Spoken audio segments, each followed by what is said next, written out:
I pledge allegiance to the flag of the United States of America and to the republic for which it stands, one nation, under God, indivisible, for liberty and justice for all. Okay. I want to thank everybody for coming tonight. I don't know if this is turned on. Chris, are we on? Just not Susan, right? What? Oh, is this on? Oh, okay. What I do have to say, just starting for everybody at the board, to please, especially to my people on the left, okay, please use the microphone and speak into the microphone. As I said, we had a ADA federal lawsuit brought against the town for ADA compliance, and one of the things that was said was that people who sit in this meeting cannot hear the board members talk. So I'm gonna have to just constantly remind everybody, please talk into the microphone so we can be compliant. So thank you with that. Okay, for the joint town agenda, I'd like to just ask the two boards, I did send it to you yesterday. A couple of months ago, the two boards working together agreed to do a grant for a solar application out at the landfill to provide electricity for the town and the village.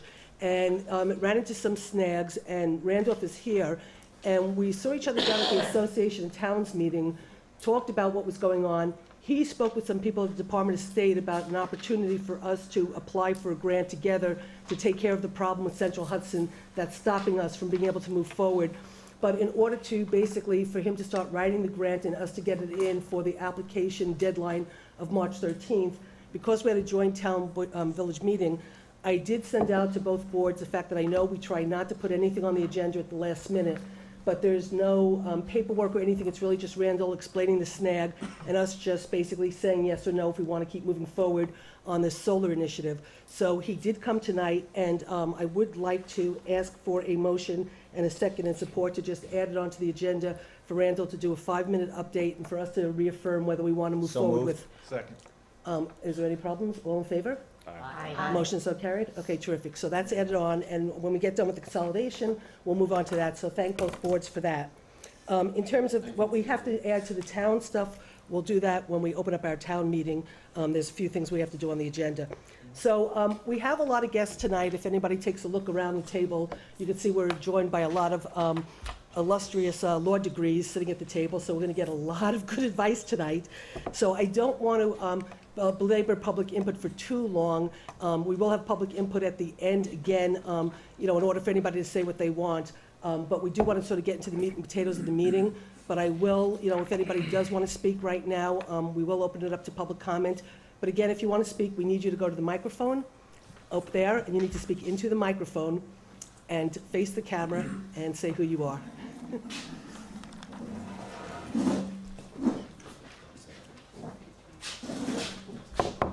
My name is Everett Payne. I noticed the last time I was here, everybody came up, they had their speech written out and public input. I think that's highly wrong, because some of the speeches were written by the same person, and 3 or 4 people recited and recited and recited. I think it should be stopped immediately. If you can't memorize what you're going to say, you should sit down and shut up. Okay. Would anybody else like to speak?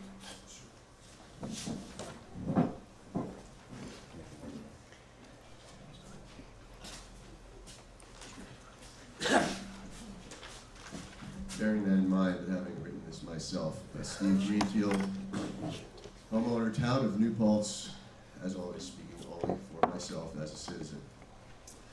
I'm going to start out reading a little bit. We have some lawyers here, I see, that are expert in this, but I'm going to start out reading from some law, from the consolidation law that we're working with right now. The proposed joint consolidation agreement shall specify A, the name of each local government entity to be consolidated, B, the name of the proposed consolidated local government entity, which name shall be as to distinguish it from the name of any other like unit governing the state of New York, blah, blah.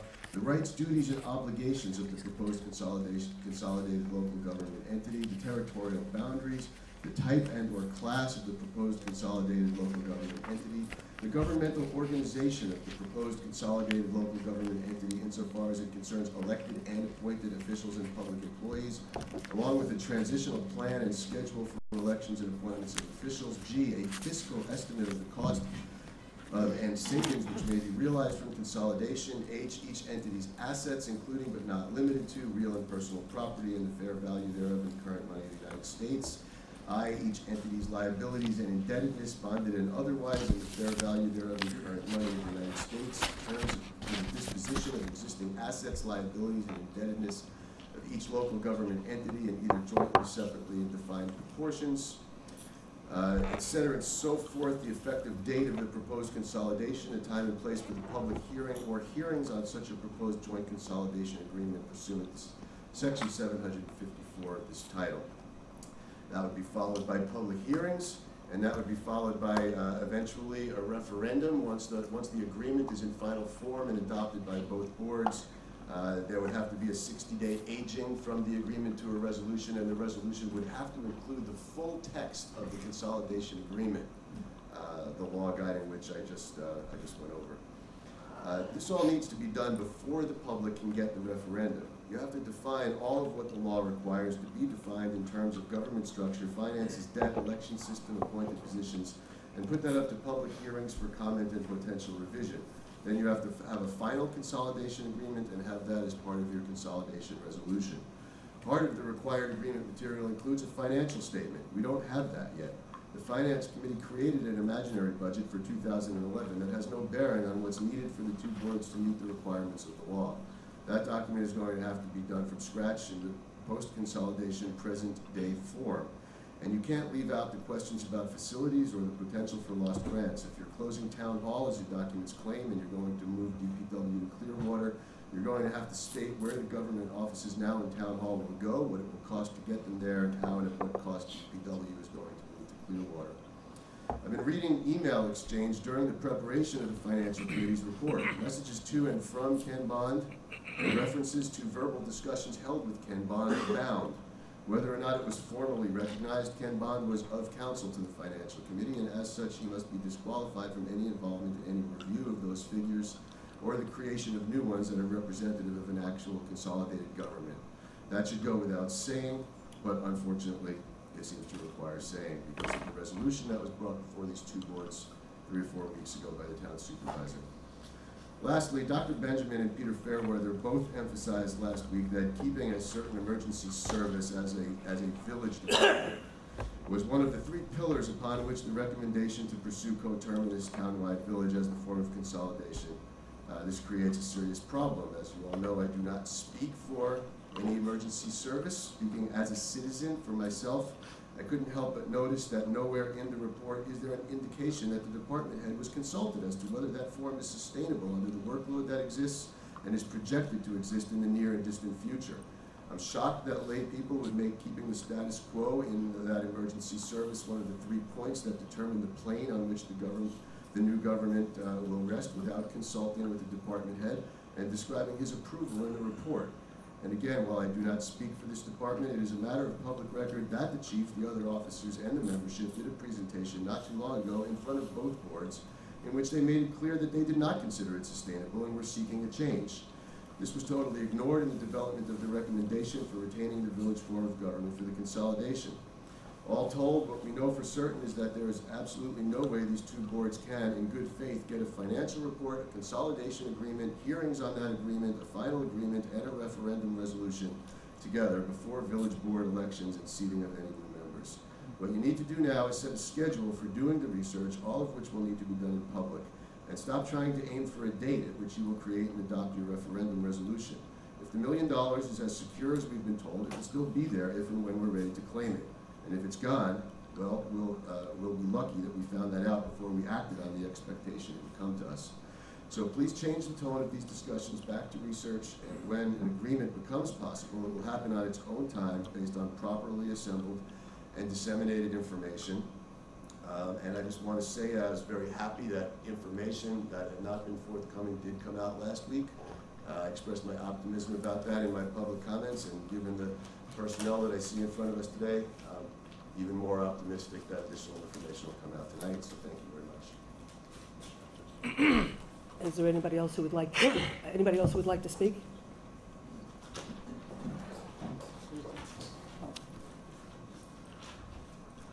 I'll be quick. Katie Tobin, Village resident. First, I didn't get a chance to speak to it last night. I wasn't really up to speed on the what you were doing in the village with zoning, but I'm going to shock Sally by agreeing with her right now. I think that, right?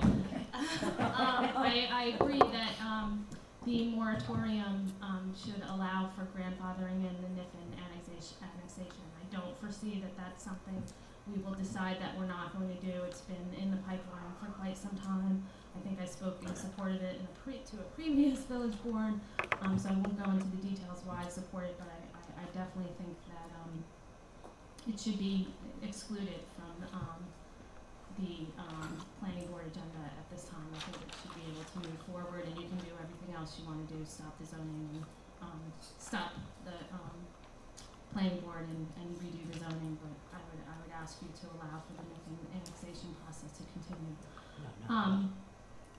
Quickly, I still remain concerned about the question of whether this is truly a consolidation plan or a tax restructuring plan. Brian, I know I said I would give you some documentation on this. I literally just haven't had the time, and I will get that to you. But I wanted to reiterate my point that I do have concerns about the tax impact and the voiced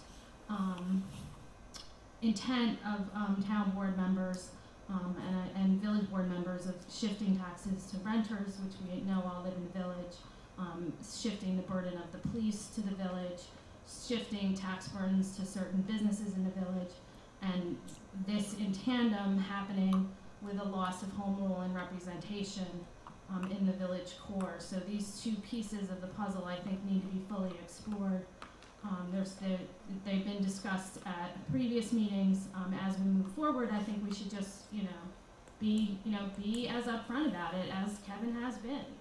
This is what's going to happen. It should be part of the discussion and not shied away from. If the intent of these boards is to shift the taxes from the town to the village as part of this process, then let's talk about that. I don't support it, but I'd rather just be forthright about it and have a real conversation about it. That's all I have. Thank you. Okay, thank you. Is there anybody else who would like to speak? Okay, so with that, we'll get right into the meat and potatoes of the meeting. I would like to just introduce a couple of people. I mean, we have our illustrious Joe Moriello, the town attorney who's here tonight. I'd like to thank him for joining us. Joe Ariel, who is over there, he's the village attorney. Thank you for joining us. And over here we have Ken Bond from Squires and Sanders, who's here tonight to help us answer some questions about the actual process of what it takes to basically bring a referendum to the community and what goes into the actual making of the sausage, as one would say. So I think probably the best way to start, and funny enough, Mr. Greenfield actually read a lot of the stuff that I'm actually going to hand out, so I don't have to read it to you because you already heard it. So what I'm going to hand out right now is, you all had gotten, at the last meeting I handed it out, was the actual timeline of, from a time perspective, all the steps that have to take and all the process and how long it will take, which is quite a process and quite, it does take time. There's no ifs and buts about that.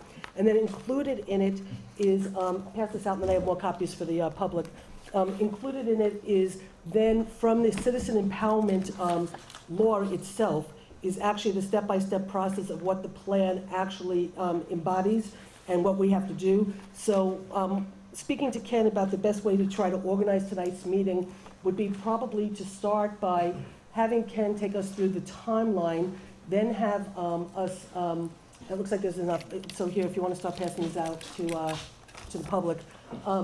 Taking us through the timeline, and then attached to the timeline is actually right out of the Citizen Empowerment Reorganization Act, the basic, what a proposed joint consolidation agreement shall specify, what goes into that, and how it goes about it. And so Ken can take us through all that. And then I think a lot of the questions that a lot of us have that we've been wanting to answer for a long time, like, for example, the questions that came out of the Efficiency Committee recommendations about a single governing board, one board with 5 to 7 members, one clerk who's appointed, nonpartisan elections, and all the questions that have been around. I think some of those questions will get brought up when Ken takes us through this, and at certain points we could certainly ask questions or whatever, but I think to try to just keep it as logical as possible, we'll start with Ken just sort of giving us a background and then taking us sort of through this, and then at any time anybody wants to ask questions, please feel free. Okay, so if everybody's okay with that, that's the way I'd like to proceed. Okay, great, so I'll turn it over to Ken, and thank you very much for coming up tonight to join Sure, us. happy to be here. Thank you, Susan. Thank you, Mary. And this handout that you have is a graph that lays out the timeline that is set forth in the narrative behind it, which Susan has copied out of the Citizens Empowerment Act sections of the General Municipal Law. Mechanically, it's not a particularly difficult process, and it's typical of other kinds of processes for municipalities, school districts, local governments in New York State when they do something major that's going to have an impact on taxpayers and an impact on the way government operates. And to tell you briefly how it works, and this is sort of outside of the Act, when we initiated this back in the fall of last year, one of the things that the Joint Board had done was appoint committees to come up with recommendations on specific issues, finance being the major one, of course. We never really got to the committees' reports because the reports came a little on the light side and some, I think, didn't materialize at all. But nonetheless, based on that, what the Joint Board was to do was to draft a proposed consolidation agreement, which is what is laid out in the narrative from the statute that is attached to this chart. And at that point, once a draft of the plan is put together, the joint meeting is supposed to be held to pass a joint resolution endorsing the proposed consolidation agreement. And at that point, they would call for a public hearing. Public hearing has to be within 35 days, on at least 10 days' notice. And at the public hearing, the plan would be discussed, and the hearing can actually be adjourned and continued based upon public input and comments on the plan. After that hearing is finished, then you have to have a referendum, usually 30 to 60 days after the hearing, on notice, published notice, and the referendum is basically a yes or no vote on the plan. It could be a special election, it could be a ballot proposition at a general election, and it's held in both the village and in the town. And then based upon the majority vote of all the votes cast, the plan becomes effective immediately or it does not. Now that all sounds sort of simple and straightforward, but I'll give you a couple of ways how this plan could actually, if it was adopted, could actually work. Anytime you're going to do a combination of local governments, typically a village and a town, you're going to have a change in the structure of government. You're going to have one legislative body as opposed to two, which you have now. You're going to have one clerk as opposed to two clerks, and so forth. And anytime that happens, there has to be a transition period during which personnel are changed, jobs are reassigned, and the management of the combined community has to be laid out. And there's sort of a shakedown period. So what we would envision in this plan is that once it's adopted, it would, under the law, it becomes effective, I believe, January 1 of the next year after it's adopted by the voters. But you would probably take a year or two to make a transition from the two governments to the one consolidated government. With that said, you know, things like the size of the legislature, whether you're going to have special districts for water and sewer or a single district, whether you're going to have a volunteer fire department or fire districts, those kinds of things have to be in the plan. Those are the things that are voted on by the voters. Why would you vote for a thing like this? First of all, why would you vote against it? Because you like things just the way they are, and you'd want to try to create cost efficiencies by shared services agreement, which can be good for a while, but they're subject to sort of being reviewed on an annual basis. And a lot of communities do operate that way. By having a more efficient government, you probably have reduced taxes, or you have stability in taxes. You also have the provision that grants you $1 million worth of state aid. You have a budget that's large enough that you would get the entire $1 million, 70% of which has to be applied directly to tax savings, so it goes right to the bottom line and can reduce the tax levy.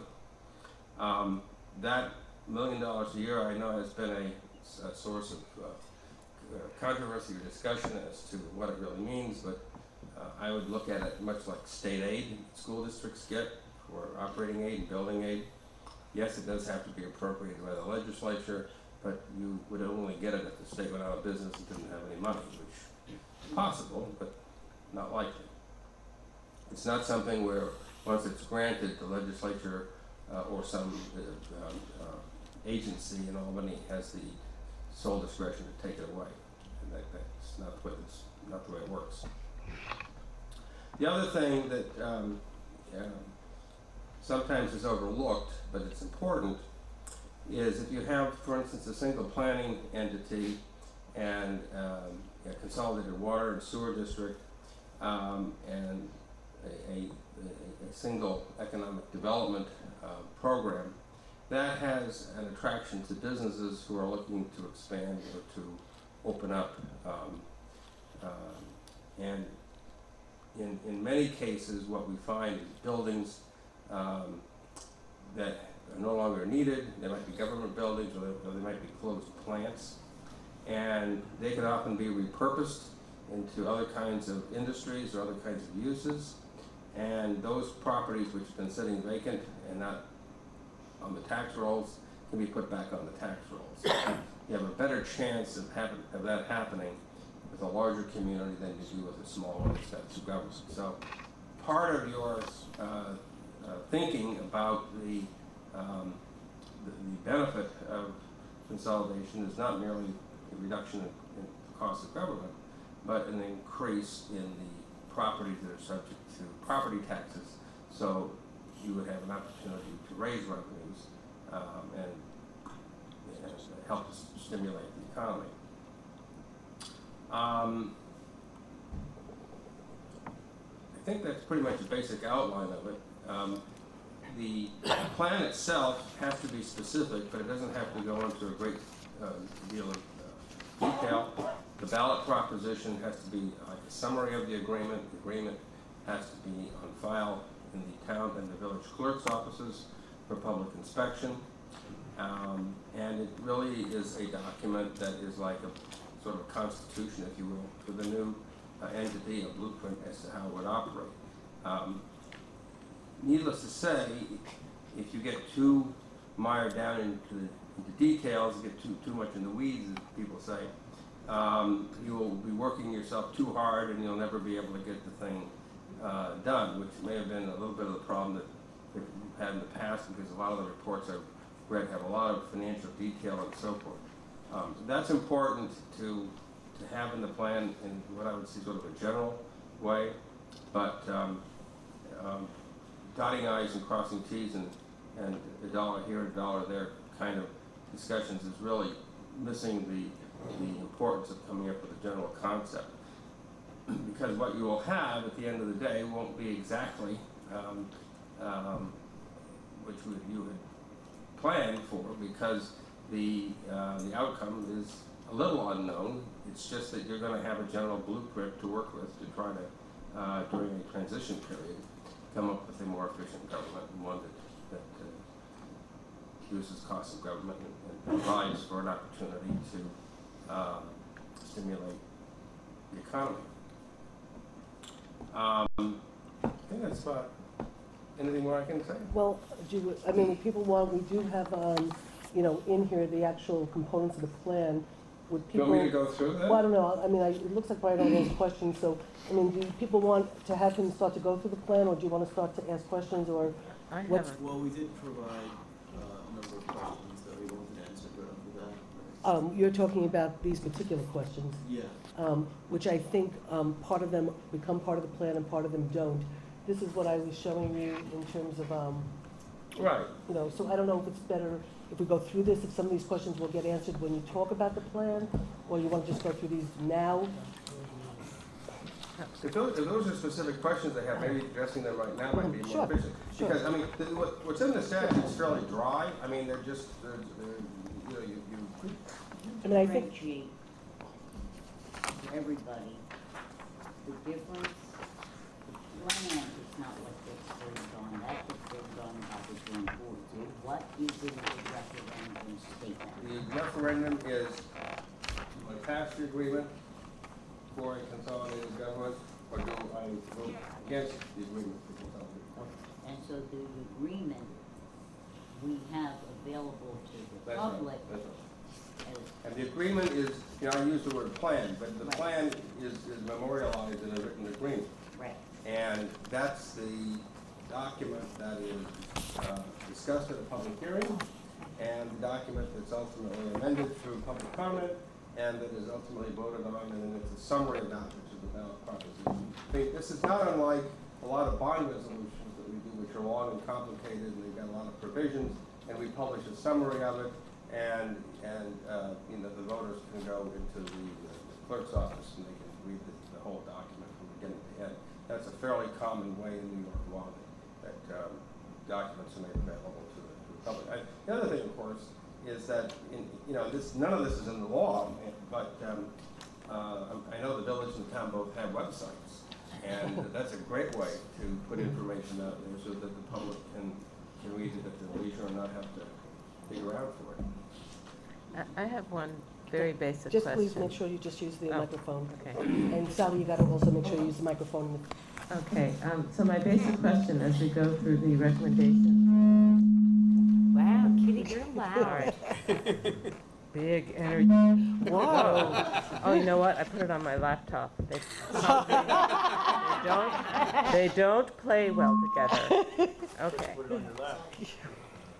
So, these 8 recommendations from the steering committee, if these get melded into the plan, can the public vote on each of them separately, or must it just be one proposition?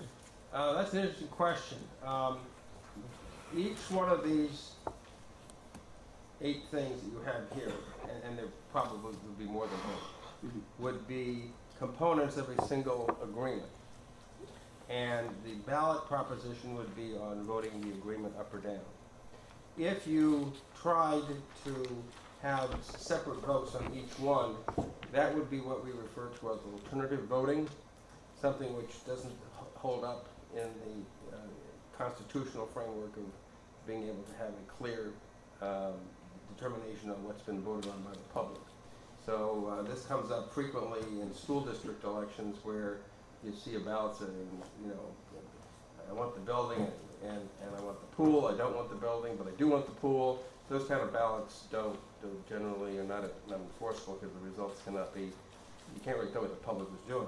Similarly, if you had a vote on each one of these things, you could wind up with something kind of ridiculous where some lines were passed and some lines were not passed, and then you take the ones that were passed and put them together and you can't really do anything with it. So it's one vote, it's one agreement.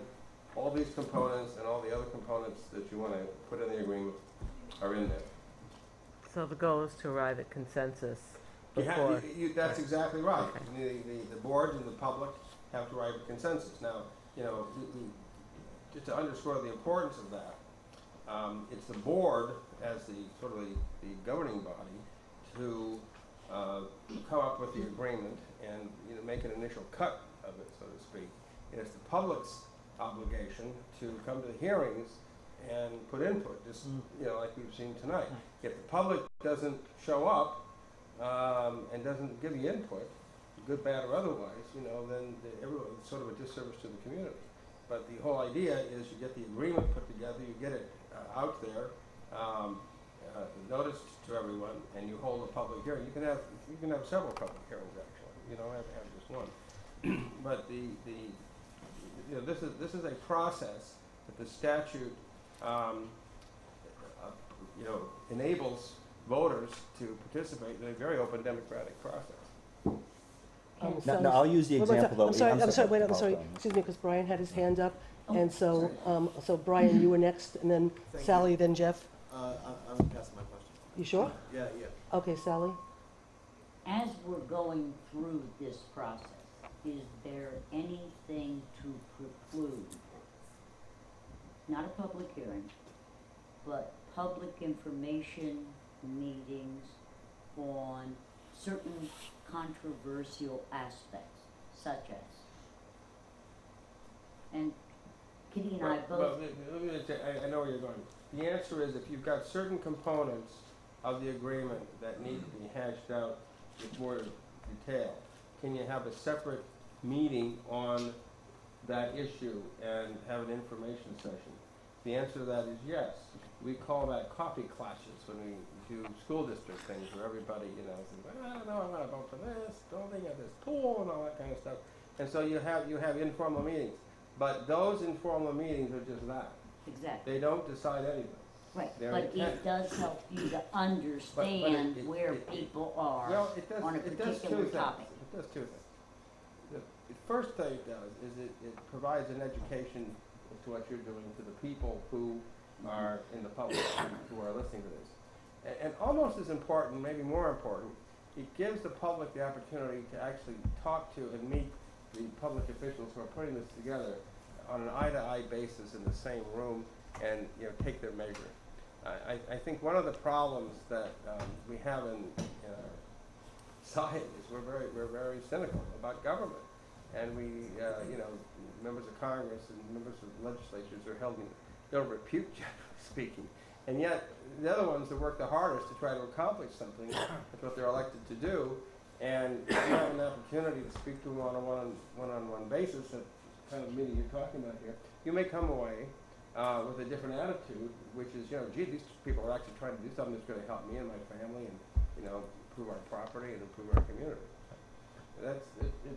Have as many of those meetings as you want, but keep in mind, they are not the actual public hearings at which, you know, the plan is That's the done, finished thing that Yeah. we've all put together. Right. But they can be preludes to having the public hearing, or you can do them after the public hearing. Well, you don't really, you mean in the interim between the plan and the final adoption of the plan? Mhm. Okay. Well, then I'll get to you, Jeff, just to clarify, I think Sally, correct, I mean, you can have the coffee clutches in a way, put the plan together, have a public hearing. The public then might like things, not like things, give input, not give input. The boards can then go back and have more coffee clutches, come back and make changes to the plan, but then you'd probably have to have another public hearing on the changed That's plan. right. And that Right. might be then ultimately a plan that everybody somewhat Yeah. buys into the best of their You ability. don't think you're finished after the first public hearing, you just adjourn it and continue it. It could be an ongoing, you know, continuing hearing, you know, under New York law, until you finally get it right, you think you've got all the input, you say, this is the plan, and you adopt it. Close the hearing and vote on it, and then vote to, you know, hold the election, referendum. What I was suggesting is perhaps going the other way on some topics.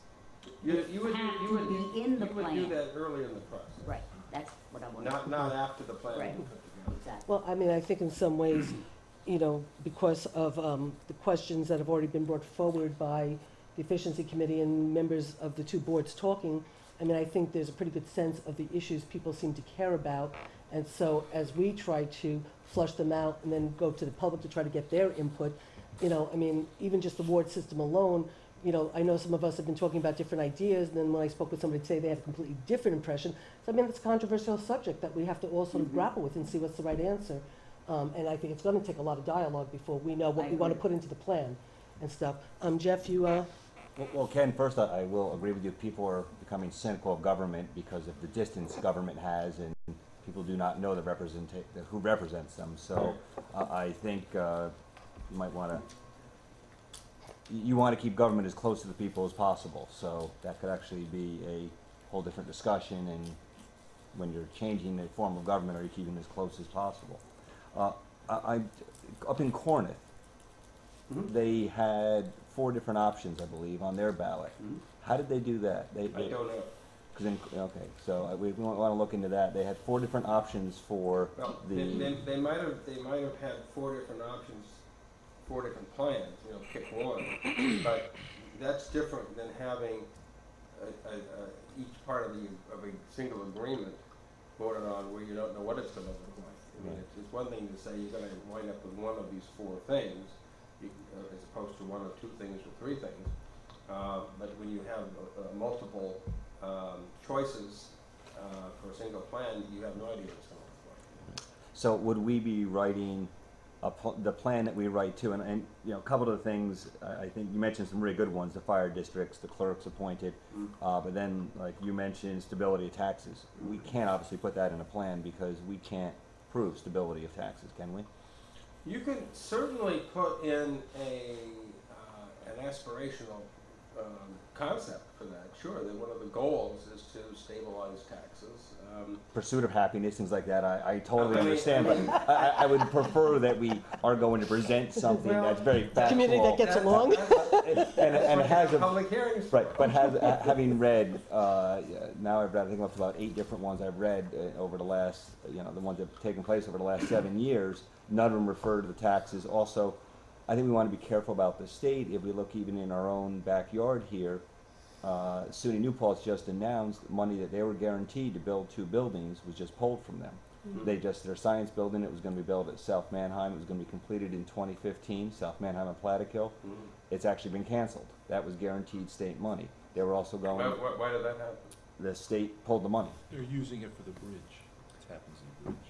And they pulled money also. Is that a joke or is that No, true? That's the truth. It's being pulled, and they were going to also rebuild the Sojourner Truth Library. Is actually going out to a new bid because they're only going to do about 15-20% of the total project because again the money's been pulled from other agencies. So I think also they were going to be talking about saying that $1 million is always going to be there. I think I'd like to see how they fit into the plan because I've seen.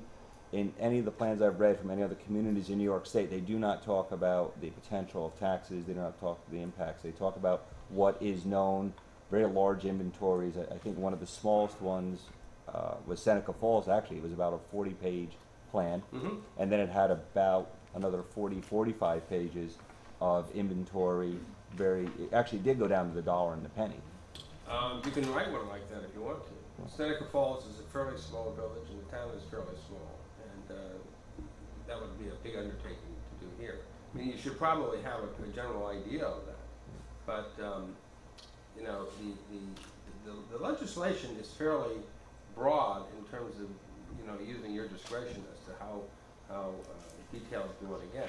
And, you know, my own observation is that there's been so much work done on details of numbers that you almost kind of, you know, the thing collapses on itself because you really can't see the forest from the trees.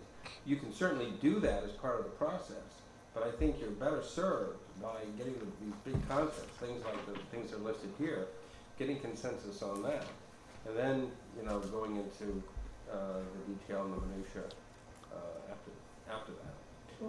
But I guess, I mean, my question, you know, in terms of that, like, you said that part of the goal is to get consensus, and if the community doesn't know what the whole plan is, we're getting consensus on some pieces and maybe not others. But what if it was just, you know, there were options presented?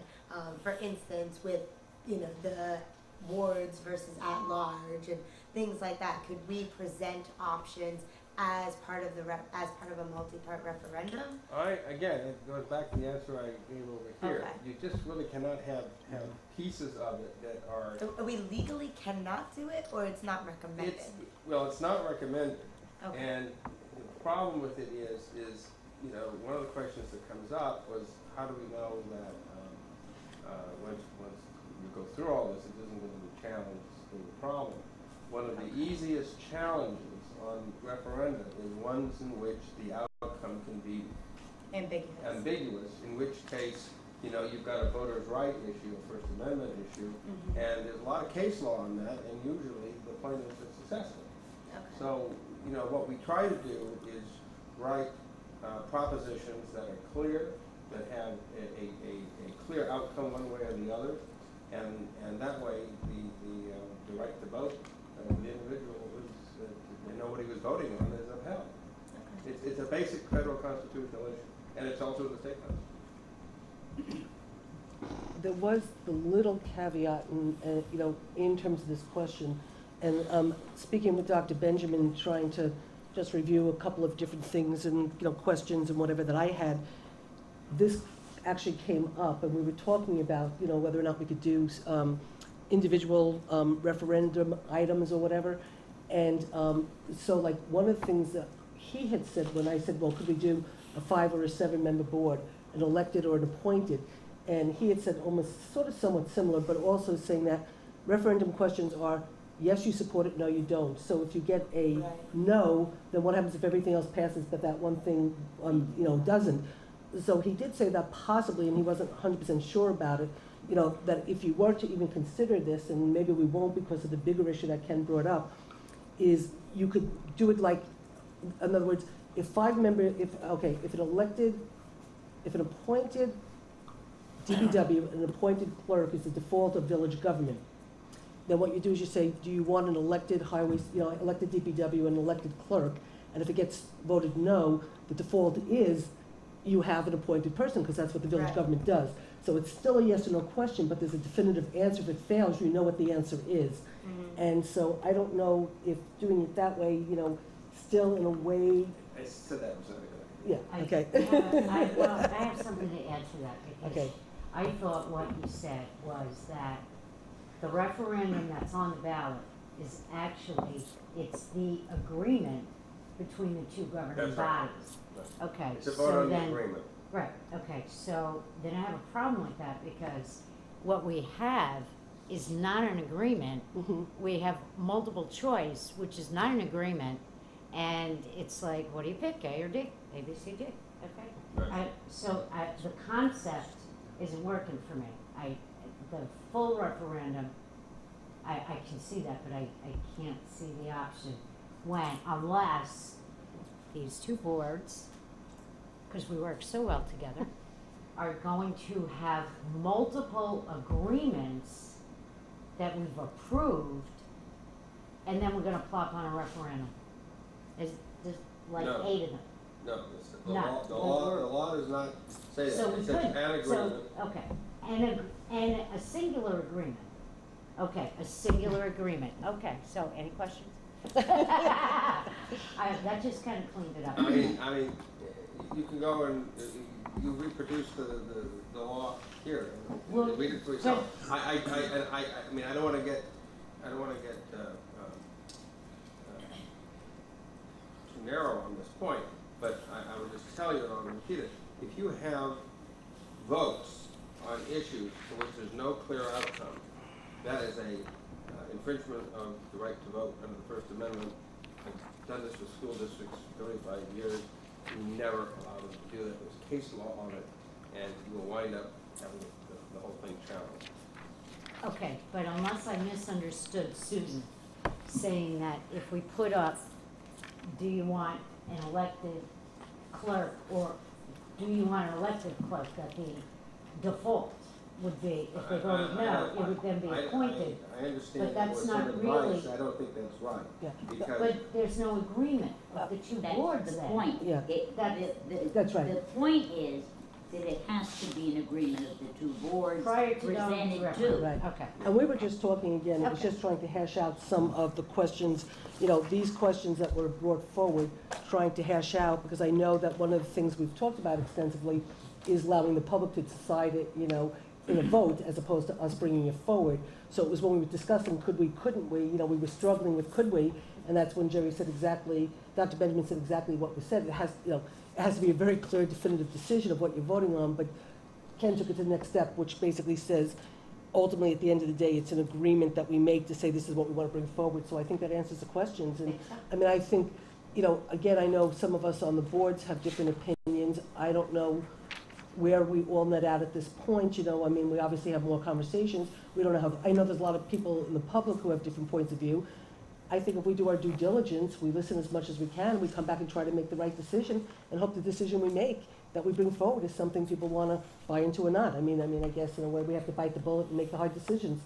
But Susan? I do Yeah. think It's there this is end's something turn. to be said. Kitty was speaking. Oh, So- I didn't even hear it. I know. Use the mic. There's a lot of hair. I'm more than happy to pull Put it your back hair and up, turn it.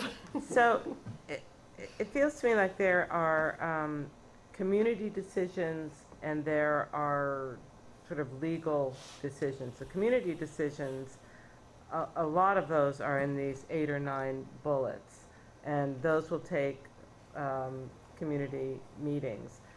What I would like to get Ken's input on is the second page of this narrative, and who compiles these pieces, that this thing that's behind your Yeah, schedule. That's the law, she has the law printed out here. Yeah, so, But- but who puts these pieces together and how? Somebody has to act as a coordinator or facilitator. That's what we have been here for, to do, to put that together. And with the assistance of the village and the town attorney and members of the joint board. Okay. It's both a drafting exercise, and I would say it's a facilitator exercise to keep the process moving along to get it done. I could say, just reviewing this with Dr. Benjamin, as he was looking through it, he was basically sort of saying it was a major, major undertaking, and some of this, obviously, we could do, some of this our town attorney and village attorney could do, but some of it we absolutely need outside help in order to pull the plan together, because it's a major, major undertaking. And, you know, these are the, the points in here. So how do those get assigned? I mean, do our town and village That's what attorney? the joint board does. That's the joint board, picks experts to help them, and in consultation with their experts, determine which things are, I mean, some of these things are easy to put out, like The name. the name. It would be so, But, terms for the disposition of existing assets, liabilities, and debts for each local government, either directly, separately, or certainly defined proportions. Now, that sounds complicated, it actually is, but what the statute is saying is how do you allocate the debt to certain property for tax purposes, and how do you allocate assets within a particular area of the town for certain uses. So that's a subjective thing, but we know how to do it, and we can tell you, which elements to consider. K is also difficult. Terms for common administration and uniform enforcement of local laws, ordinances, and resolutions. That requires having an administration. Possibly the village and town justices have to be involved in that process. So it's. Can you elaborate on that a little further? What that entails? Well, you probably wind up with one court system. Right now, you've got a village court. no, No, we No, don't. no, no. We Court's only already have one combined. court next to the town court, Then that's easy. and the same for the police. That's easy. Okay, same for the So assessor. that's just That's Yeah. basically it, is the Yeah. court Yeah, function. I mean, interesting, yeah, I should know this, and I'm learning myself every day, but you already have a number of elements within the town and the village that are single services, like the police have. So to some extent, what you're really looking at is all of those which are duplicative would be turned into one, and now the whole thing would be one. Right. It's probably about a third of the way there already. Okay, there's a practical matter. Brian, could you just use the microphone? I'm Oh. just turning it Take towards, your microphone. Could you please elaborate on F a little bit more as well? wait, I couldn't even hear you, so Yeah. nobody, Elaborate on F a little bit. Governmental organization of proposed consolidation of government insofar as it concerns elected and appointed officials. But actually, this is easy in the sense that you've got to decide what you want to do. You have a 5-member town board. You have a 7-member village board. the 5-member. No, 5-member. 5 and 8. You could have a single board with 10 members and keep them all around. It's probably a little big. You could have it with 5 and follow the model of the existing town and village. So it's basically just follow pick a structure of government. I mean, 7's a good number. Lots of committees have 7 on the board. I mean, what I don't recommend you do is what all the counties have gone to, which is these 25 people on the county legislature. Why not? We No, all get no, along no. so well. Yeah. Listen, 7 might be a handful here. Listen, I just want to say something for the record. In most states, counties are run by a 3-man commission, not by a legislature. It is quite extraordinary in New York. Not physical man. Three Three persons. people. Thank you. Thank you, Brian. Stand corrected on that. Joe, did you want to ask Joe? Joe wants to, Are there, Take your microphone, please. just point it out, you don't have to just, it's just sort of there, it's pretty, Can you do it, Brian? are there models that have been created that can help eliminate the idea that everybody feels like we're reinventing the wheel? Yes. I realize this isn't and done no. every day. Yes and no, because this particular proposed consolidation is a little bit unique.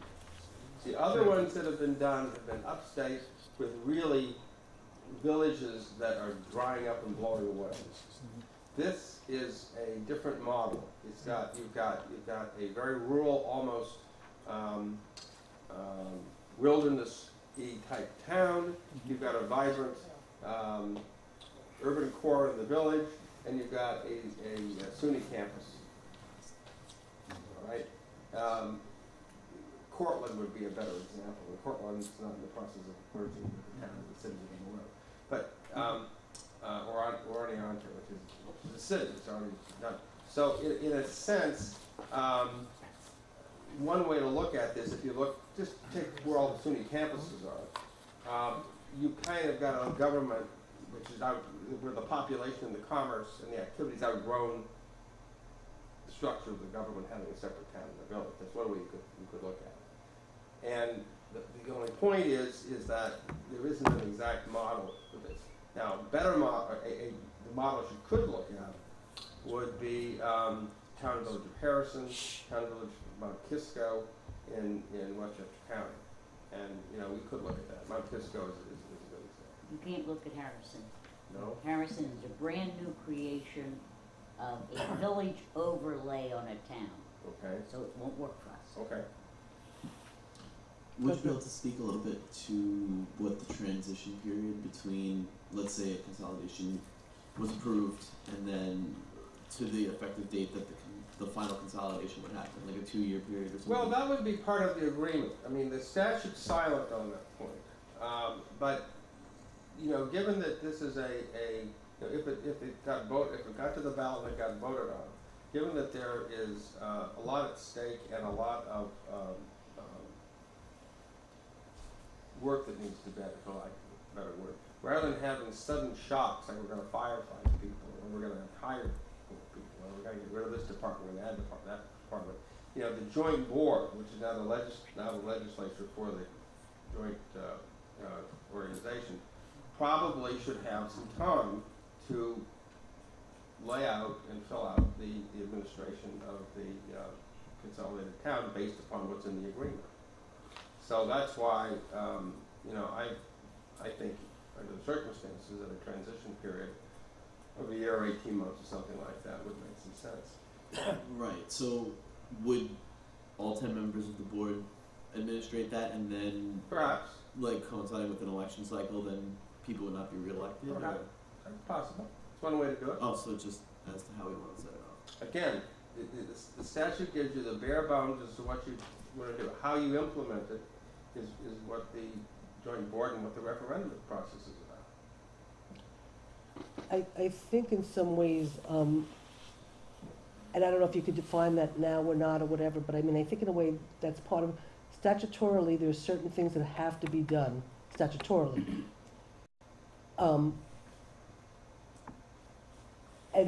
But then there are things over and above that we might as a community want to do as part of the referendum to really give their more meat to whatever it is we're doing. And so again, I guess some of the questions, Ken, in a way, is from, you know, there's certain things statutorily that we don't have to do until after the vote happens and we start transitioning, or we want all that stuff in the plan, so once, even if it's more over and above what statutorily is being asked for by the state, you know, so when the plan gets approved, if it should, the boards know, in a way, what they're working on from a transitional perspective. I don't know if that's convoluted, I don't, No. What we need to do as a Sally, you need joint to- board. Oh, with what? I think what we need to do as a joint board is the statutory requirements that are under number 2, okay? And I don't think, from what I've understood from Jerry and those people who know, that you don't want to pack the referendum joint agreement that people are voting on with things that are not in the statute, because then you are taking away, once the community votes, you are taking away from the transitional government their duty and responsibilities to do. Good point. And so that's why you only Uh-huh. do these things, but we all have to be in agreement. These are minimum. Yeah. Okay, you could add more stuff. You You've got- could you- add you've more got- stuff, you- but- You've got a good point. Kind of what I was saying before. If you make this thing too long and too technical and detailed, then if it gets passed, the question is, you know, have we dotted every I and crossed every T in implementing it? And if it gets defeated, you can say, well, you know, we should have had something that was clear to the public. So you've got to find the middle ground. I know there's a, you know, people want to have absolute certainty about, well, what about my taxes? What about this? What about that? You know, the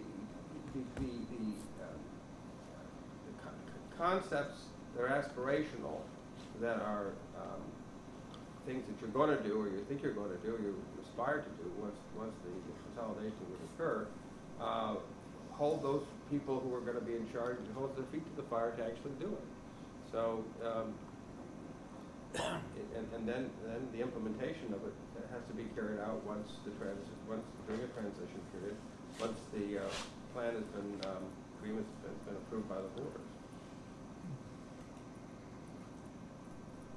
Although, Ken, are some communities that actually have, there's only been a few, I'm usually pretty loud. Anyone not hear me? What? Exactly. Thank you, Steve. There have been some communities that have gone through this, and a few that have, well, there's been none that have become coterminous recently, but there's nothing binding that the agreements that are made will be carried out though, right? So, for example, there was just a recent one in Seneca Falls. They're actually finding greater expenses because some of the parts of the disillusionment plan, the town that now exists, felt it didn't need, didn't want, or did want more. So, for example, then a new board will be seated. Is that new board legally bound by what was agreed upon? Besides, because I see there's, you know, whatever it is, eight items or 11 items here. none of them seem to be very binding. You mean on this, this? Right. Oh, Yeah. It's 13, these 13. Well, yeah. Well, or I'm sorry, on these, Oh, well, I the- oh, don't know, these. I've got too much paper No, in front of me no, already. this Which gen- So, do we like what would be binding? No. So, All of it. All the the law. things in the statute are binding. in the statute, but if we make agreements along the lines of, based on fiscal agreements, we say we are going to go to Solid Re- gold pool. selling the pool, sure. No, I said solid gold pool. Oh, a solid gold pool, okay, yes. Use your microphone. And then we do not carry through on that, there's nothing binding of that, right? Well, So that, do we need, how do you craft this to make sure that there's not things in there that don't then, a new board, is a new board embodied by everything of the savings that you're going to propose? the agreement, does not, these things that have to be in the agreement don't speak to, I'm gonna reduce taxes, or I'm gonna change taxes. Those things, they talk about, Well, actually, I'm just gonna interrupt you, but it does, if you look on the page 5, paragraph 2, letter G, a fiscal estimate of the cost of the savings which may be realized from consolidation. So that's going to be a fiscal estimate. So I'm gonna sit here and I'm gonna say, Brian wants a gold pool. I'm gonna sit here and, as KT had mentioned, we need to speak to the realities. We may say one of the realities here is we're going to greatly reduce our headcounts in our community. Now, the new board coming in may say, I'm not gonna build a gold pool and I'm not gonna cut heads. mhm. Is there any type of statute that says you have to do what's in Well, there? first of all, the statute says it's an estimate of the costs and the savings. One of the basic ideas is that consolidation will keep the cost of government at a sustainable level, keep it from going up, or actually reduce the costs, okay? If it turns out that the joint board were to go out and start spending money wildly and hiring a lot of people and taxes went up, you'd probably sue them for not for not carrying out the agreement that the people voted on, okay? The people would sue? Hmm? The people would sue. Right. Well, taxpayer, big taxpayers. So 12 years later, you've done is made I get a question. attorneys. But let me just finish, let me finish my point. The estimate is just that. You can always take the position that, you know, we made a mistake, or we had facts that we didn't know, or facts changed, and now, you know, we have to do something that is not going to be quite as nice as we thought it was going to be or hoped it would be. But that's different from intentionally or negligently violating the plan that was adopted by the people. So, Ken, So Ken, Ken, You- this you know, is you just can- like any, I have a mini mic. go ahead. Speak into it, use Lucky them. you. Yeah, well, This put it on your is thing just if it's like any other consolidation or merger.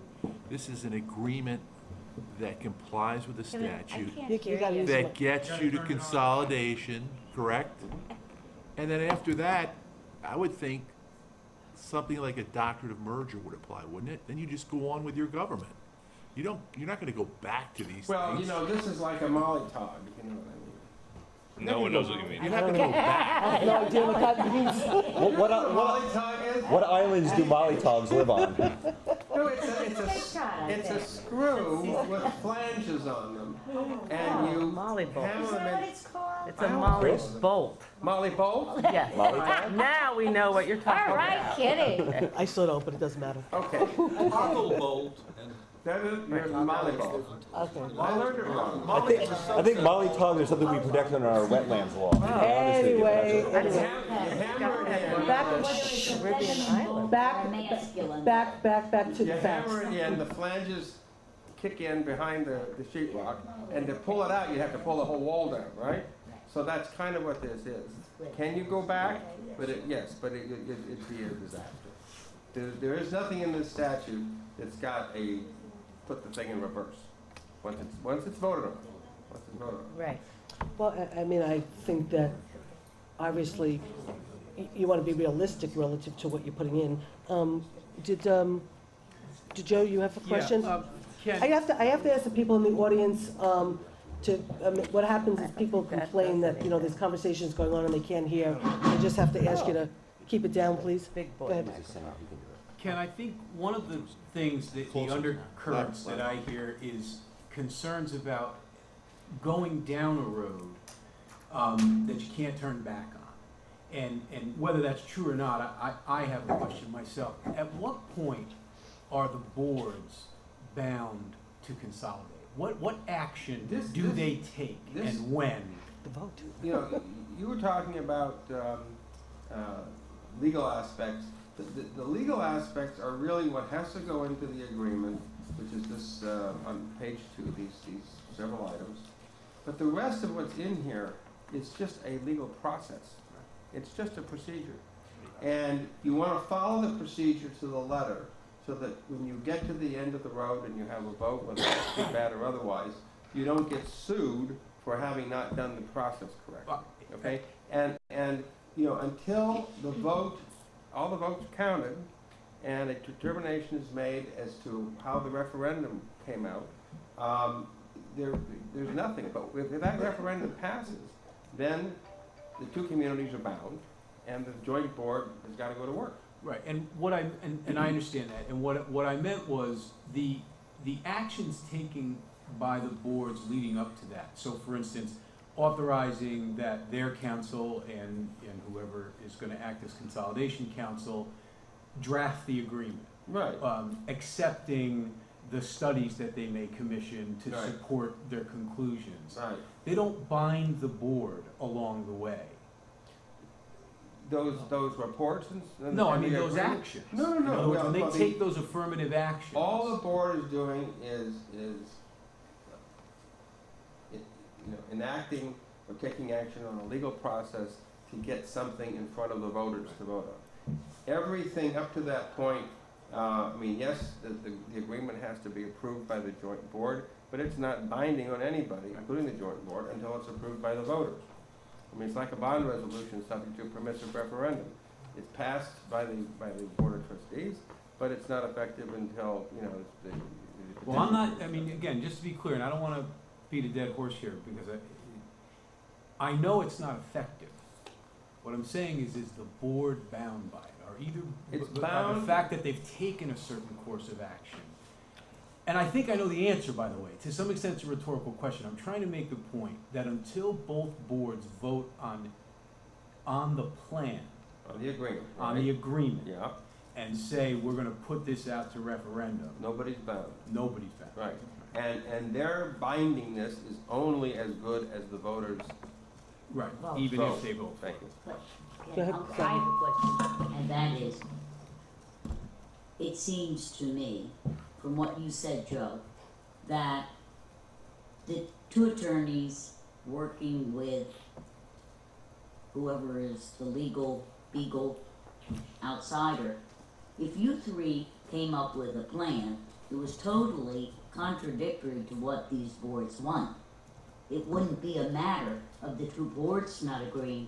It would be goodbye to the attorneys if you're not consulting with us. I'm not 100% sure if that's, Just but- I'm but- ambitious. Maybe the lawyers will Because- quit. I don't think that's. Then you that's might not the quit. question. But my point is, The lawyers are drafting this resolution. Right, The But- lawyers aren't drafting the plan. well, no, No. you're Right. coming to us for well, you're gonna be consulting with the plan, that's what Joe and Ken just said. No, I think, Sally, what, I think that there's a point, misunderstanding. I think there's a different question that's being asked. Yes. to the extent that your point is a separate point, obviously feel free to make it. What I was trying to address is any fear of the slippery slope. In other words, that as you proceed down this process, a fear among the public, or maybe even among certain members of the board, that they've started on some irreversible path. And I just Right, thought I it was get you important now. that we make that clear. Well, it's irreversible in the sense that after you do step 1, you go to step 2, and you do step 3. But ultimately, whether any of it means anything is in the hands of the voters. Well, I'm not sure if this is what's sort of being asked underhandedly. I mean, It's not, not- it's not underhandedly. He's I mean, not I just, I asking, mean, he's clarifying. well, he's clarifying, so I just want to try to clarify to the next level if this is what we're trying to understand, because we should just put all our cards on the table and be honest with each other as a Right. community, okay?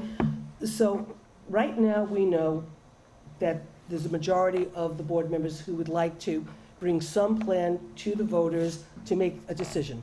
I think that's a true statement, okay? However, there will be a village election, and if we don't put this up before November, there'll be a town election. So we could go down right now, the two boards have made a decision to move down this path, which we've been doing, and maybe sooner or later, we'll make another decision to go down a more legal path of starting the structure of the actual plan, drafting the plan, doing the work, spending the money. But I think what you're sort of asking is, if we make a decision, we move down this path, and a new village should be seated, or a new town board should be seated in November, either board at that point can put the brakes on and say, we're done, we don't want to have anything to do with this, we're out. I mean, is that what you're really asking? Closer. What I'm saying is, does taking step one obligate the board to take step two? Well, right? Because you can't, I mean, what your answer, Ken, and I'm not sure you meant it, you know, it's clear that until they take the ultimate step, nothing's out for the voters. Yeah. And that if the voters don't pass it on referendum, it's not gonna happen. Right. But again, what I'm asking is, what about the interim steps? If they start down the path, is there ever a point at which, prior to actually adopting the plan, that they're sort of bound to go forward because they've started down the path? I think either one of the boards. Can we just say no? Just say no. I don't No. think this is in the act. You can always back away from the cliff. You know, sort of put up. Let me start this way. When we had this process going on in the fall with the vote in March, we were straddling village and town elections. Okay, and the question is, what happens if you're in the middle of this process and there is and a prior village or town board has approved something and the newly elected village or town board says, I don't want anything to do with this? Is that board bound by the actions of the prior board? The answer to that is no. Okay. So there is clearly the opportunity to upset the apple cart. Now, the public, though, could force a referendum by doing 5% of the land. They could do that, but By I mean, doing a that's, petition? it's just pretty basic New York law that other than full faith and credit, that one legislature cannot bind the successive legislature. Could I maybe ask it a different way? Looking down the road here, for instance, if the boards did come up with a proposed resolution and they held public hearings, and following the public hearings, they, having heard from the public, decide maybe this whole thing is not such a good idea. They're not obligated to put it on to vote for Not it and put it on for until they resolution. pass a resolution to set the vote. Correct. That's something that they have to do. They can just decline to go forward and not put the thing on the ballot. Right, okay, so they're not bound to do the next step.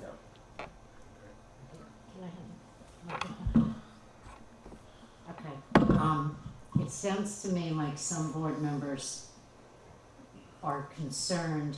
There's a village election in May, there's a town election in November, and I don't know if this is exactly where Joe was heading or what Susan was trying to clarify. I do understand that the dynamics of a new board could be that someone who gets elected may not be in favor of consolidation, or someone who gets elected may be very much in favor of consolidation. However, I don't feel, and perhaps it's naive of me, that either election would impact the stage that we're at regarding the consolidation research, because the study went on for how many years, the public has a significant interest, the existing boards convened their committees, did reports. I realize there may be different people, but we're vested in the process. And so we're just gonna have to see, and we can't be really negative about it, because that's just political, and that's just ugly. And I don't know if I got that wrong, but, so you're talking about 2 new village, and 3, potentially 2 new village and 3 new town. Well, that's 5 votes. It could be right, but it would be stinky and political. That's just my opinion. I concur. Not the opinion of any other elected official. But I think everybody's vested. Can I? I appreciate what you're saying, and I think we all recognize that new boards could change the direction that we've been taking for the last 3 years, and if that happens, that would express, I guess, the will of the electorate, and you know, I would be disappointed if new boards came in and said, we're done, we're not interested in putting this up for referendum. But if that's the will of the people and expressed through an election, then that's what happens. But I think if we can get some of these pieces clarified, maybe whatever boards are here in the future will feel more confident about letting this go forward. And so as I keep looking at this page 5, I mean, there are questions that seem simple, but I wonder if they're complicated. For example, 2C, the rights, duties, and obligations of the proposed consolidated local government entity. Since we, the committee, recommended operating as a town-wide village, would that be any different than 5 words saying continue as a village?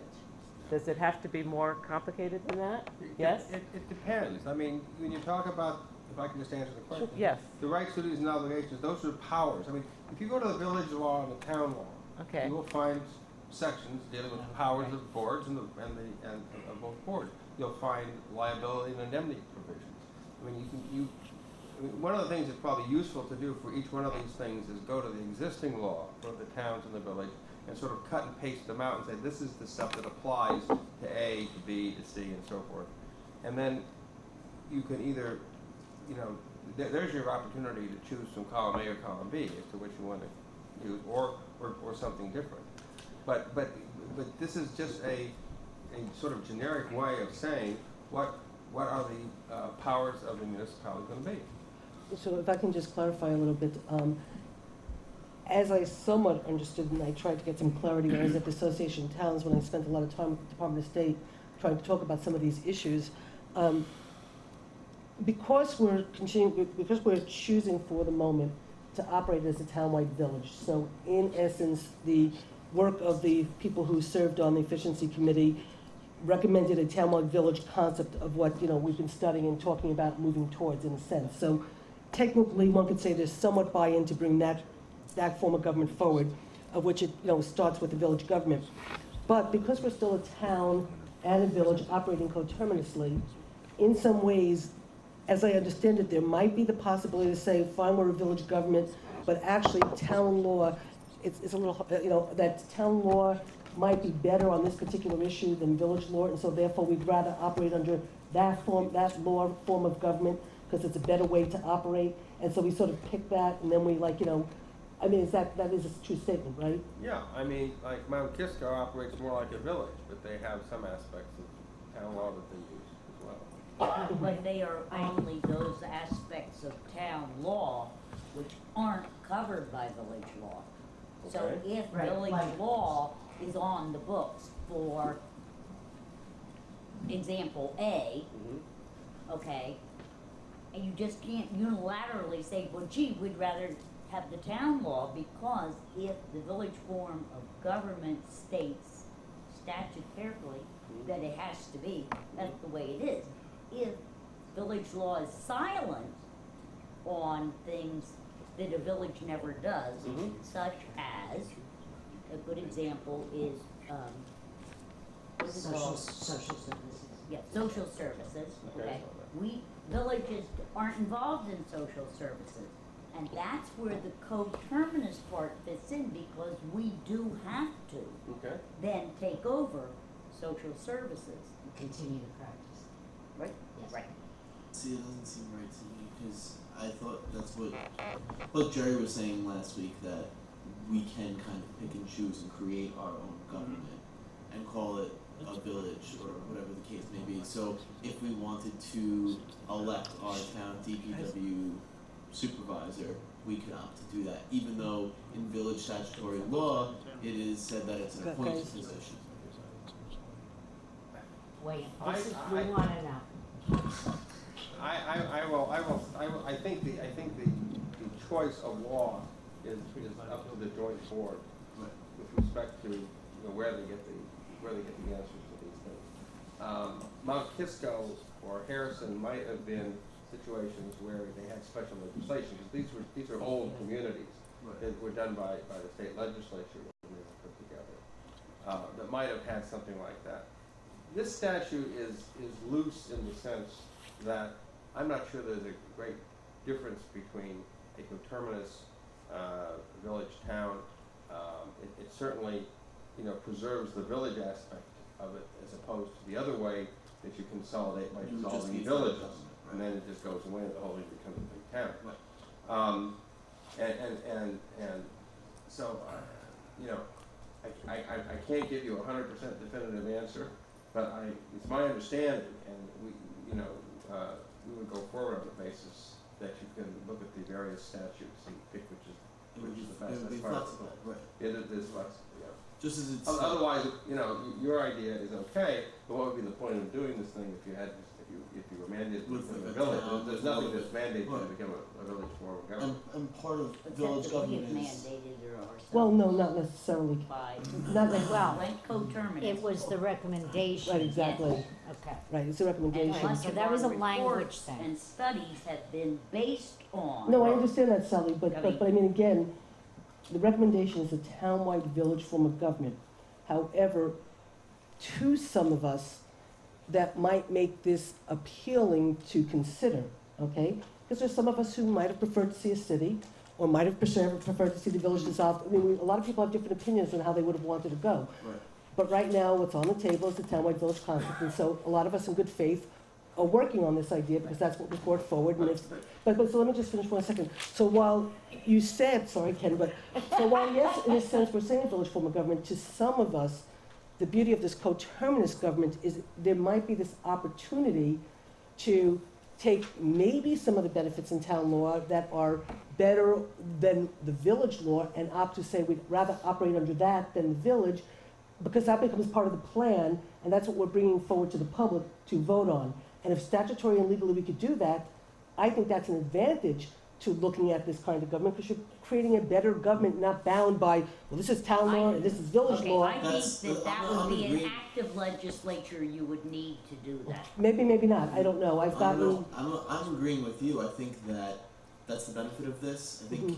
as a village government, when you create a village government, you set a certain type of how you want it to be, and that's it's a cooperation based on how the parameters you set. It's not necessarily set in stone.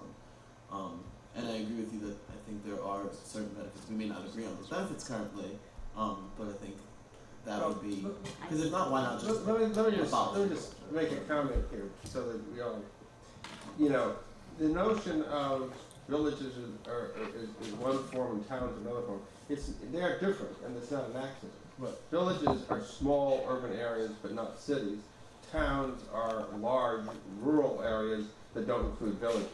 And they have different functions, and they have different ways of providing services, and some services are provided and some not. Sure. So here you have, as I said earlier, you kind of have the entire universe here. You have a quasi-wilderness village, a town, and essentially a small city, with the SUNY campus with the village. So taking into account elements of both the village and the town law probably makes the most sense. Sure. I agree. go ahead, Ariana. I guess my question is, aren't there certain things that are inherent in one form of government versus another?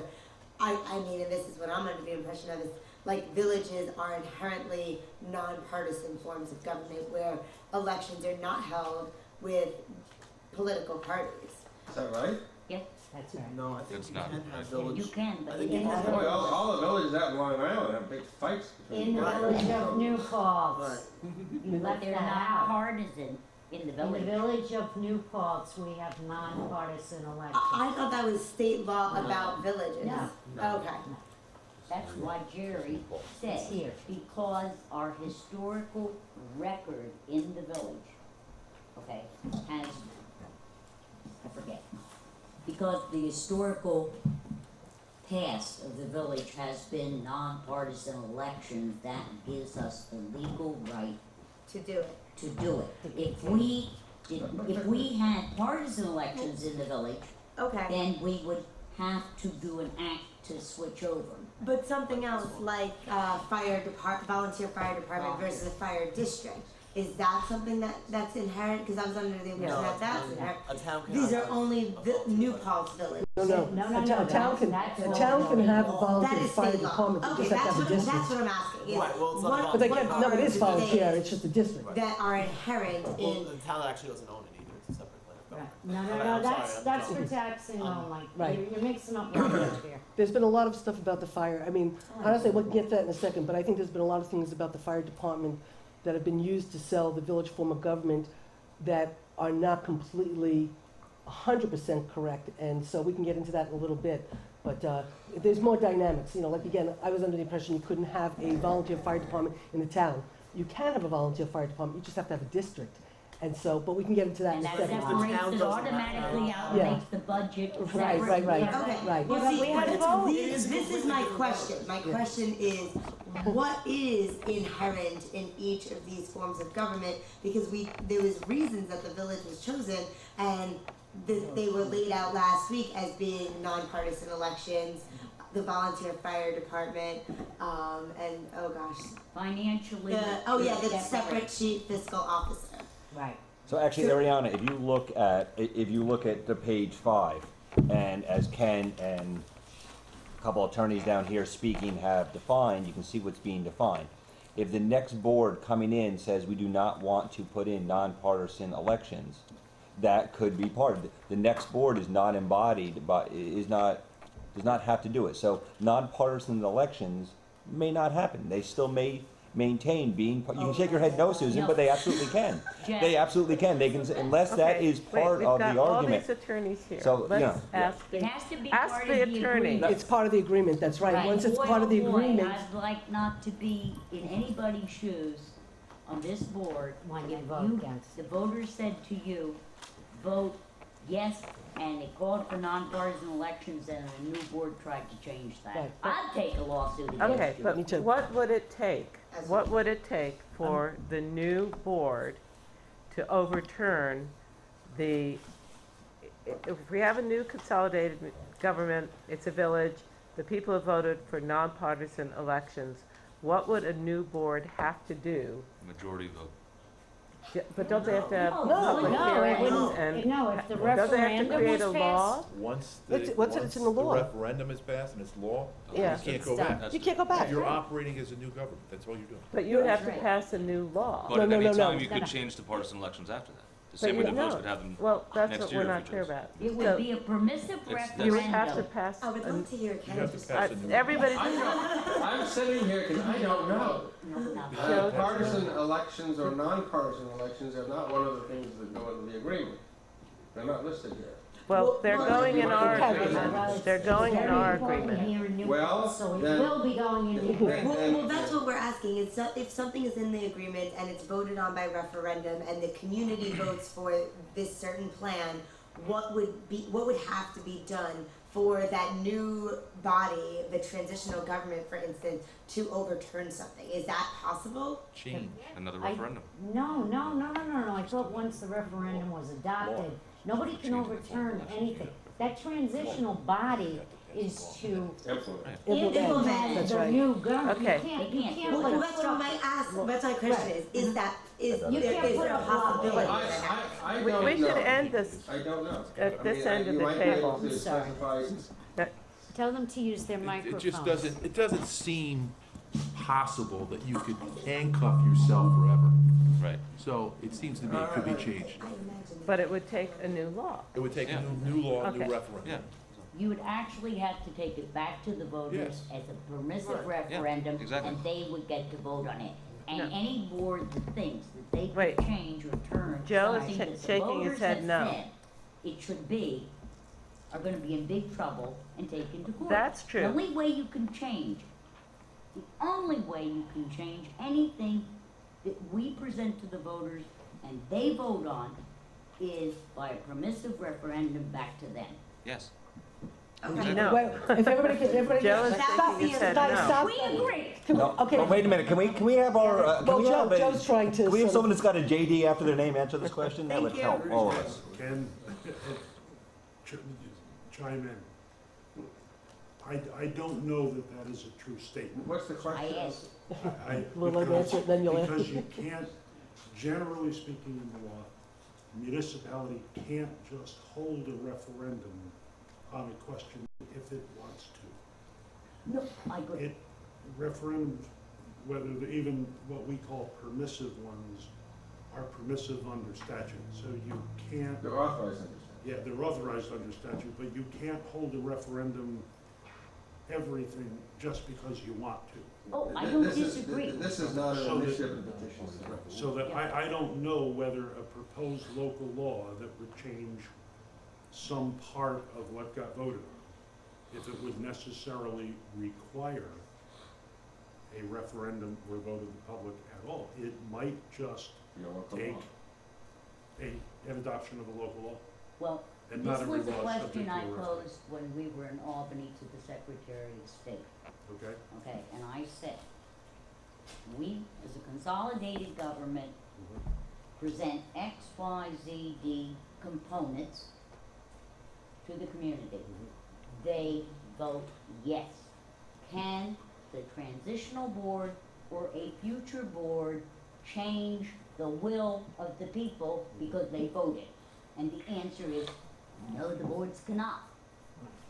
But they can't change the will of the people. So the only possible They- way would be by a petition if the community wanted to go to partisan elections. No. They could go Sally, I petition. mean, Okay, wait a second, we need to time get out. back there. Okay, Kevin wants to answer and then, We're No, I getting way off. think Joe's I think point is so. well taken.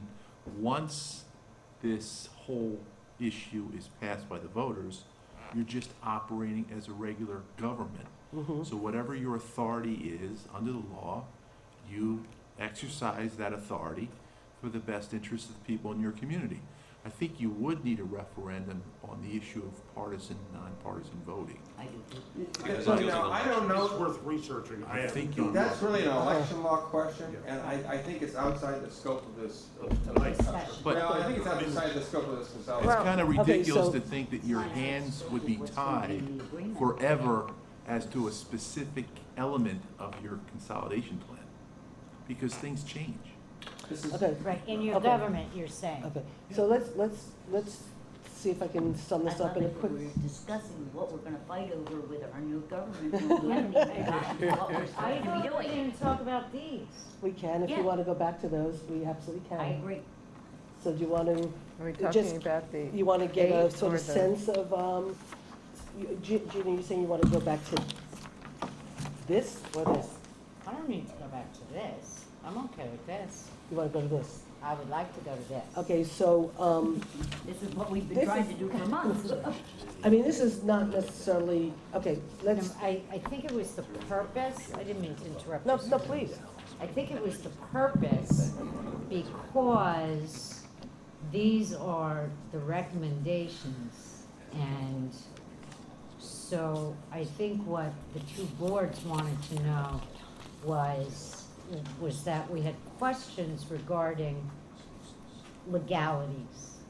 And we had questions that were like, that we wanted to understand different scenarios, like it came up about the appointed versus the elected. And that came out in much later discussions after this had been submitted to us, okay? So that actually, these are recommendations, but what the two boards might decide could be different. So that was why I wanted to talk to So, him about it. go ahead. Okay, so, and I don't know that I'm the only one. That's I okay. do think that other board members, at least would like more, information on. One of the recommendations of the committee was that, one clerk, instead of, we know we'll have one clerk, but like we were having the debate about the village form of government. And in the village, the clerk is an appointed position, but in the town, it's an elected position. The highway superintendent in the town is elected, but in the village, the superintendent of DPW is appointed. So my question would be, even if it's a village form of government, would the two boards together be allowed to make the decision that the clerk and the, whatever we're gonna call it, superintendent of highways and DPW and water and sewer and buildings and grounds, and can we determine in our agreement that that will be an elected position, or must we use the appointed position because it's a village form of government? That was the earlier question, we never got the answer. Well, I mean, the government organization of the proposed consolidation of local entities as part of the elected and appointed officials, seems to me you have latitude to make them either appointed or elected, depending upon what the joint board comes up. That is one of the things that's specified in paragraph, subparagraph F, section 2 in your handout in the law. And it doesn't tell you what law to pick it from. Brian, and then I actually have to follow up on this. Okay, oh, I'm sorry, if you want me to follow up. it's my question. Okay, it's specific to this, okay. I mean, in some ways, I think in a way, this was done prior to a lot of work that was being done by the committees. So I think that it gets a little complicated in the sense, when we says one clerk who's appointed, you have to understand the work of the town clerk is very different than the responsibilities of the village clerk. And so therefore, saying one clerk appointed, you're not really defining, you know, what that particular clerk's position is going to be responsible for. So in the finance committee conversations, it was understood that our clerk collects money and is the keeper of a lot of records and is the tax collector and all that stuff. The village clerk doesn't necessarily do what the town clerk does. The treasurer actually does a lot of what which our clerk does. And the village clerk does a little bit more of what my assistant does in a way, so it's a little bit of a hybrid. So really, in a way, some of the things the finance committee tried to do was sort of say, okay, what would the clerk's office look like? What would the treasurer's office look like? What would the mayor's office look like? So I think in some ways we'd have to actually define these positions and then decide, once we define the positions, is that elected or appointed? And I think to just sort of say, is a clerk elected or appointed, you first got to define, you know, what the new government's clerk is going to do versus, you know, how it's defined by, you know, the village clerk, Right. the treasurer, and the clerk. And All I was trying to determine was, do we have the flexibility to, when you hash out right, the description, do we have the ability to, at that point, determine right, the flexibility to determine appointed or elected? right. Yes. Right, and we do, but I wanted to get into that because I think that's important. And the same thing with the DPW and the highway when we talk about elected versus appointed, because part of the discussion, at least from the finance committee, when we were talking about how would we want to see this government formed, you know, at least our belief is, and again, this would have to be, if we move down this road, it would have to be what these two boards want to bring forward to the public and what the public wants. But we very much saw the need for the highway, you know, like all the roads that were plowed in the village become part of the highway superintendent's responsibility, and all the water and sewer and buildings and grounds go to the DPW person, and that you actually need two department heads in a sense, maybe not, but we sort of talked about two department heads. Do you want them both elected? Do you want them both appointed? Do you want one elected or appointed? So I think part of it's the planning of how does the government look, and then how do you appoint or elect these people, and that becomes part of the plan. But what Ken is saying is that we have an option to choose. Okay, but I want to just clarify something, and this is why I said, and I criticized the board, Jeff, the board, for not making these decisions before the study committees began. The finance committee was basing a lot of the financial analysis of the 2011 based on a village form of government with a village treasurer and a village clerk in a village model. Now, if you're gonna go around the other way, excuse me, if you're gonna go around the other way, the finance committee is going to withdraw the finance report because it is all piled up now. Well, wait a Okay, second. but- I'm not gonna fight with you, Sally, right now, because we have a different remembrance of when we got to that particular part, how we define these different roles and all this kind of stuff. So let's not fight about Well, that. I know how we do. Okay, well, I know you know, Okay, go okay? fight. And I'm not gonna fight with you, because I know what it's like to fight with you, but I'm not gonna give in all the time anymore either. So, at the end of the day, let's drop that subject, because that's not, you know, But as we do the it plan. really is Move a on. critical Anyway, decision, I agree it's a critical decision. because I agree. And that's something that we, as two boards, if we move forward, need to talk about, define, and then say, this is what we think it should look like, and then how do we want to go about, with these particular positions, move forward. that's, Brian? Susan, I don't disagree with what you're saying. What I'm saying is, then the finance actuals are a very different picture, if you do Well, it that way. Well, you might remember those discussions differently than I do, because this was one area that, you know, I was very clear about the fact that we had a town clerk, and we, you know, and we have a treasurer, and how those You issues. don't have a director. Okay. I know that, you do. Wait, Okay, anyway, so this is Brian, not Brian, productive. Brian, Okay, Brian, girls. Brian, go ahead. You should come to the goddamn That meeting. one you said loud. Go ahead. You understand what I'm saying. In looking through this list, I see that over the course of the last two meetings, we've now found out that we can shape our government pretty much any way we want to. So most of these things are bumped off until we can make the final decision as to what we want. The one thing that I think still remains a question would be number 5, and if nonpartisan Right. elections could be run by the county. Right, Everything Right. that, that would be like an election law question. right, Bigger which, work says it can be done. Oh, okay. I think the bigger question would be, I'm not saying that they can't, or whatever. I think actually the bigger question would be, when you guys started this process, the county wasn't running the elections. The county is now. I think we've had some experience with the county running the elections and the cost that's been borne by the local community now with the chargebacks and stuff. So I think that's something that we'd want to, as we move forward, if we move forward, look and understand and study and then decide what we think is the best thing, because in the past 2 Susan, years, I have to correct you. The reason it says run by the county is that because the county had just started running our elections, and we didn't think we could get out from under that. So that's why it says run by the county. If there's an option not to do that, then we should definitely explore it, but we didn't know that was an option. There's no way, okay. So, you know, my feeling is that these are the questions that people are asking me. What is this new thing going to look like, feel like, walk like? And so I think the next step we should take is to have a couple of town-wide meetings on these issues and hear from the public about whether, you know, I mean, one thing that would happen if we go to elected positions is that some of the appointed people who are currently in government would not be able to run for election, right? Because you have to be a resident of the town or the village. So that's something to think about. And, you know, we should have discussions about all of that. So I think that's the next thing I hope that the town and the village can schedule, because these are the things that people, I think, really want to know. What is it going to look like? What's going to be different? What's going to be the same? Why will it be better?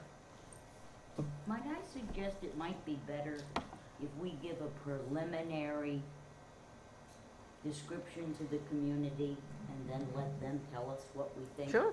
Well, that's what we were supposed to get together Okay. as the, thank you very much. Oh, right. Well, that's And what we are. one question I keep getting, Sal, could you please stop slamming your hand on the table, because when you do that, I it creates, no, it creates audio problems, so when you go back and you keep doing it. Sorry. It creates audio problems later on that people have asked me, could Sally please stop slamming her hand? So if you want to come over and hit me in case, that would be fine. That would be, but, We'll so, move out yeah, of the if we way. could Everybody get, sit back.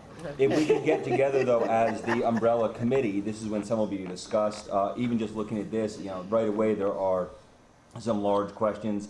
Fire protection is run by a volunteer fire department. Well, we know that, but that does not preclude that it would not. Are we going to say that maybe we do need to go to a fire district, or would we maintain the one that we have now? And you're using the phrase benefit districts. There is very distinct differences between benefit districts and special districts, and we absolutely need to, you know, one of them is ad horam the way it taxes, one is not, and there are very significant differences between those two, and the cost, how the cost is spread to the users in those areas and across all the taxpayers is significant. So, you know, 7 and 8 need to be looked at very directly. We need to discuss those as an umbrella committee, and also look at the fiscal impacts of both doing benefit district and doing a special district, because they are very, very different in the eyes of the county and the state. And the other one, nonpartisan elections run by the county. The county has some opinions on that too, and we also need to look into the cost of that. The county currently does not support nonpartisan elections. It's not part of it. Now, should we choose to pay for it, we could absolutely pay for it, but then we would also be in charge of taking all of the data, taking in all of the petitions. You would be creating a part-time job for someone to then around each election time. So there's a lot to discuss just off of this. Now, right? I mean, the village Yeah, runs its own. The clerk runs it, yeah. You, So- you But can't now do you're it gonna go on from a 7 town to- basis, you can't, you just can't. You're- You just can't. I agree. Okay. I agree. I'm not just saying these are things that we need to look at. So even just the agenda here that was outlined here, Right, there's a well, lot of questions on. elections are gonna cost money in whatever form. What I'm They are. asking us to do is some of these questions have been asked, they have been answered, okay? I think we owe it to the community and to ourselves to start designing. Right. Okay, I'm not, Or the umbrella I'm not committee. finished asking questions that Ken's here for. Yeah, let's get back to it. Sorry, No, Go no, ahead. I don't mean, I'm talking about I'm not ready Right, to but- design. Right. next time we should be. Let Jean finish asking the questions, and then Sally, you can, Yeah, I have questions. okay, For Ken, yes. okay. Well, then why are we wasting time? Yep, yes, Ken, some I more thought we were questions. going down the sheet. Okay. I need you to explain to me. Number 7 says, water sewer services are provided by one benefit district where geographically possible, where not by separate benefit districts. Now, I was on the infrastructure committee, and our recommendation that was that water and sewer be consolidated into one village-wide water and sewer. I do understand debt stays with the district it's in, so the village retains its debt, and the town has 4 water districts and 3 sewer districts, and each one of them would retain their debt. Okay. So there's really, we're not talking about a benefit district. That debt is a special district, or the special district is the taxing of meter rates, and the debt is the benefit district. I have to have my question answered. Well, I wanna Entirely. answer this, and I would invite Joe and Joe to pipe in if I get this wrong, or they have a different spin on it. In villages and cities, water and sewer are municipal-wide Right. entities. There are no districts, generally speaking. In towns and counties, water and sewer are done pursuant to something called improvement districts. Okay, they're not called benefit districts. Okay. And in fact, the whole notion of benefit district, you should scratch it out. There's no such thing in New York law. Okay. There are benefit assessments within an improvement district, but that's a different issue. So, and also the term special district doesn't apply unless it's a district created as essentially a tax levying district by the state legislature. Library districts are special districts, for example. But water and sewer districts are improvement districts, and they are established and they operate under general law and the county law and the town law. All right? So what you have here is a village with water and sewer service that I believe the village owns the water filtration plant and the sewer plant. And you've got districts that buy water and sewer services in the town. One of the issues that's always come up over the years is what the village is going to charge the town for water and sewer services. You know, and the town doesn't like it, it's too expensive. Okay. One of the opportunities you have, this is actually one of the more interesting parts of this, in my view, is whether you want to go the town law route or the village route in terms of water and sewer. If you went the village route, you just get rid of all the districts, and you would have one water district for the consolidated Tamarack Town Village and one sewer district. Now, we have town clients which have experienced the kind of growth that you normally see when an urban area expands within the more rural area. And what they have done, almost universally, is taken their little dinky water and sewer districts, which kind of went subdivision by subdivision, abolished them all, and gone through a consolidation proceedings. We have one town-wide water and sewer district. It takes a few years to get all the rates straightened out, but it's a much easier thing to administer. So that's one thing that you might do, is to use a town format to have an improvement district, but it's essentially treated as a general service within the consolidated town or village. What happens to if you were to go with the village form? If you went with the village form, After one district, what happens to everybody's respective? well, it kind of works out the same way. Because, for instance, if you've got a village that's got an area of the village that's going to have a pipe extended, but it's not going to affect the rest of the village, it just basically becomes a village charge, and everybody pays for it. In a town system, that capital cost stays within the area of the extension or the new district it's benefited by. I'm asking about. Ask them to the microphone. In the new form of government, so if it's a village, it's one district. Yep. And if we wanted to use the town form. You could also have one district. We could also have one district. Yep. And The still benefit- consolidate the Yeah. debt. No. The new debt would be spread out over the entire district. And The old debt stays where it was. Okay, the old debt stays where it is. In what kind of a taxation? What is it called? You would have, the levy on the property would be the same levy that you would have prior to consolidation in order to pay the debt service on the bonds that were issued. Under a special improvement, until the debt runs out. Yeah, but it's either town debt or village debt. But only those people in the town water or sewer district pay that debt service, not the entire town. Okay, well then, in the village debt on water and sewer. It's paid by all properties in the village. It's paid by everyone in the village Yep. and the town because you've consolidated it? No, Because no. you're getting the water from the same source. No, but you're not No. No? No. It stays with the village residents. Yes, this is Okay, this is that's pre-consolidation. And the whole business of buying water is just a contract to buy water, it has nothing to do with And it. that's the part that would go away. That contract to buy water would go away. That's right. Okay. But It's probably a good thing.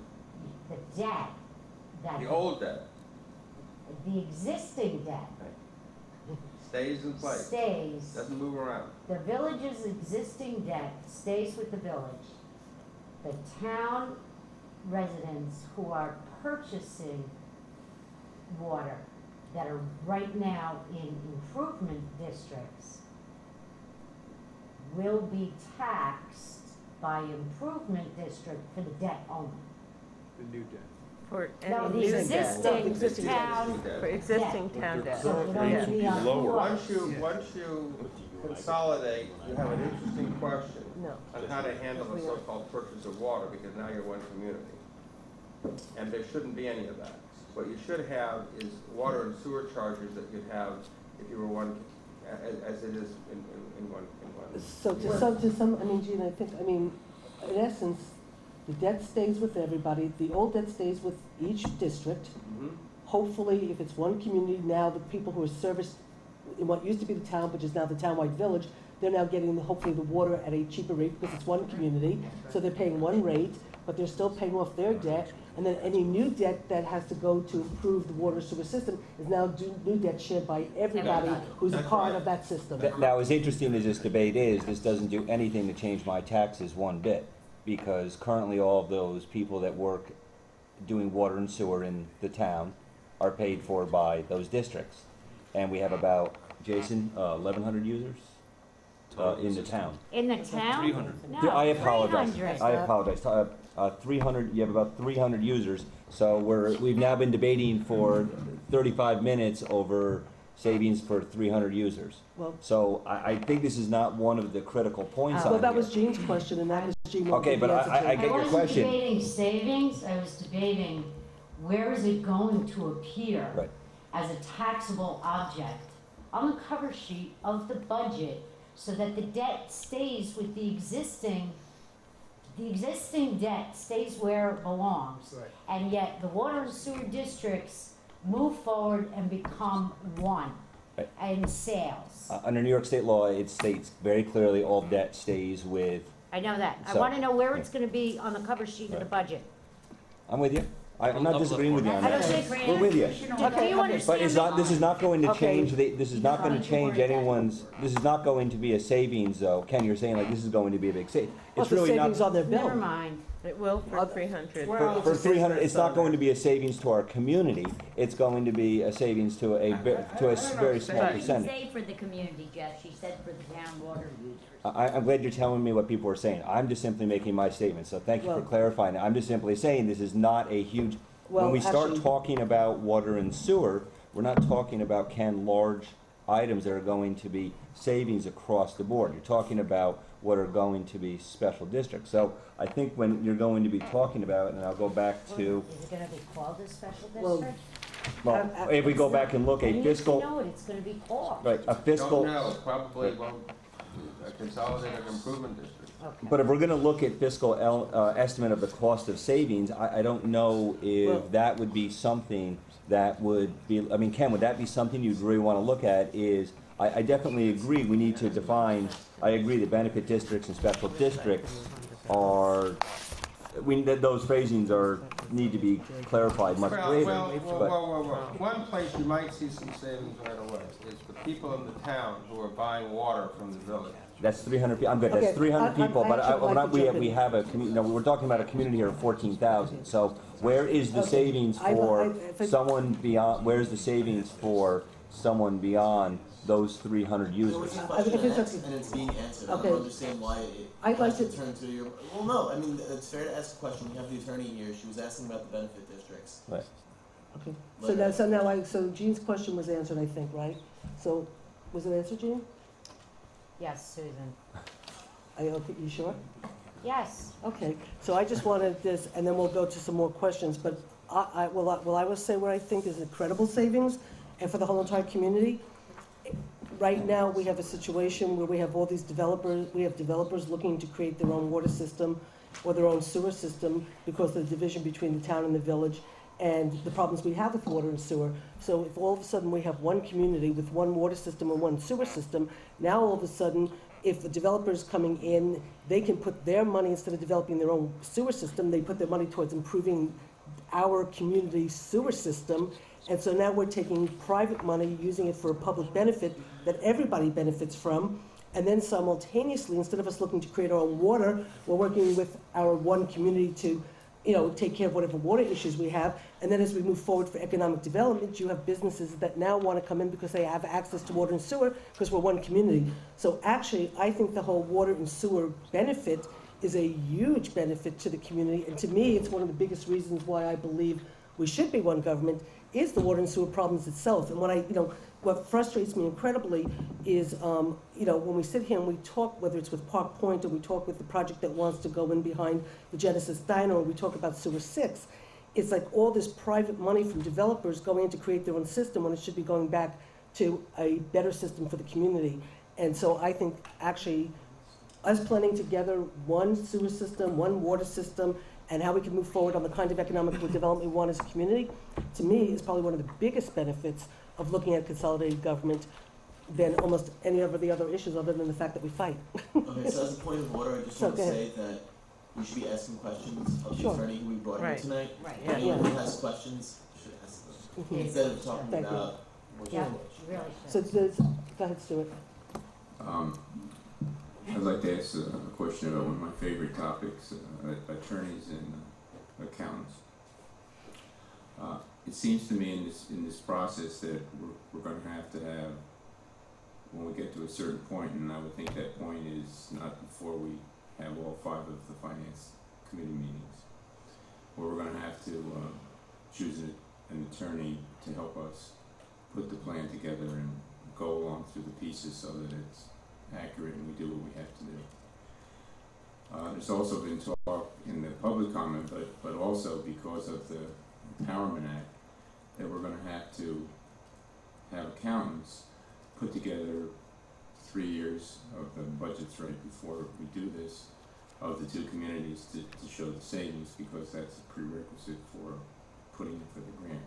So am I correct in thinking that we're going to need professionals, both attorneys to do the one and accountants to do the other, as part of this process to move forward? Got a question for me? Yeah, I think so. I'll answer the question. To get this done, do we have to do? Well, here's, generically speaking, look what you've just gone through the last 3 or 4 months. You got no place, okay? You haven't got anything except for a vote. We deal with communities all over the state and really all over the country who have these kinds of problems to deal with. And our experience is the ones who succeed are the ones who get professional help to guide them through the process and help them, come up with solutions and help their leaders to develop positions and gain consensus. I'm glad to see the village and the town attorney here tonight.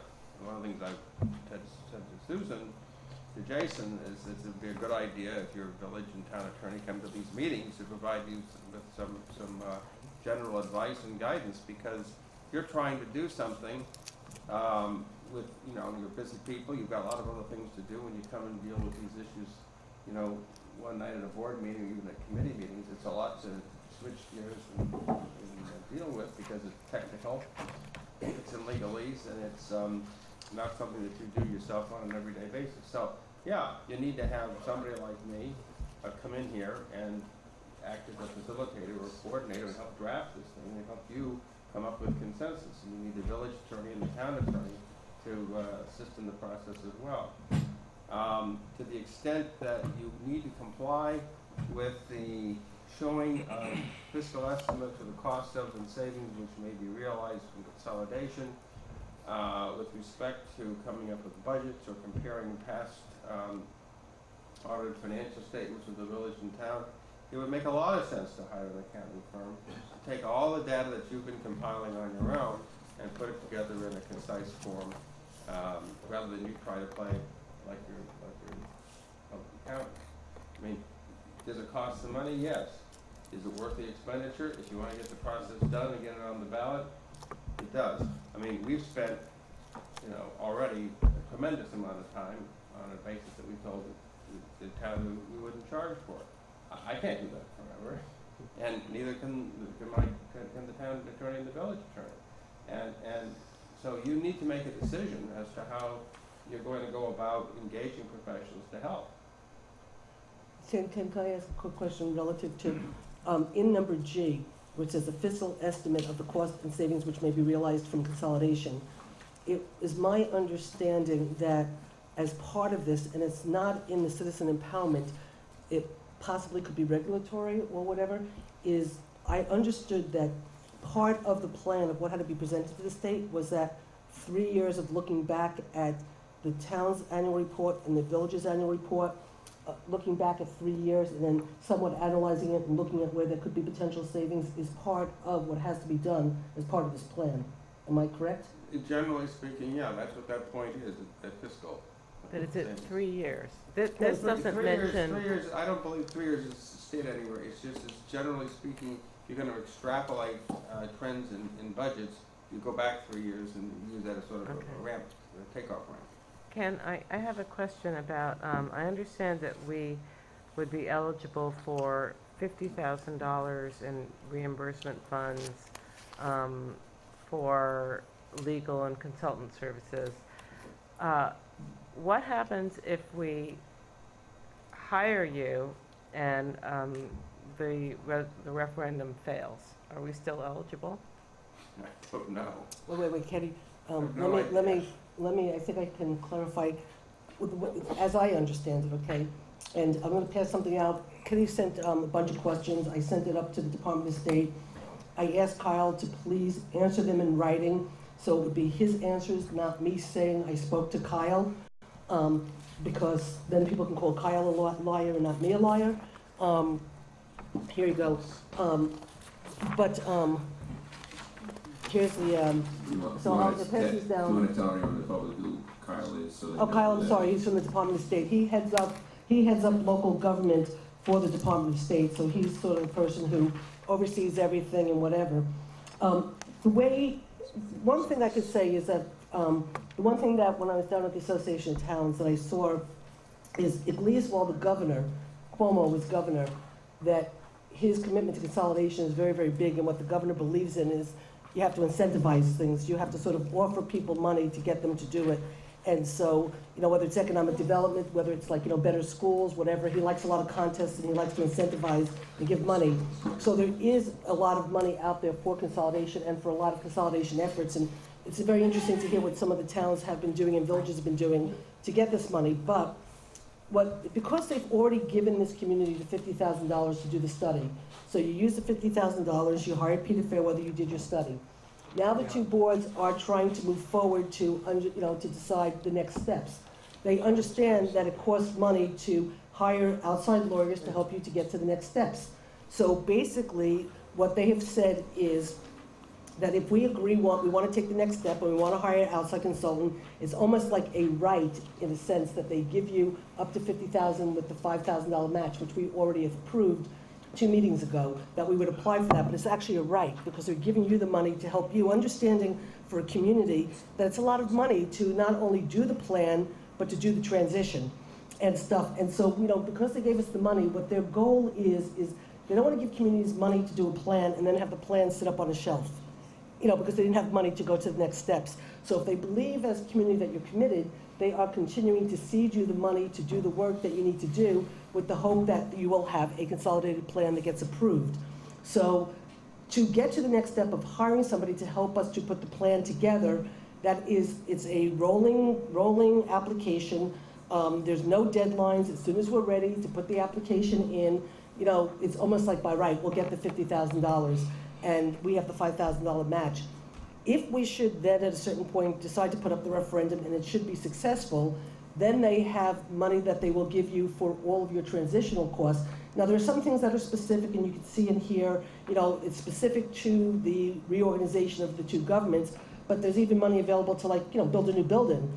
So if you want, I can take a few seconds. You want me to go through these questions and answers and read them? Sure. Okay, so I'll do this just really quickly. The questions that Kitty had sent, that she's been getting, what consolidation expenses are reimbursable? The grant is available for planning and implementation. The grants may be used to cover direct costs including, but not limited to, legal and consultant services, capital improvements where such expenses are vital to the implementation of a local government reorganization, transitional personal costs not to exceed 3 years, and only where such expenses are integral to the implementation of a local government reorganization. So if we should vote to, and it's an affirmative that people want us to consolidate, they can give us money up to 3 years to go through the transitional costs that we'll have. Joint equipment purchases that are vital to the implementation of local government reorganization. Okay, number 2, what is the maximum reimbursement we would qualify for? For reorganization study and/or plan, the maximum match shall not exceed $50,000 per application, and that's what we already approved as 2 boards with the $5,000 match. And for organization implementation shall not exceed $50,000, and that's after the vote.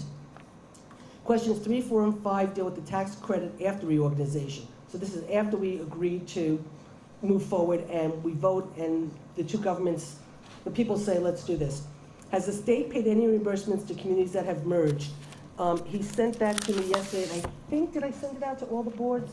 Or did I just send it, okay, pass this down. I guess I sent it to Dr. Benjamin and, I'm sorry, I might not have enough copies for the public or whatever.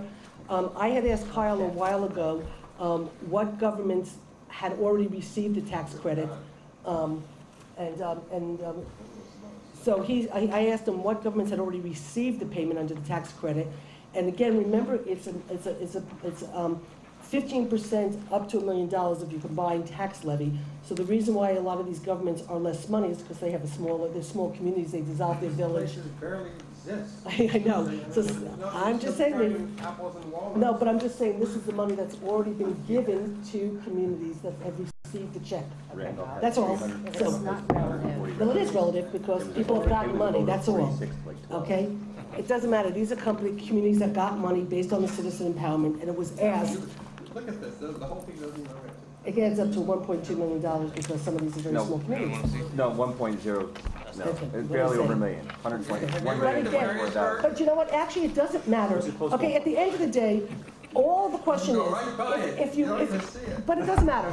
They chose to get rid of their village. They were entitled to X amount of money because they did it. They got paid. That's all I care about is people ask, has anybody gotten the money? This is who got the money. I don't care if they're small, if they're tidbits, if they're big. Please. Are you yelling at our consultant? No. You agreeing with you. Ken, these places don't exist. You drive through them. I've been through every one of these places when they were still villages. You know what? Randolph has 40 residents. Okay, and how much did they get?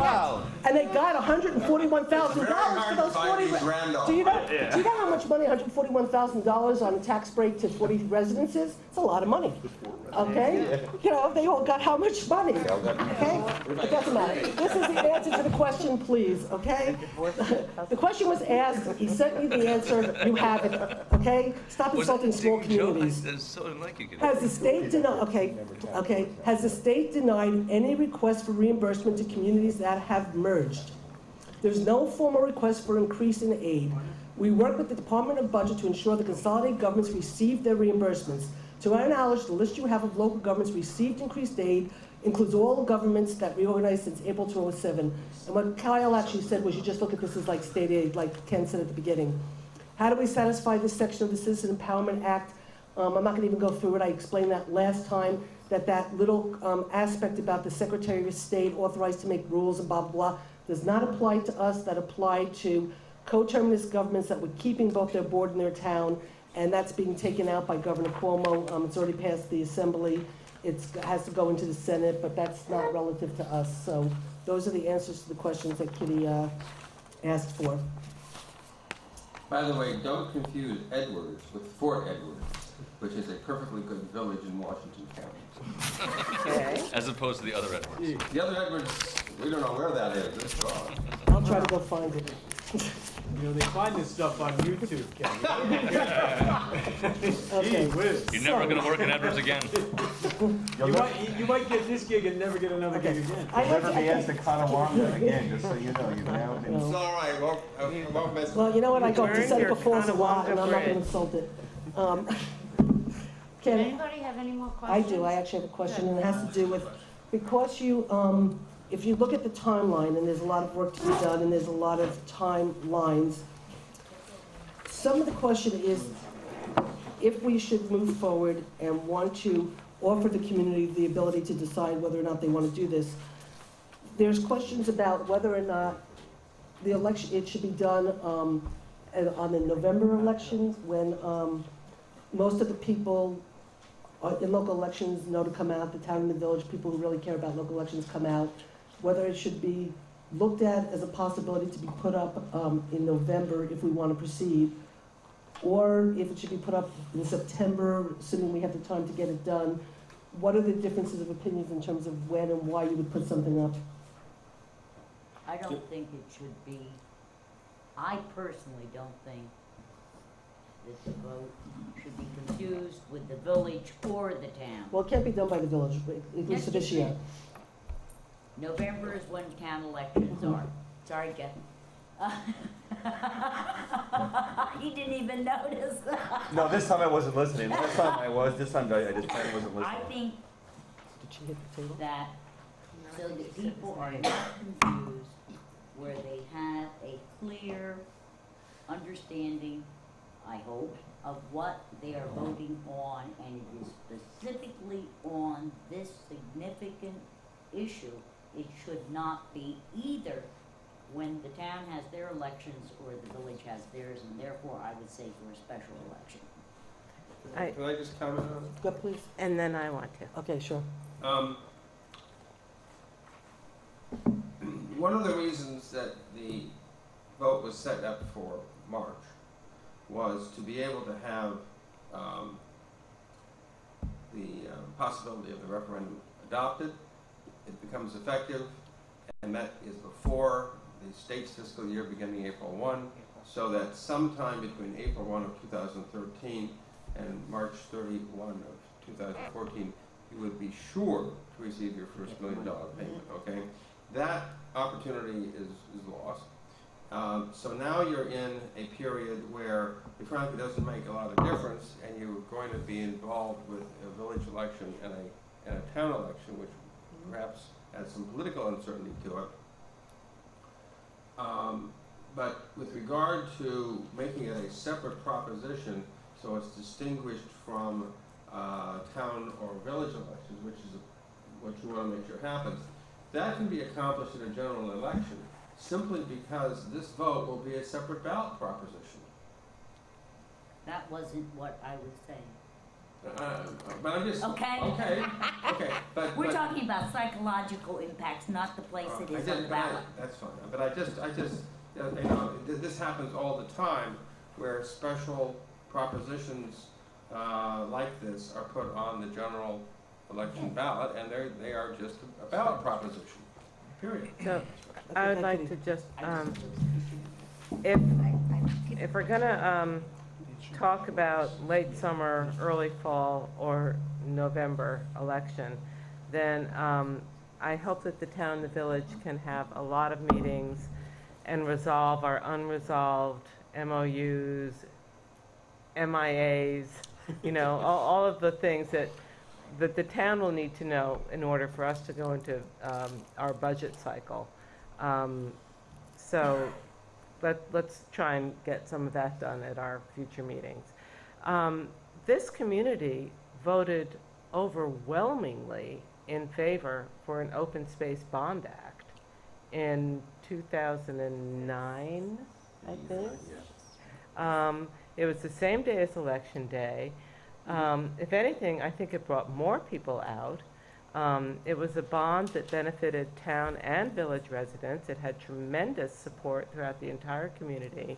And our Open Space Committee did a fantastic job of informing the public about the benefits of voting for that bond. So I think it is possible to, I think this community is engaged enough to be able to handle a ballot. Let me just add to that point, and I'm not picking on you. You sure? One of the problems with having this proposition on a special election, especially in an off year, like there's never an off year in New Paltz. Well, technically it's an off year. It is for everybody else. Okay. Is that people don't come out in an off year, and people come out even less for special elections. If you don't have a significant percentage of the voters, because this is going to affect all the voters in Texas, come out and actually vote on the thing, you do create some liability of somebody bringing a lawsuit that the vote shouldn't be honored. If you have the vote on the general election, you're going to get the maximum number of people to come out to vote for it, which probably makes the most sense. I mean, it's a fairly common thing that school districts love to have bond resolutions adopted sometime in the summer. Maybe that's it's wrong. Whenever the older folks without any kids aren't in town, they leave, you know, then they're not around to vote against it, you see. So again, it's kind of help you, you know, make it as easy to avoid attack or criticism and have it when a lot of people are going to vote. So I'm going to just jump in because, again, this was something I talked with Dr. Benjamin about the feeling, and I had said exactly what you said, was that I would hate to see the politics of the elections and who might be running, you know, affecting the vote. So if they don't like the person running, they might say, I'm voting against this because I don't like that person. And so I said I would hate to see it get caught up in personality. So I felt the same way you did, but Dr. Benjamin made the same argument that Ken did, that the people on an off year don't come out that much in the special election, that the people who come out and vote in town elections are the people who care the most about the town, and that's why they come out and vote. And you have all the town people and the village people, and that's when you will get your maximum amount of people. And so he was suggesting the same thing that Ken is saying, is that, you know, the November election is probably the best way to, you know, get the most people out, and then to, you know, and then Dr. Benjamin was saying to work back from there in terms of the timelines of all the work that you have to do in order to be able to, you know, accomplish that date and stuff, you know. So, you know, even though I'm afraid personalities will get involved, you know, I think, you know, again, we'll have to just, you know. Give us the time that we need Yeah. to have conversation. But even, I mean, even if we should agree that we think that that's what we should strive for, that, you know, we have a commit, you know, that we do believe we're vested enough to try to move forward, try to frame this government, see if we agree with it to bring it forward and whatever, that if we did say the November election, there's still, when you look at the timeline of all the work that needs to be done and the statutory timeline, when you start counting back, we're almost pretty much up against that, you know, again, where the clock starts ticking in order to get the plan together, get all the work, start to do what we need to do, and then, you know, and then start to have the public hearings and all the work. I mean, we're really, you know. Susan, do we need, how soon can we have a motion to apply for the reimbursement for a consultant to? We actually made that, did it. it's already done. That was the meeting you missed. Okay. 2 boards already voted to apply for the 50,000. We've already committed to 5,000. I then went on vacation, and Sally was busy doing some stuff. And I did talk to Kyle, and Kyle actually said, you know, if you have a, you know, at the time, you know, we did have some things from Ken. I was just shuffling papers. You know, I mean, basically, in essence, we already approved it. We can apply for it great. whenever we want. It's just a matter of now putting together the application. And again, like you said, it's almost really a matter of rights. So, I mean, if it's money, that we shouldn't really be concerned about the money holding us back, because we've already, A, approved it, and B, we will get it according to the state. So it's just a matter of when we want to move forward. Okay, I believe truly and truly that we need a professional grant writer, and I think we ought to put out a request for qualifications for a professional grant writer. I think we ought to put out a request for qualifications for an accountant efficiency expert, and I think we ought to put out a qualification request for attorneys. What do we need the Well, grant writer? I'll second it for purposes of discussion. I didn't know that was a motion. She did. Yes. You have to know Sally. What do we need the I grant didn't hear writer you. for? Sorry, Why the grant writer? did the audience hear me? Okay. Katie wants to know why you would need a grant writer. Because I don't think we have the time or the know-how to do a proper job of writing grants. And if there are 2 people in this room that do, good. Well, it sounds like, I mean, Ken, have you had any experience with this reimbursement process? Yeah, there are forms you fill out and send up. Is it a form or is it a big My grant? law clerk can do it. Okay. So, let's go with the law clerk doing it. Would you like to If you wanna do it, authorize? then you better make another motion. Make a motion for Kitty. Ken's law clerk to do it. Well, are you retracting your motion? Anybody, I can retract it, no one seconded how does it. this I end? did second it for Oh, purposes of deal about discussion. Ken's Oh. law clerk writing gonna the retract it application since for you said it. reimbursement for Huh? consultant. we should I get it think done. we ought to move forward in a I'm proper trying to way. keep poker face here, you know? I thought You're making it very difficult. Only for tonight. Professional. Unless he's got a walk, okay, he wants to do a team, I mean, I can. Sorry, Sally. We should, what? Questions, or can I keep going? Well, Kevin, can you speak into the microphone so we can all hear your wisdom? No, it's not wisdom, but Sally, you're right, we do need accountants and lawyers. And so the question is how we go about retaining them. That's it. And I think we ought to do a request for qualification. It's not a procurement issue, but I do think that 2 or 3 of our board ought to sit down and very quickly, within the week, write the qualifications you're looking for, what kind of material you want, as defined by this, and get it out, and in 2 weeks, get it back, make a decision, hire the accountants, and be done with it. You mean bring it back to the boards to approve the the RFQ, right? Pardon? You mean bring it back to our next meeting for us to approve the RFQ, not No. to just write it and send it out? No. I think that Jeff is interested in this topic, Brian is interested in this topic, I'm interested in this topic. I think that RFP is pretty much defined by what you have to provide in here. In 2 weeks' time, all those, if you want to limit it to 3, do it to 3. Then the full board votes on who's getting hired. Can you show? Based on what is being offered you for the services. I'd like the joint boards to decide jointly on what On the the qualifications RFP. we're asking for. I mean, we had a discussion last night about the village board wanting to approve the layout of forms Jake, that can you they're just- used. So I think this is on a higher level of importance, especially given the minority dissent on a lot of these issues, and the comments from the public. I mean, this has got to be an open process the whole way, including the qualifications we're asking our professionals to have before we hire them. Let me ask a question. Kevin and Stuart, I'm sorry to do this to you, but I'm going to do it to you anyway. What I would like to do is ask if the 2 of you would be willing to get together next week, put together a request for proposal, and the 2 boards schedule a meeting for the following week to look at this request, and then hopefully authorize it and get it out, and then within a certain amount of time get a response back. And then schedule interviews. Are they gonna? Is this at Ken Bond's rate, or is this at a different rate? It's not a Ken's Bonds rate. I thought, wait. It's at are your we public talking- service I rate. feel like we're talking Hold about 2 on. different things. I thought we were talking about hiring a grant writer to. We're talking about 3 different things. Okay. Well, We gotta- need to talk about one of them at a time because. Stuart, are you interested in doing that? Wait, I'm not Please. understanding.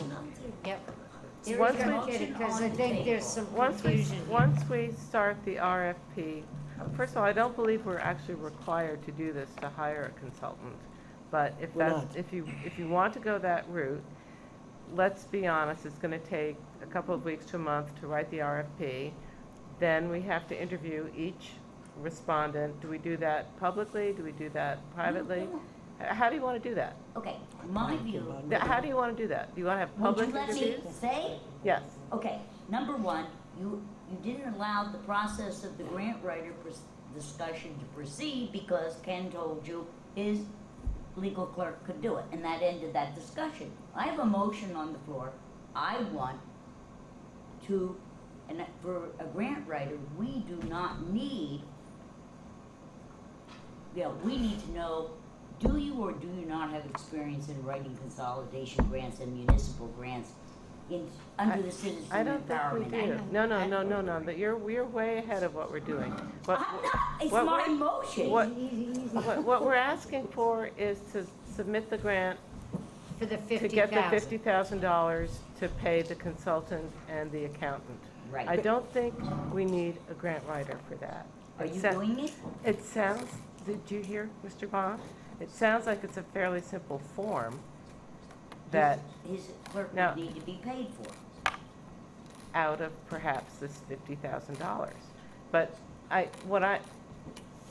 so you're thinking that you want to go to the entire legal world in New York State I'm not and from the get legal world for a submissions grant back. writer. No, but you want to have a grant writer write an RFP to solicit attorneys. No, I want the grant writer. What we need is an attorney and an accountant. And we also need a grant writer.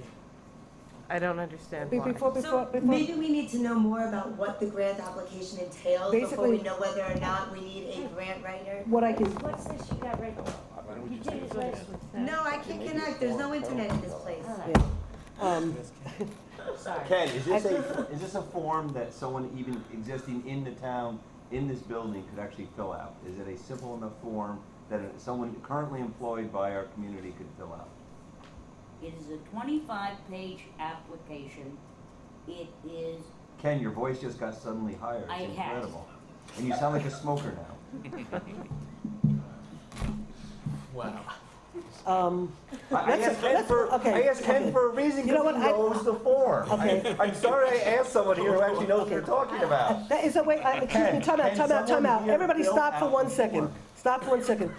We will ask questions one at a time. Ken will answer the question. I just really would like everybody to, we've gotten 3 hours now, 7:30, 8:30, 9:30, 2.5 hours without really insulting anybody. So let's just try to keep it that way. Okay, so Ken, could you ask The forms are on some state website. Yes, I looked at. Omaha. They're not designed to be, have to be done by lawyers or specialists. They're designed to be done by municipal officials. The normal thing is that you have your lawyer, to be the town lawyer, the village lawyer, or we could take a look at it and check to make sure that is it done right and send it in. I mean, it's not being read by rocket science. This is being read by guys who work for the state government. So that's not to say that, you know, let me tell you something. A grant writer is somebody who sits and writes a grant for $1 gazillion from the Ford Foundation or the Department of Energy for some very large project that has to be described with a lot of specificity. I mean, I've seen those things. They're this thick. That's what you hire a grant writer for, not for $50,000 grant from the. I think it's okay. Look, I will, not that I have a lot of time and I'm already doing too much, but I did talk again to the Department of State. I asked about this particular grant. Pretty much in essence, we are hiring somebody to help us develop the plan. And so probably everything that needs to be in the grant is right here in the Reorganization and Citizen Empowerment Act. I will be willing to try to take a crack at writing it, drafting it, and I will either send it to Joe, to either Joe Moriello, or if Ken would be willing to look at it at this point. I don't know how much more he's willing to do for us, because we've asked an awful lot of him. But I can take a crack of it. I can even send it to Kyle and ask him if it's good enough or if it needs. So I will take on the responsibility of getting this $50,000 grant written up. Okay, so now let's move on to the. There's still a motion on the table. Well, thank you, Susan, but unless the motion is amended, we have a motion on the floor. I understand that, so I'm making an offer and then we can decide where we want to go. So. I attended the webinar, lovely empowerment grant seminar, and let me tell you, good luck. Well, let's let her take a crack at I it. think a professional grants person, I certainly don't feel capable of writing it. It is a 25-page grant, whether you believe it or not, and it requires an awful lot of information that somebody who has written grants just frequently, you know, could just whip through it. But I don't think we have that expertise. Could Mark McGlower maybe do it? Is there a second to the motion, actually? Well, I did a second, There was a I did a second second for for just purposes chat. of discussion. So, for the moment, if we could just continue the conversation and then we could decide if we want to amend any motions or whatever, but since we're still doing discussion, if that's okay. Ken, can I ask you just a quick question? I know that when, your firm, when you do this kind of stuff, your firm does a lot of the legal work, but then they work with an accounting firm to do all the finances? We work with a lot of accounting firms. I mean, and I don't know who the accountants are for New Paltz. I probably should, but they're probably from. Well, O'Connor Davies. Sedora's ours, and I don't know who. O'Connor Davies one. And Yeah, O'Connor Okay. Davies is Pretty big. a firm we work with a lot of places. We know those people very well. I'm sure O'Connor Davies or somebody like them would be happy to do this and could you know, do it fairly quickly and inexpensively, and you know, you can have confidence that it would be done right and you know, appropriate to add to the agreement. So Sally has her motion. Do you want to put a Well, dollar for someone amount within in? our village staff, we do have a grant writer that we use, and he does really, really well. Very good work for us. It's not even a possibility. But I don't think he does these kinds of grants, does he, Jason? I'm sure he could. I know it's not his stock and No, trade. His specialty he's is water sewer federal. infrastructure. Oh. He's federal grant. Well, I mean, the only thing I'm thinking is if this, you know, again, none of us have seen the form, but if it's not that complicated, is it something where it has to be descriptive and you have to create a narrative and all of those things? And or is it- justification, and you What's the have point to of gas? present budget figures, and you have to show So, exactly Sally- what you're going to do, and Sally, how do you much want to think put a the limit? transactional cost Do you is want to going put a be, dollar amount? and how but much I'd the rather- accounting costs are going to be. It's not just, Okay, so if it's okay for the moment, because I'm just not I mean, let's get to the point of hiring the consultant to draft the plan and how we want to proceed with that. Because if we come up with a plan, then we might be able to decide how to handle the consultant, whatever. Because in the interim of while the RFP, if that's what we should decide to do, is being worked on, if that's, you know, how we want to go, I can start to look at the grant. By the time we get together to go over the RFPs, I could say, Uncle, I can't do it, and we need help. Or I can say, you know, here it is, everybody look at it, do you feel comfortable? I ran it by the DOS, and we'll go from there. I think right now the more important question is how we want to proceed with getting the consultant who's going to help us to start drafting the plan, so we know what we're talking about, and we have something to start talking to the community about that's real. And I think, you know, we need to start working on the plan and having help to get us to the plan. So I'd rather I talk agree, for the but- moment. But we have Sally's motion on the table. I know, but we I can't would break Sally- it up until we. I would like Sally to put a dollar amount that you we've want to already, allocate towards the grant writer for this part of the process. Wait a minute. I agreed, thought we were having a the discussion. two governments agreed We're agreeing not to to do it. pay, to upfront the $50,000 I know, but how grant. much of that do you want to spend on this grant writer? That's what the. Wait a minute. No, that's backwards. What, Jean?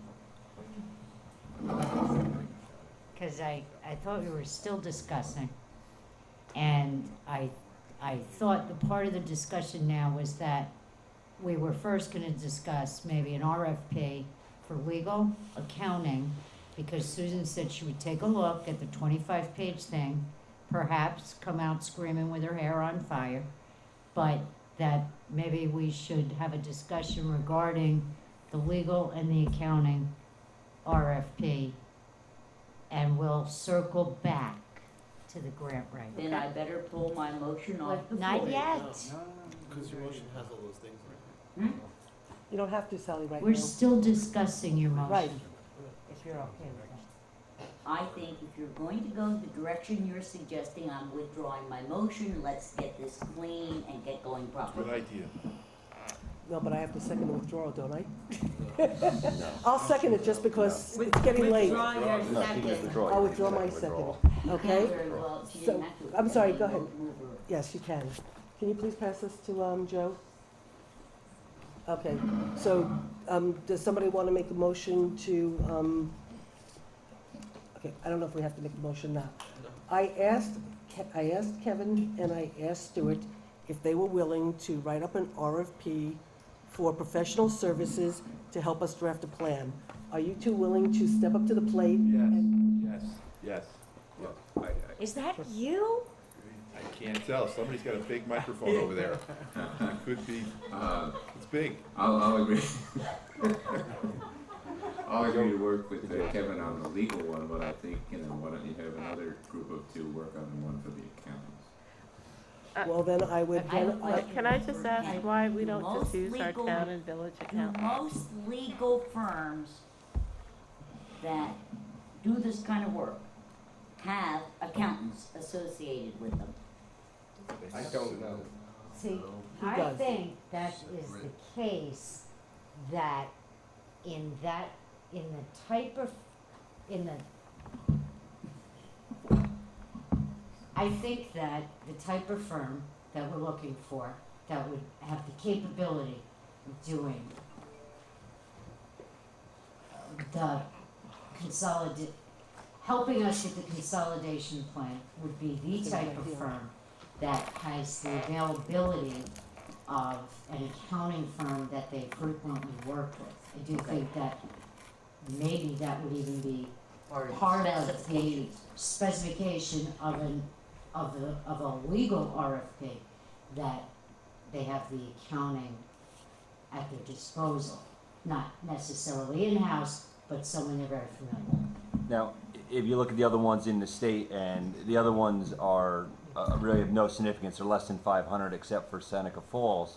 Seneca Falls used their own local attorneys, and then they use CRG, Center for CGR, the Center for, and you see their name frequently throughout. So I don't know, Ken, are you familiar with them? Or Yeah, so they are used very frequently. So Seneca Falls, again, being the one that's not really a good comparison to us, but they did use their own local attorneys. Well, I don't know if I'm speaking for Mr. Moriello Joe or not. won't look at you, Susan. I just know that when I spoke with Mr. Moriello yesterday, and maybe when I spoke to him yesterday and invited him to come, you were saying that you thought we needed to hire outside experts, of which there are very few in the state, who do this kind of work, and we need that help, and we need to pay for that help. Is that a true statement, or could we sit here and just say Joe and Joe, just have at it? Are you confirming or denying? Or do you not know? It's difficult. You have somebody here in the form of Ken who has done this before, who has assisted other communities before. Speaking for myself, and I can't speak for Joe, I mean, I would be starting at the very bottom, and it would be on-the-job training, and that generally is not something good for the client to get from the attorney. Okay. And even if we did, I mean, if you hired somebody like Ken who has this type of experience, who's done it before, the work that you would ask me to do is probably going to be extremely limited, I think. I would expect, for instance, my role might be to look at the public hearing notice that gets drafted as part of this, see if it's sufficient, make sure that deadlines are met, and the rest of it. My involvement probably would be very small. So, you know, where do I think the taxpayer money would probably be best served? As far as I'm concerned, I think it would probably be best served with somebody who's got some experience.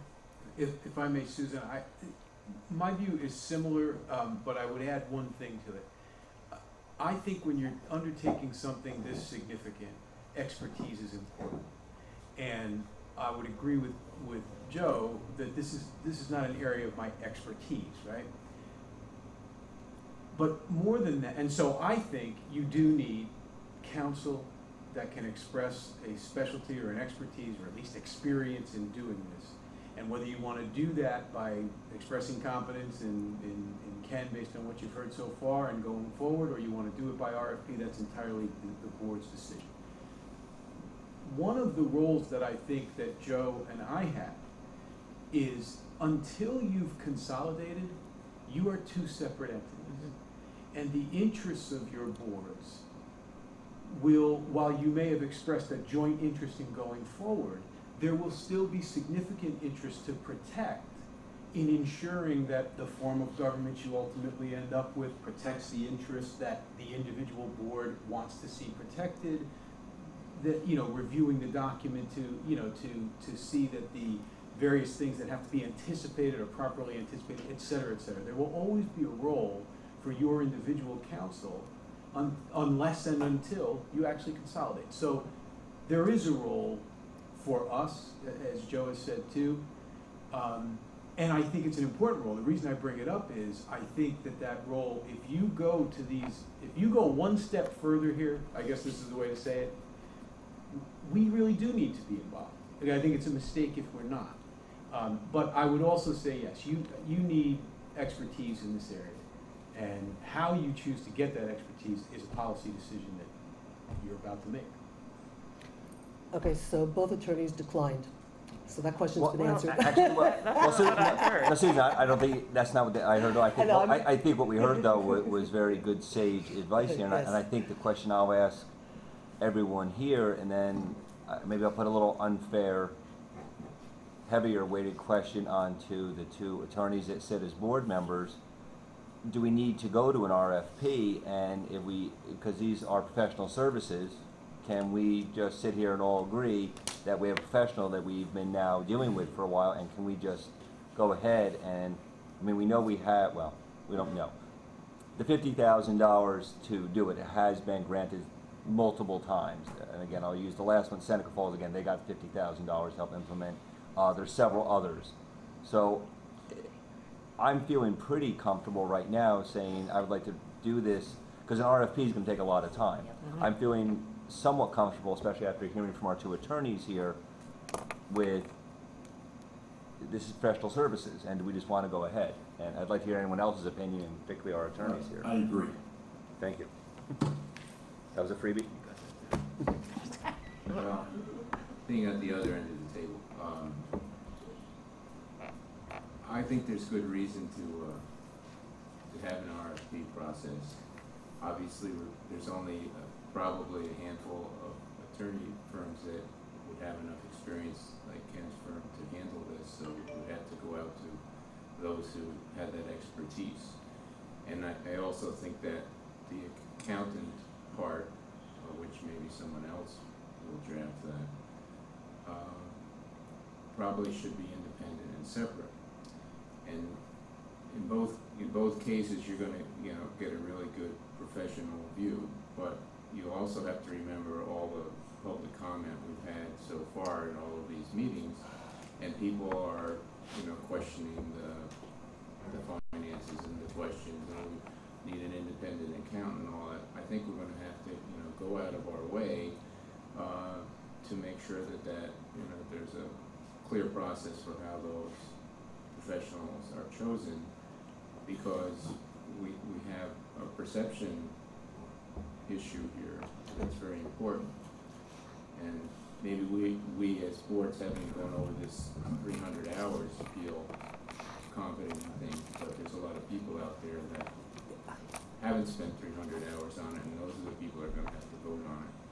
So I'll volunteer if you want me to. It doesn't have to be me to work with Kevin to do the one for the attorney RFP, which I think should come back to this group to decide, and it may take an extra week or two, but I think at this point in time, especially for aiming for November, that it's better to do it in all the details so that people can see that we're making every effort to make this open and clear details. So, and if someone would do the same for the accountant and bring it back, I think personally, that's the way that we're fulfilling our role as the boards properly. Okay, That's I will go with whatever way both boards want, and I have no problem at all. Either way, it doesn't matter to me, but I will take exception with what you said, because by saying what you said, you're buying into what I personally believe has been a perception by a few people trying to basically say that the process we went through was not transparent, it wasn't open, we didn't bring people in, and all the negative comments that have been made over the past God knows how many months.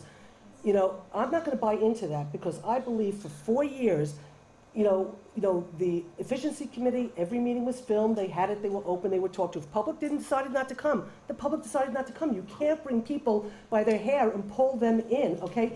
This process, since we've had these committee meetings, they've all been open, they've all been televised. You don't have to agree with the outcome. That's okay, that's fine. But to criticize the process and say that we've not been open, that we haven't been transparent, we've been trying to hide things, I will not buy that line of thinking that's been fed to this community and creating this perception and stuff. And again, I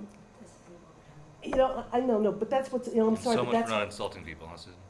I'm sorry, I'm sorry, but this isn't what we're talking about, and I do agree that we should go through the RFP that's process. fine, but it's... And Can I that's just the explain- question that's on the table. Okay, can I just talk a little bit about our experience with the RFP process during the very beginning of the efficiency committee meetings, when we hired a grant writer. Actually, I think it was our town engineer who wrote the RFP.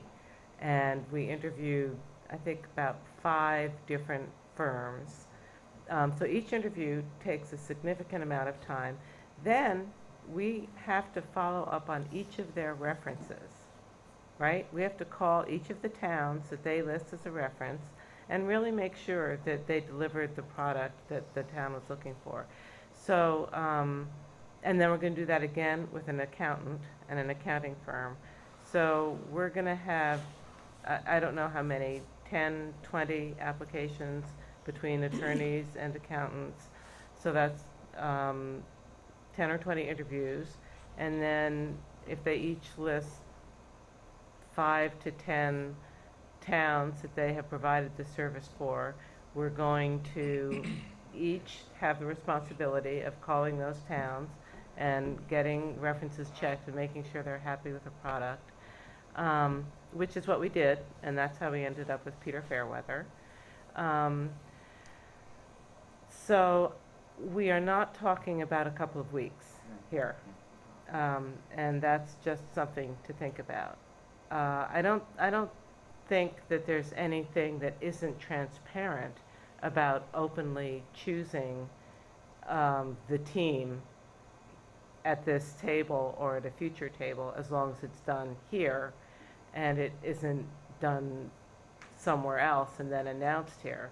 So I think that if we wanted to have a conversation here and follow up on Jeff's suggestion, if the feeling of the 2 boards after meeting with Mr. Bond and hearing our town and village attorney offer to essentially be backup, is what I'm hearing. What we're going to end up with is a plan which will have then been vetted by the attorneys who each represent the obligations of the respective boards. I don't think that's the, I think that there will be so much public input into that that it almost doesn't matter who drafts it. But that's just me. That's a good point. Very good.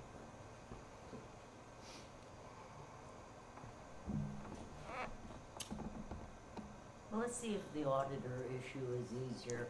I'm gonna move that the village auditors, who are very, very well regarded by both Mr. Bond and by other people, that they do the accounting for the merged government. Not yet. I'd second that. Okay? So you're talking about O'Connor and Davis? I don't, well, wait a minute. So, is that RFP thing off the table, We don't or know it's yet. not a motion? We're still talking. There's no motion on the table. There is no, think except Sally for withdrew Sally's hers. motion. Sally withdrew her motion and I seconded. Oh, the auditor's the only motion. No. There's no motion on the table for the moment. No, I She- thought Sally just made a motion. No, she did, but it hasn't been seconded. I did. Oh, Jeff, you Jeff seconded it. Okay, I'm sorry. So the motion for the moment is to hire the, O'Connor, Davies, Munson, Dobbins. thank you, um, as the auditors to put together the 3-year expenditure cost, assets, liabilities, as required by the Citizens Empowerment Act. do you want to put a dollar amount? I mean, how do we, it's sort of like open-ended in the way that we're hiring them, but not knowing how much we're authorizing them to spend. Or It needs to be what we're asking them to do. prepared. Well, let's see if they have experience with this. If they look at this and they're comfortable doing it. Why don't you ask I- them for you a know what? proposal? I Make the motion that you ask them for, this is just a suggestion, that you ask them for a proposal. Yeah, all right. Okay.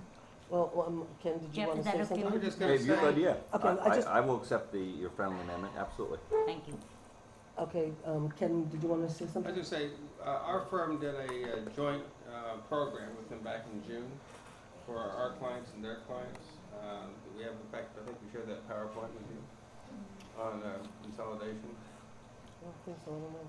You have it. Oh, okay. So they're familiar with the issue. Okay. Okay, so we have a motion and a second to ask Connor O'Davies. O'Connor, Davies, Munson, Dobbins. I gave the note to Rosanna, she has it. Okay, great, thank you. Yeah. So ask them. O'Connor, for- just call him that. Okay, to ask O'Connor for a quote of what the cost would be to undertake the financial aspect of the. Financial reporting to prepare for the referendum for the citizens Okay. empowerment act. We have something specific that is required. Yes, I know that, I know, we're just trying to get the Ken just motion. said they're familiar with Okay, it. Wait a so- minute, wait a minute. What do you mean we have something? Is it supposed to be isolated? Is that what you mean by specific? Or are you just saying that what it says in the law is that we get the 3-year slope? What it says, what Okay, it but says. it doesn't say that it has to be isolated, where the fiscal part of it needs to be isolated outside of the legal guidance part of it. It doesn't say that. Okay. I made the I motion. understand. Okay. I'm just You trying know to what my clarify, motion I don't is? know what I'm voting on. You're supporting my motion, right? You understand what I mean? Yes, Okay. I understand what's going on. Okay. I'm just saying that we have, what my clarification was, is that we have something for them to give us a quote on. Okay. Aye. Yes. Aye. Was there no more discussion on that? The only thing I wanted, We call it to a vote. Ken's gonna get ready to leave, so I just wanted to say goodbye to him. So why don't we just say goodbye to Ken, thank him.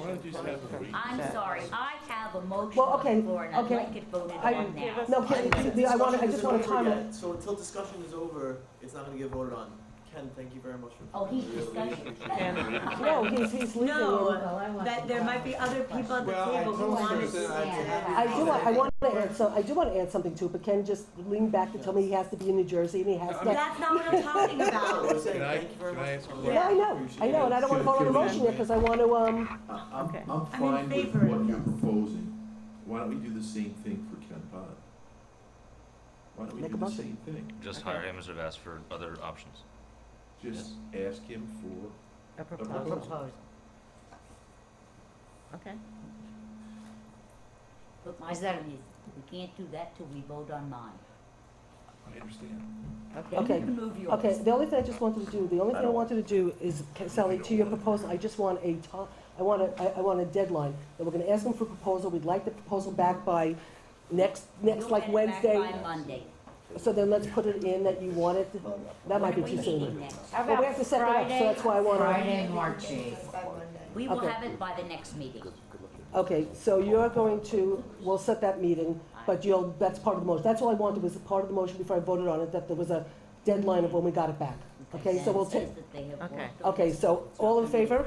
Aye. Aye. Wait, No. It's on her motion about the. Yeah, Right. yeah, and Discussion there's isn't still over yet. discussion. Oh, I'm sorry, I thought I got yelled at, I'm sorry. No, that's why I'm. No, he said the discussion wasn't over Oh, okay, yet. I'm sorry, go ahead. Discuss. Please, no, you go first. I just want to be clear what we're voting on here. In other words, we're gonna ask, presumably there'll be two motions, a motion for the accountant and for the attorney to make a proposal. And then when we get the proposal, then we'll discuss it and decide what we're gonna do with it, Yes. one way or the other. That's what we're voting on, right? Correct. I mean, I understand this. Right now, You're it's gonna only ask that O'Connor, first Davies, motion. and Squire Sanders to give you a proposal? Is that what you're gonna do? Yes. Apparently that's the Whoa, second. whoa, that's it, yeah, it's two separate The things. first motion is just Right. O'Connor Davies. Look, guys, I think I should go. Yep. Okay. You need to do this in executive session. As far as I'm Why? concerned, so I wish you all the Okay, best. thank you very much, Kim, for Okay, coming. you're welcome.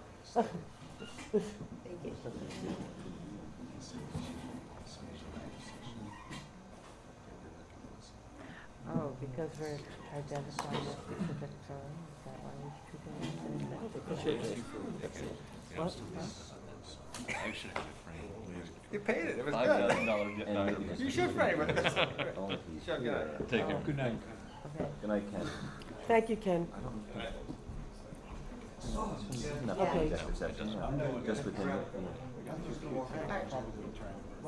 Okay, Are we- so, are you no, discussion? discussion is not on. The discussion right now, Stuart, is just on discussion. I asked my question. Okay, I don't so know if they have Brad, what do you questions, have to but I say? asked No, mine. I'm fine. You can ask for O'Connor Davies. I just wanna make sure everyone else had their stuff on the table. Everybody knows what? We're good. Joe- We can vote Joe, now. let's- Do you also? No, just talk Talk into the mic. Oh, talking to them, sorry. Okay, so right now, the motion that we're voting on is to solicit a proposal from O'Connor to give us a proposal of what it would cost for them to take care of the financial aspect of the plan for consolidation. By, right, you added the date, right? By the March date of 8th. by March 8th. Which, do anyone feel besides me that might be a little aggressive considering they are a large firm and tax season is here? Does anyone want to maybe give them a little bit more? actually, No, I'm good. I'm good. Jeff is right. Yeah. You're doing school districts, and they are very busy, and it's tax season as well. So And it's, I March think it's 8th might just be a reasonable for little us aggressive. to look at when our next meeting date might be, and then we can give them a time frame based on when we're meeting. Because if we're not meeting, March 8th is arbitrary. Gene, how many weeks do you think, Gene? How many weeks would you want to give someone Well, to? really, if you want my opinion, the date will be somewhere in April or May. Oh, well, that's not gonna, So, just for a proposal. when are we meeting then? Let's go back. I understand that. I also know how busy my accountant is right Yeah. now. I think she's being a realist. Yeah.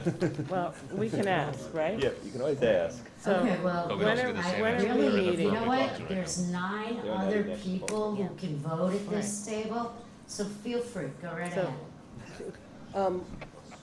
When are we meeting again? Would people like to meet the second week of March, the third week of March? I cannot meet then. We're actually, we have to talk about, We have to we're have a having, special when we're gonna do our special meeting. Police commission moved to next week, so the 14th is open. I can't come on the 14th. The 13th, there's something in this room? No, the 13th, I think, is gonna get moved, it's CWASP, and I think they're gonna get moved there. Oh. They're gonna get moved, CWASP is gonna get moved so we can have our meeting here, right? 13th is a village board meeting. Or we can come, we can On come the to your 13th. meeting. We can come to the village and do it at the village board meeting if the village is willing to. We shared our meeting tonight, I mean, we haven't even done our town Well, stuff. the village is also working on their budget too. I think I'd like to hear from the village members if they think that's productive because they're trying to do their budget now. Depends on what else we have to deal with. We will be talking about the budget by the 13th of March, but that could take as little or long as we want. So does everybody feel okay if we do it on the 13th at the village meeting? I have an engagement that I'm actually not going to be able to be at the meeting anyway, but I'm not going to stand in the way of other people doing this. Is there anything on Tuesday the 12th? 15. Yeah, but, They are meeting? but we could do it at the village. We're not doing the Well, we have to have a special meeting That's the anyway. next First conversation, I think, I'm hoping. I'm aiming for the 13th to have the first, to get it done early rather than late. March, we're doing the second. So we have to set a The special meeting 13th, but ourselves. it's irrelevant, because we can do both You'd if have that's to what the be board wants. confused. What's happening on the 11th? Is there anything here March 11th? Oh, the plan, but we can't. And we don't know what the village schedule is. March 12th is, A Tuesday. and is there a reason why anybody couldn't do that? I don't CBA. know. CBA. Yeah, but if we do it at the village, but although we don't know it, we could find a room. I mean, I work Tuesday nights at 9. You're gonna be at the finance committee at 7 o'clock, aren't you? Oh, oh, that's the 12th? Although That maybe is there 12. won't be, given, How many meetings? when are we meeting? Rosanna, what you got up? Why is it relevant? because, Because that's We're gonna when give a deadline to a firm that can't meet it That's- according to the professional at the table. we're gonna So try. we're talking April, May, I'm, but to I'm put just one the, opinion, Jason. I know, mean, and if I'm- you guys that's- want I'm it before expre- then. but I'm also one opinion, and I'm expressing mine right now and agreeing with you, which is that I think it's unreasonable to set a deadline here at the table for a firm whose services we want based on, at our convenience, rather than when they can get a thorough job done for us. I mean, you wanna ask for a proposal, and the proposal is, when can we do it, can we get it, I mean, that's just the business. Well, let's But ask. then the other way to do it is set the amount of money that you're willing to spend on it. Not to Or we exceed. just ask them, or we ask them for a proposal, when we get it back, we then discuss the topic.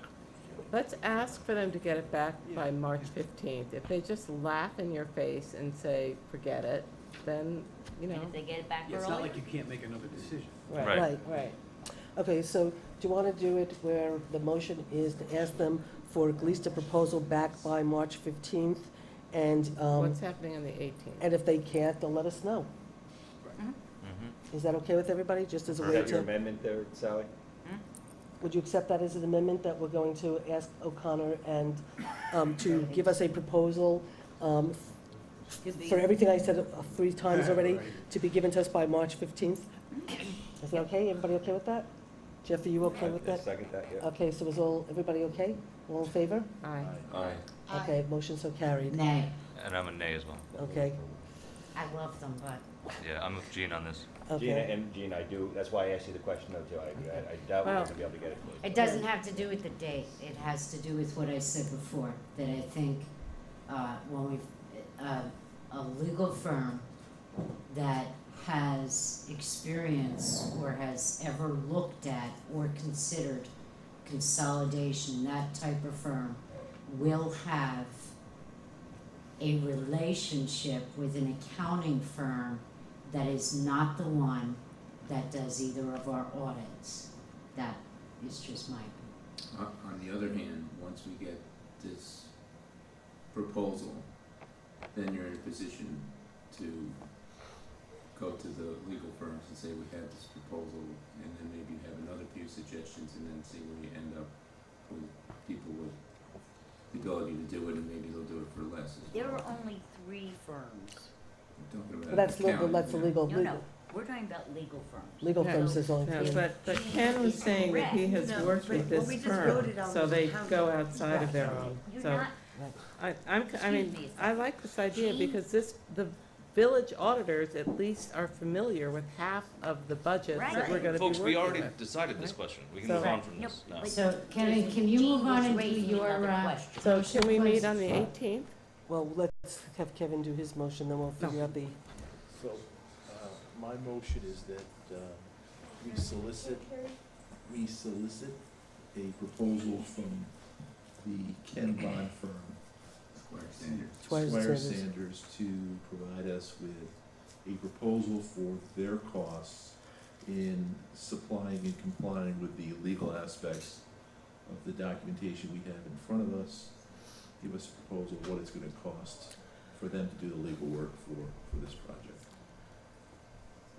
And get that from them by the 15th as well. Second. okay. For discussion purposes, I mean, I will just say that, we actually really already did get that when we were trying to, when the 2 boards voted to attempt to, do this, put the referendum up by the 14th in order to try to qualify for the $1 million. We did get a proposal from them, so we certainly can re-ask, that's not a problem, but we already did, but we'll just go through the motion and if that's what everybody wants. I mean, I don't think we should get that proposal. I think if there's 3 firms in New York State that are qualified to do this, and we already have one of them, we should look at the other 2. Who are they? That's what we got to find out. That's why you put out an RFP. No, it's not a matter of finding out. I mean, it's a matter, I've been told there are 3, pretty much 3 firms, I just don't know the names because I haven't asked, but that there's pretty much 3 firms in New York State that are experts in this kind of work, and one is Ken Bond, and there's 2 other firms. I mean, it's easy to get the names, that's not the problem. Well, One will Jeff probably be doesn't Harris Beach, and I'm not sure who the other is. But it doesn't I think Harris, you might be right about that, so Harris Beach might be the other, Squire and Sanders, and there might be a The 3rd. firm that did Seneca, CRG, or No, They weren't the they're, attorneys. they're not the attorneys. They weren't the attorneys. The attorneys were Right. there, but their attorneys, they used their town attorneys, but their town attorneys by chance are from fairly large, firms. One, Yeah. actually Bond, there's a guy named Bond. Yeah, one. They're- They're from large firms, though. But again, but I have to, again, Seneca Falls, you can't use as a model. Seneca Falls, what they did is they dissolved their village. That's right. Okay, so Seneca Falls dissolved their village, and then the town picked up the pieces. That's not the law firm that you want. No, we Because you need want- somebody who's experienced in this kind of depth of, community building, if that's the right word. Pretty good work. So Okay, anything, so actually, I think that, if there's 3 firms, we want proposals then, if that's the way it's gonna be, we want proposals from all 3. Because, there was a motion that was approved to have a proposal submitted by an accounting firm. So really, the proposal for the legal firm would have the fiscal aspect of it removed, which will change that proposal right there, and so it would be unfair to consider this one that we had prior and two new ones. So I think that if we were going to get two legal proposals, we need to get all three. Well, right now, the motion is to, the motion's been made in second to ask Squire and Sanders to put a proposal in. If somebody wants to make an amendment to break it out to the three, then an amendment needs to be I made. would like to amend it. I would like to make an amendment to that motion to make it all three firms, sorry, but I don't know the names of the ones, like Harris Beach and So, whatever the other one is. So why wouldn't we just put out an RFP and see if there's more than 3? I like What's that the idea. difference? See Well, everybody in the state who thinks they can do this. Well, No. well, the You don't the need only- an RFP, all you need is a quote with Whatever. 3 firms. No, I know that's, John, you're that's, not I know gonna that's get what we it need back legally, on that's not what I'm March 18th. proposing.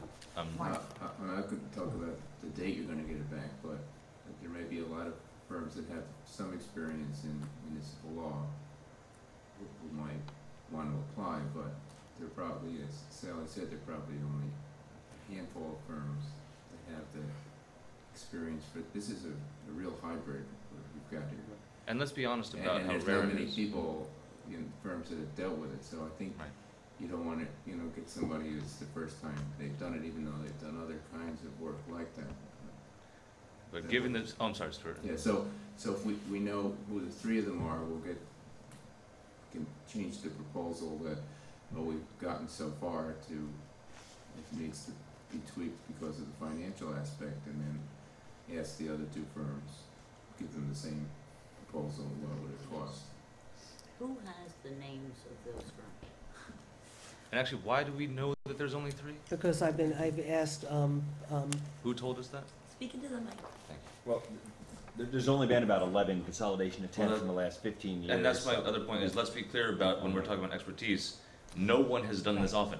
Right. Even these best firms have done it once, That's maybe. why I said people So, who know something right, about this. so there could be a phenomenal law firm who has all the legal knowledge, just has never maybe run this through a referendum, because nobody has run this through a referendum. So I think we might have more options than just the 3 who have done it in New York State. There may just be firms who just didn't choose to exercise that aspect of law, but have that branch of their the firm who's capable of doing the work. I think it has to do more with, not per se the coterminous type of government. It's more, there's only a few lawyers, correct me if I'm wrong, in the state who have the kind of expertise on consolidation. Okay, no matter what kind of consolidation is, and the kind of I'm experience. saying there really essentially is no expertise in consolidation. And Ken has written academic articles, but I know in the he's real written world, that. there's I just know. doesn't happen frequently enough for there to be expertise. But we also have the experience with the citizen empowerment and whatever. It's, look, Or, well, we have a motion on the table. or there's not firms that are willing to go to a community of 400 people, not many firms are gonna wanna go out to Pike, New York for 300, Okay, So we're I back- guess- So we're back to Stuart and Kevin. Well, we have a writing motion on the table an that RFP. Kevin- I'm willing to accept the amendment. I mean, I also, I just don't think that the idea that this is going to take a long time to find somebody to do this means that it's not the way to go. Just because it might take us longer to come up with an RFP and interview 10 or 20 different firms doesn't mean that that's, and I mean, maybe it's not 10 or 20, maybe it is only 3. We don't really know that sitting here speculating about it. And I think if we're going to do this the right way, that's how we hire somebody. I don't think this board, quite frankly, is capable of hiring anybody. I'll second that motion. Well, I mean, I said before. No, we're just not hiring the What people does you that want mean? right now. I think Because essentially, we don't, we're not community, qualified. We don't I think know the the community questions will to write ask this this grant. man. And I really don't think it matters which law firm is, who has the letterhead that it gets submitted on. We have a town attorney and a village attorney who will be nipping at the heels of whichever law firm letterhead we use. But, I'm not gonna argue this anymore. If you wanna do an RFP, then is it going out on village letterhead, town letterhead? Who do they respond to? Do you want the entire 10 board members to interview everybody? Let's figure out what we're doing here. It's really not what I had in mind. In other words, we have a proposal already from Ken Bond's firm. Which and has, and maybe it has to be tweaked because of the financial part, because now we have accountants looking at it. And when that's tweaked and we have a proposal, then we ask however many firms that we do research and find, there's 3, 4, 5, whatever firms, we send them that proposal and ask them by a date, would they tell us, are they interested in this and what would they charge us?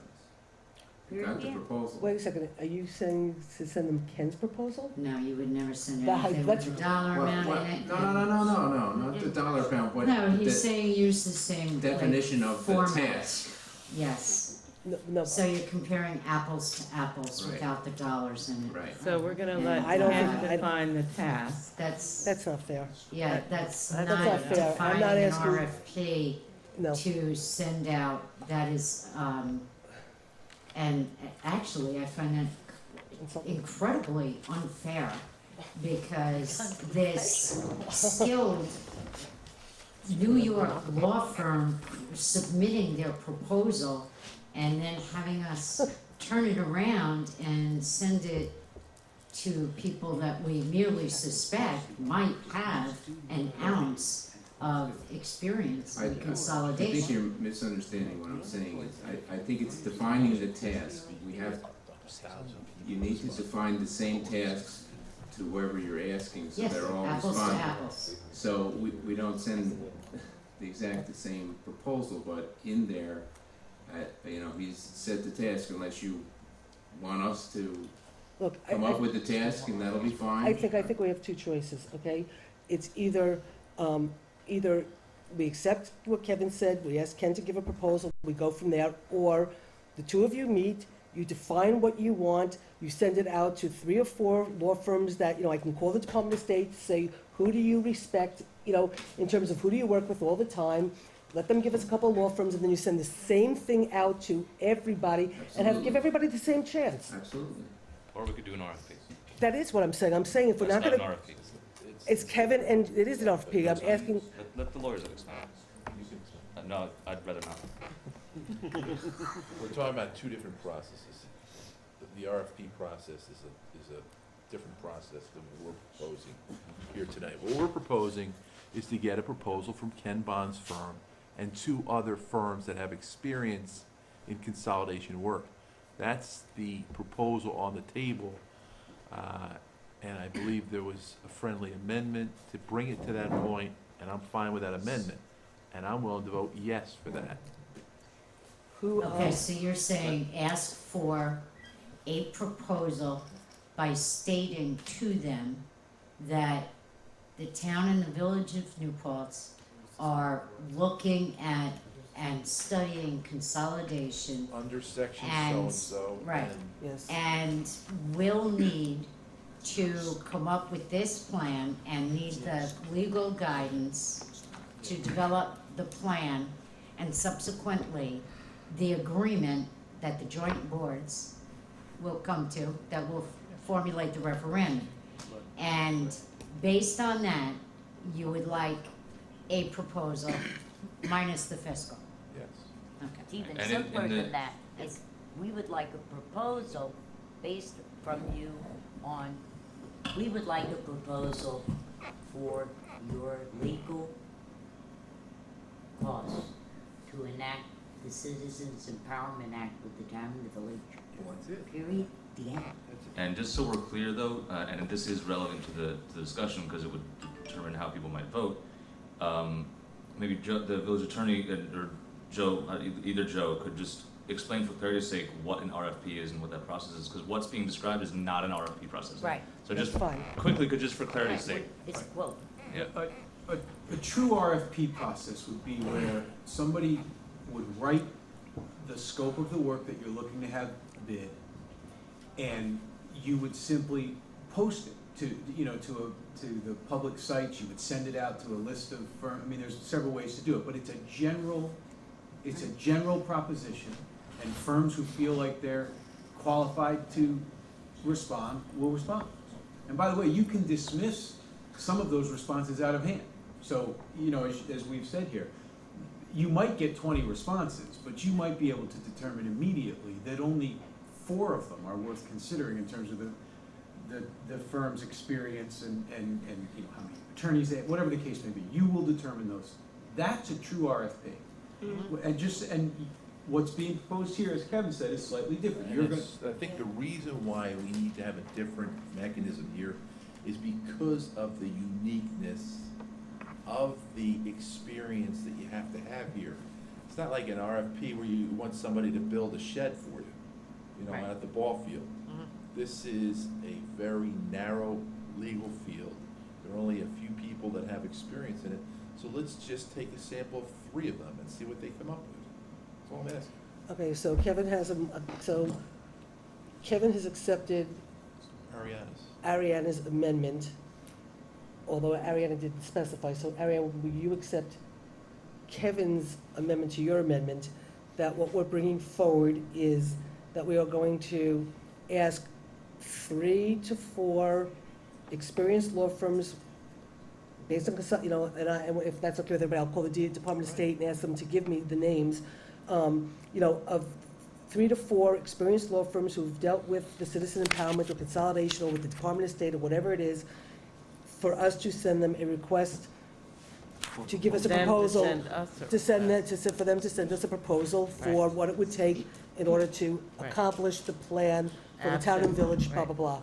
And right, but it was the way that Sally had phrased it that was really perfect about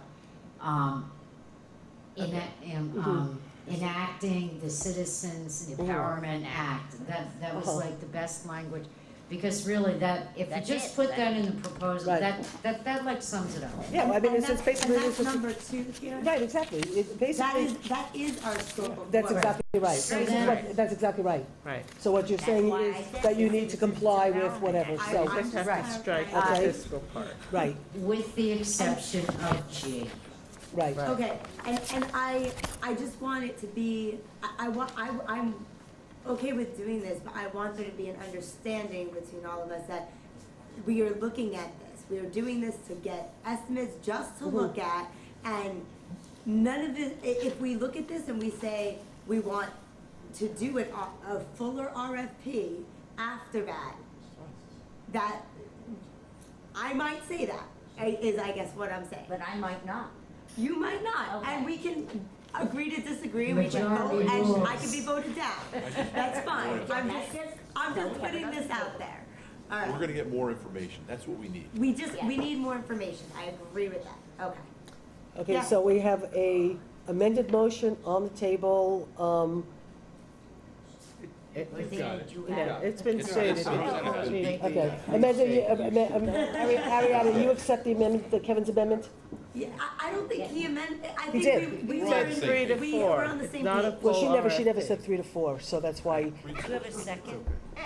I Okay. said the 3. okay, So, fine. yeah, Okay, 3 to so 4. Ariana made the motion, Kevin seconded Roseanne's the nodding motion. yes, let's just vote, All in please. favor? Aye. Motion so carried. Okay, and we're gonna ask for them to also, we're gonna try to get this out and ask also for March 15th to try to comply with March 15th? Oh, it is March 15th. Yep. Okay, okay. Let me just ask a technical question. I can try to draft this up, and send it out. I mean, Jason, would you like to send it out from the 2 of us, you know, that it's signed by the 2 of us? Okay? I shouldn't So- say that out loud. I'll sign whatever, yeah, I don't mean that, yeah. Okay. But I will draft up based on what was said tonight, and you and I will send it out Yeah, together? that's fine. Is that okay? Yep. Okay, so, And I'm to get in touch with O'Connor and. well, we're gonna write some, you're gonna help me with the language of how you phrased it. We're gonna write it up on town letterhead, and then Jason and I are gonna sign it and send it out. Okay? Okay? That's okay with everybody? Okay, and we want to try to schedule a March 18th meeting for now, at least tentatively. So, guys, March 18th tentatively, as a meeting for all of us to try to meet if we can. Well, we can do it at, Council available. is 18th I the thought we event? were Okay. meeting the 15th. No, that's Friday. We're Friday. getting the stuff on the That's the date 15th. they usually And get if they, their and if we can get the proposals. stuff by the 15th, we're gonna set the tentative I meeting guess for the I'm not gonna 18th. be in the recycling club game show. 17th. The 18th. 18th is a Tuesday? 18th is a Monday. Huh? 18th is a Monday. Basically the weekend to 7:30. review this stuff. Well, no, we'll get it, if they give it to us on the 15th, we'll meet on the 18th and we'll look at it all. We don't, there's Oh. not a planning board meeting there? No. She said no. So is that okay? What We'll do the time? 18th here, 7:30? All right. Okay, 18th here at 7:30. Okay, so before we move on, guys, is Randall still here or did he leave? Yeah, he's here. Jason, can you just grab Randall real quick? Randolph. Randolph. Okay, you all got the email 5 minutes. yeah, and I'm gonna tell him real quick. Excuse me? We're gonna try to, after, we just have to do this one thing for the solar. Oh, we will, but we haven't, we don't have to do the joint minutes tonight, do we? What? While we're waiting for Randall, I'm going to move the minutes. We're gonna do comment, public comment, we just have to He's finish, there. we didn't finish the meeting yet. Susan, You're all right. Yes. You were gonna, be out of here.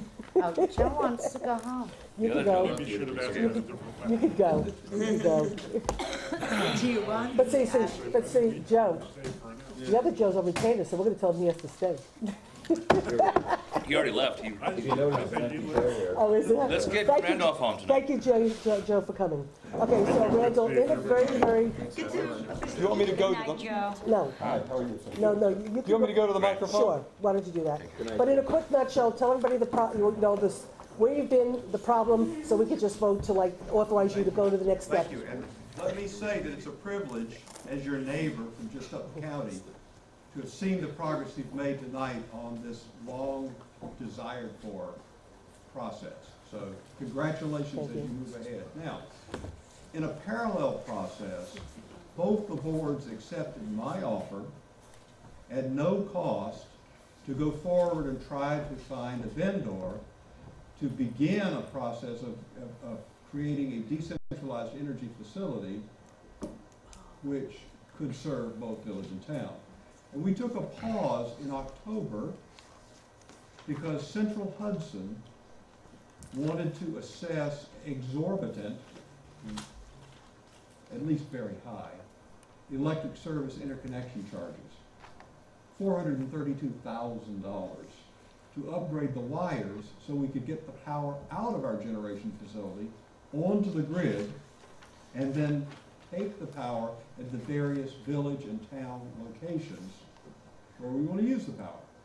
So I paused the process, as I said in an email that's been relayed to you officials, because first of all, I didn't want to burden the project with these costs and have proposals come in from the vendors that just blew us completely out of the water, and everybody said, oh, well, we'll never do solar. Number two, I didn't want to alienate the entire vendor community and have them say, this is mission impossible. Why did you cause us to go to all this trouble to make these proposals when you weren't even going to give it a look at? So we paused in October. I want to credit Jim Littlefoot for noting something that the Ulster County Planning Board just forwarded from the Department of State, which is in its own tiny way a sort of a parallel process, but one that we can handle in isolation for the benefit of the community as you go forward. But it does represent a shared interest. And you two boards already authorized me at no cost. I would be paid out of the development fees provided by the vendor you ultimately choose, but stand on your side of the transaction. I've now done this repeatedly. The largest one I have is a $9 million project in the town of Clarkstown in Rockland County. It's under contract and we're moving smoothly ahead. The Environmental Protection Agency just called me up today. They want to send a field team out to see how we manage to do it. So thank you for entrusting this task to me earlier. Having looked at the local government efficiency, the LGE grant process, I cannot guarantee that our two communities here will get $200,000 from this process, but I think that we have clearly a compelling case to the Department of State. My contention is that if you allow me to go forward I got plenty of other work to do, and you don't pay me a dime for this because I said from the get-go, we're gonna come up with a project and I'm gonna get paid out of the development fees. So I'm willing, with the support of both you boards and your staffs, I'm willing to try to assemble information that already draws upon your consolidation process and says to the Department of State, this is a parallel process, but it's one that's deserving of funding. If we are awarded the grant, if you are awarded the grant, I will suggest that we put firm, though friendly pressure on Central Hudson to take some of this economic development agenda that they're claiming in their current Public Service Commission process and say, you know, instead of spending all your economic development money paying people to switch from oil to gas because they become your gas customers, then start dealing with municipalities who are trying to move to decentralized energy. I don't know how successful we'll be, but I believe if you give me the go-ahead and we collaborate to get a grant proposal in, if we are funded, we've got some pretty strong leverage with Central Hudson and or other potential grant givers to help us defray some of this cost. And the way I would break it down is there are two pieces, and this is the end. There are two pieces of where we have to upgrade the wire. When you look up on the pole, to get big power out of a big power plant, we need the 3 wires, not the 1 wire. That's the simplest way I can explain it. I'm not an electrical engineer, I'm a solar developer. And when we go down Highway 32, we've got to go 3,800 feet to get to the corner. That's on Central Hudson's right-of-way.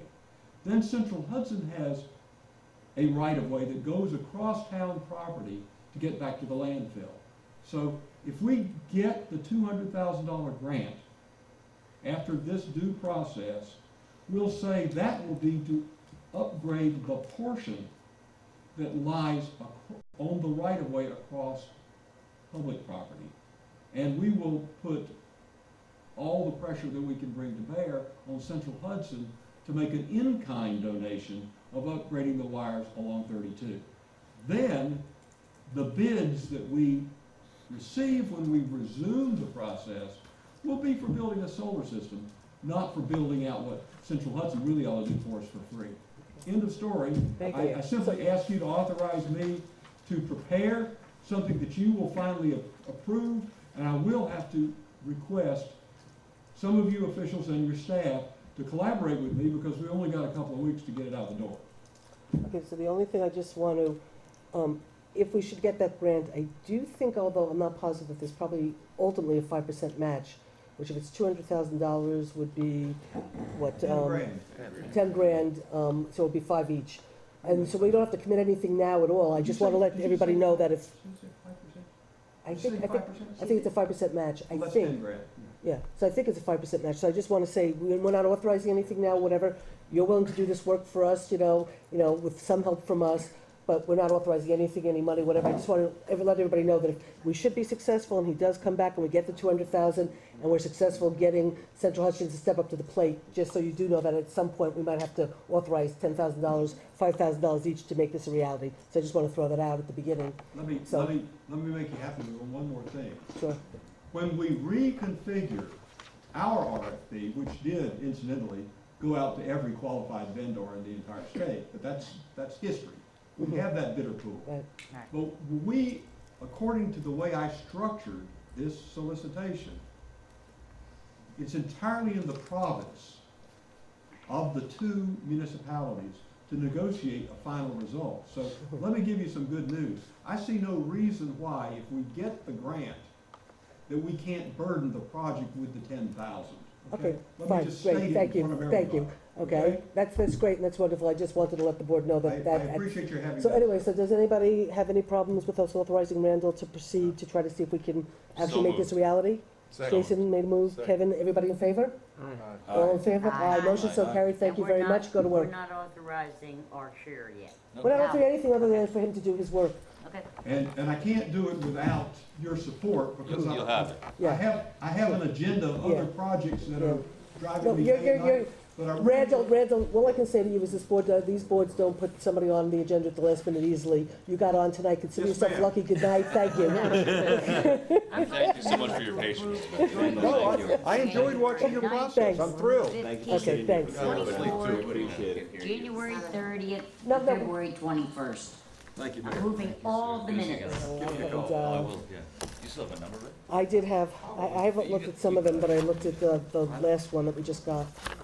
We were asked by the clerk to have them ready. I know we were, Sally, but not all of us. Email me or call me anything directly. Thank you. Everyone's safe. You didn't put in the last name? Yes, I have. She did. Sally 21st. Just the 21st. We're not doing the 21st? No. Okay, because that's what I looked at. I'm ready to do the 21st. It's been moved and seconded. Wait, what are we doing? Well, I didn't, That is what they, yeah. I mean, I didn't look at them, but What are we doing? Are we they doing wanted, the Sally wants to 21st? move all the minutes, but, Well, the, we need to make some serious changes to the 21st. okay. We're not doing the 21st. Okay. Okay, and I didn't read the others, so you We're approved the others, doing because I didn't get a January chance to 30th. read them. Which ones do we want to do? Oh, God, okay, no. So we're not doing the 21st. No. Which is the other one I read. Are there amendments? Are we waiting for something? We're doing People the were width, making a the fee. 6 and She's trying to 7. figure out which ones we're doing. It would be really great if they were out. Well, they were. Yes, Oh, you mean the actual ones? January Yeah. 9th. Which are we doing? January 15th. January 24th. Okay. January 30th. I'll be okay. Okay, Kitty can't vote on the 30th. There's one I can't vote on, I believe. And everybody else gets to vote on everything else. Okay. It's been moved and seconded. Are we voting? All in favor? Aye. Come on, Susan, you gotta call the, you're running the meeting, you gotta Okay, call the votes. okay, all in favor? Aye. Okay, and I'm gonna just say no, because I didn't get a chance to look at them, and I can't vote on it without looking at it. But that's my These fault, are nobody else's. January 15th. We already voted, they're approved. They're done. It's done, kiddies. So either you're a yes or a no. move to adjourn. We have public No, comments. no, we have still. public comment, and then we're, and then we have our town board, we have a couple of things we have to do. All right, well, I So guess let's, I'm gonna abstain. Okay, so she's abstaining, Okay. I'm a no, the motion, blah, blah, blah. Public comment, if we can make it real quick, if it's not a problem, because then we still have a town board meeting. We should keep our meeting short. Kathy Preston, town resident. I will keep it as short as possible, and I Thanks. apologize in advance because I am punchy, and I imagine that all of you are too.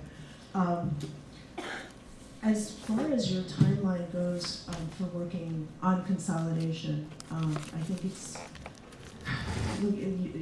there's the political uncertainty of whether you're going to have new village board members, whether you're going to have new town board members. I think that really needs to take a back seat to the process as a whole. That you can set yourself a deadline, but if you set yourself that deadline and you work backwards and you see that it's not going to work within that time frame and within those parameters, it's not going to work. And you cannot squeeze all these issues even into 4 hours. If you can't do that, and it's going to take a long, long time to happen, it has to be allowed to take that time to happen. Respectfully suggest that if you've set an unreasonable goal for yourself, set a different one. As far as community involvement goes, this is probably the first time that I've ever made it through a meeting or come to speak at one. I live in the town, I have a village in the business, so I have different interests coming from both sides of it. To say that, yes, the meetings are televised, I don't even have cable. So to say that I'm not watching doesn't mean that I care any less about this town. It just means that I have a different level of ability to be involved. I believe that it was Mr. Bond who said something about the website would be a great tool. It would be, were not the village and town websites absolutely deplorable, both of them. If there was a better way to get information out of the public, I think that you would see more public, a better informed public and perhaps a less emotional one coming to you with a better understanding of the ideas. And that's about all I can even begin to think about. So thank you for all your hard work. I know there's been a lot of talk about the hard work that's been put into this. Speaking as an artist, there's hard work, and sometimes you do the work and it's hard and it's still not right. And you have to keep working, or you scrap it, or you start over again. And I think that's like the point that we're getting to now is you can work as hard as you want, but it has to be good work. So thank you for that. Okay, thanks. Does anybody want to speak? Sure. Okay, so the meetings are available online on the. Oh yeah, in a couple of days. Oh. And, yeah, and if you have time to Well, parse through 4 hours of it, yes. Katie Philbin, village resident, person who writes $50,000 grants for a living, sometimes a little more, sometimes a little less. So people do that. I had a couple questions of the LG grant that you're going to be applying for. I don't have any this year, but typically they're in March. So you're looking at a deadline in March that you need to. No, this one's rolling. It's the rolling ones. Yeah. Okay. Now Jerry was saying to me the other day, and this is Jerry secondhand from Kyle. So I can ask Kyle, or you can ask Kyle, Susan. Jerry was telling me that the reimbursement ratio is different now. It's no longer 90-10. It's actually 50-50. And you only get your 50 back if you actually take the action and show savings. So if you could follow up, I'm going to ask Kyle because I have to ask him for other reasons, but we need to be clear that Jerry said they were changing those parameters. Okay. We did get a $50,000 grant that we wrote from the same program. I would ask you that if you're going to go back to the state again to get more money, you need to take a look at that narrative. Nikki Nielsen wrote it. I helped out because there's multiple deliverables on that grant of the first 50K that haven't been delivered yet. So you need to look at that before you go back to the state to ask for more because you haven't finished doing what you said you were going to do with the first 50. Did we get our reimbursement? Thanks. Well, that means that we're satisfied. Just so you do know, we did get our $50,000 back from the state for that grant. Right, So- for that one, but and then Jerry said the parameters have changed. all I mean. So, but I mean, all I the can say is deliverables that, were all I'm delivered. just saying is that I do talk to Kyle we were laughing down at the Association of Towns about, the deputy supervisor, about how much I call him, because every time there's a thing on the blog that I get brought to me, I'll make a phone call or whatever. So all I'm saying is that I did check with him, and, I've checked with him 1,000 times, and he says it's as of right, because we did that first grant, that because now we're trying to do the process to the next step, that it's technically as of right to basically get that money. And I also talked to him about the reason why I offered to say I would try to write the grant was he told me what I needed to do. And I said, okay, so you think I could do this? It's not a problem. He said, Susan, you're hiring the lawyers to get to the next step. It's not a problem. It's as of right. Again, I can call and check again. I'm just saying I do check all the time. I'm not saying they're not going to give you that 50 grand. I'm saying, and now I'm going to say as a taxpayer, that the state of New York gave you money to deliver what was specified in that grant, and it hasn't been delivered. So I would argue with the state if they're going to give you more money if New Paltz hasn't done what they said they were going to do to begin with. And I'll try. Again, I'll go through the grant, I'll mark the parts that were done and not done. I'm going to take exception to what you said because the area representative met with the efficiency committees when we had open forums. And he was here, and we did meet the deliverables according to him, and our problem was that the former supervisor did not put in for the reimbursement of the check. He came up a year ago and spoke with the current supervisor and said, we haven't paid you yet. And so we got the money. Again, I'm not saying they're not going to pay, but I would urge you as our current elected officials to look at that grant and come back, and if you can say to me that we've done everything that was in that grant, great. That's all I'm saying. Okay, thanks. Go ahead, Steve. Steve Greenfield, Town of New Paltz. There's a letter I was told about in the newspaper this week from John Orcutt in which he said he was very surprised that I was identifying myself as pro-consolidation, and I know that there is a tendency here, because of the group of us that have been taking the time to come out here, and it may very well be that I also, along with Kathy, I don't have cable. Maybe it's because we just don't have TV, so we're the ones who come out and talk to you live. But as I've expressed to many of you privately, I'm actually trying to help this process, okay? The problem that I'm here to complain about over and over again is that the process is not being done well, okay? We just saw another example of this tonight. I'm going to have to, pending confirming this based on what Dr. Benjamin said last week, what's in this email from Kyle Wilbur that's in my hand right now that Susan gave out earlier tonight, and also as was expressed by Sally after the months of work she's done on her expectation of how coterminous was defined here as a village government operating within a town-wide boundary. We've discussed this privately, and I agree, but I draw your attention to the red paragraph at the bottom, the second to the last bullet point at the bottom. Once the amendments to the law are completed, we believe this language will be taken out. However, the surviving local government will be required to decide how they wish to operate as a village or as a town. Now, we had Dean Benjamin here last week, and he was explaining that his understanding of this, as I recall it, and this has certainly been my understanding all along, is that the decision has been made for the three pillars that have been given over and over again, that we are pursuing a village government within a town-wide boundary, and that the only time there will be town government coming into play in this process is over matters that villages are not empowered to act upon. That there's discussion going on here today that was clearly a gray area for Mr. Bond, where people were discussing whether you could go through 2 on this thing, section F, by mixing and matching what you like about towns and what you like about villages and inventing your own new form of government. And I believe that's a complete mistake. I believe that what you're pursuing is a village government within a town-wide border, and that the only things that are going to be available to you to add to your plan document that would be town operations are things that village governments may not do. You're going to have to work very hard.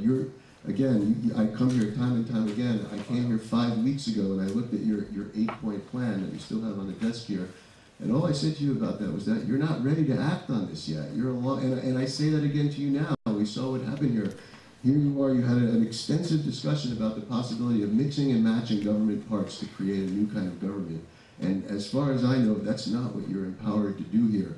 So you have to keep going back to the beginning. Go back to the Fairweather report, to the report that came to the conclusion of what form of government you were going to try to pursue, and make sure that you devote your research to that form of government, because if you start coming up with a plan that's not going to hold legal muster, there goes November, there goes next May, there goes next November.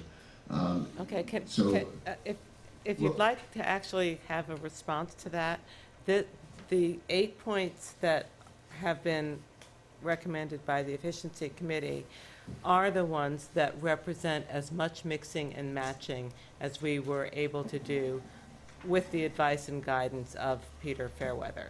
And so it's probably a very liberal term to say that you can take what you want from each and apply them.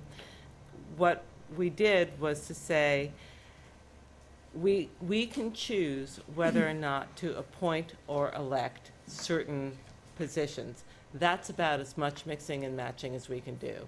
And if the referendum says we're going to have elected supervisors or superintendents and clerks, then that's going to have an impact on currently employed village officials who do not reside within the town of New Paltz.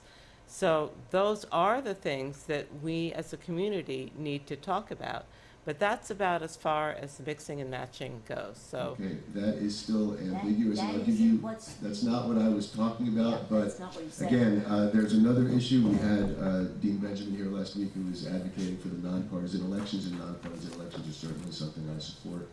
I'm glad it's being discussed. But just 2 weeks earlier here at this table, you all had been discussing that your understanding of the law was that although you could have nonpartisan elections, you could not legally bar major parties from putting themselves on the ballot under their own name. And it seemed that Dean Benjamin last week was saying something different. So there's one more point you need to qualify, that it was that the parties could enter if they so chose, was something that was said here by you guys at this table 3 weeks ago.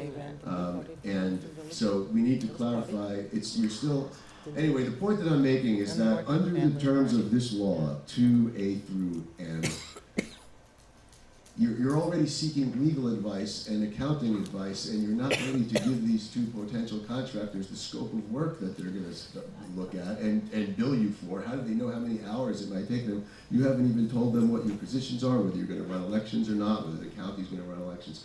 There's so much work that needs to be done. You've got exactly $50,000 to work with these two contractors, and you're not even prepared to describe to them the scope of work. That's part of the RFP process, is you actually put the scope of work on the RFP so that people who don't want to bid on that scope of work don't even waste your time. They don't submit a bid.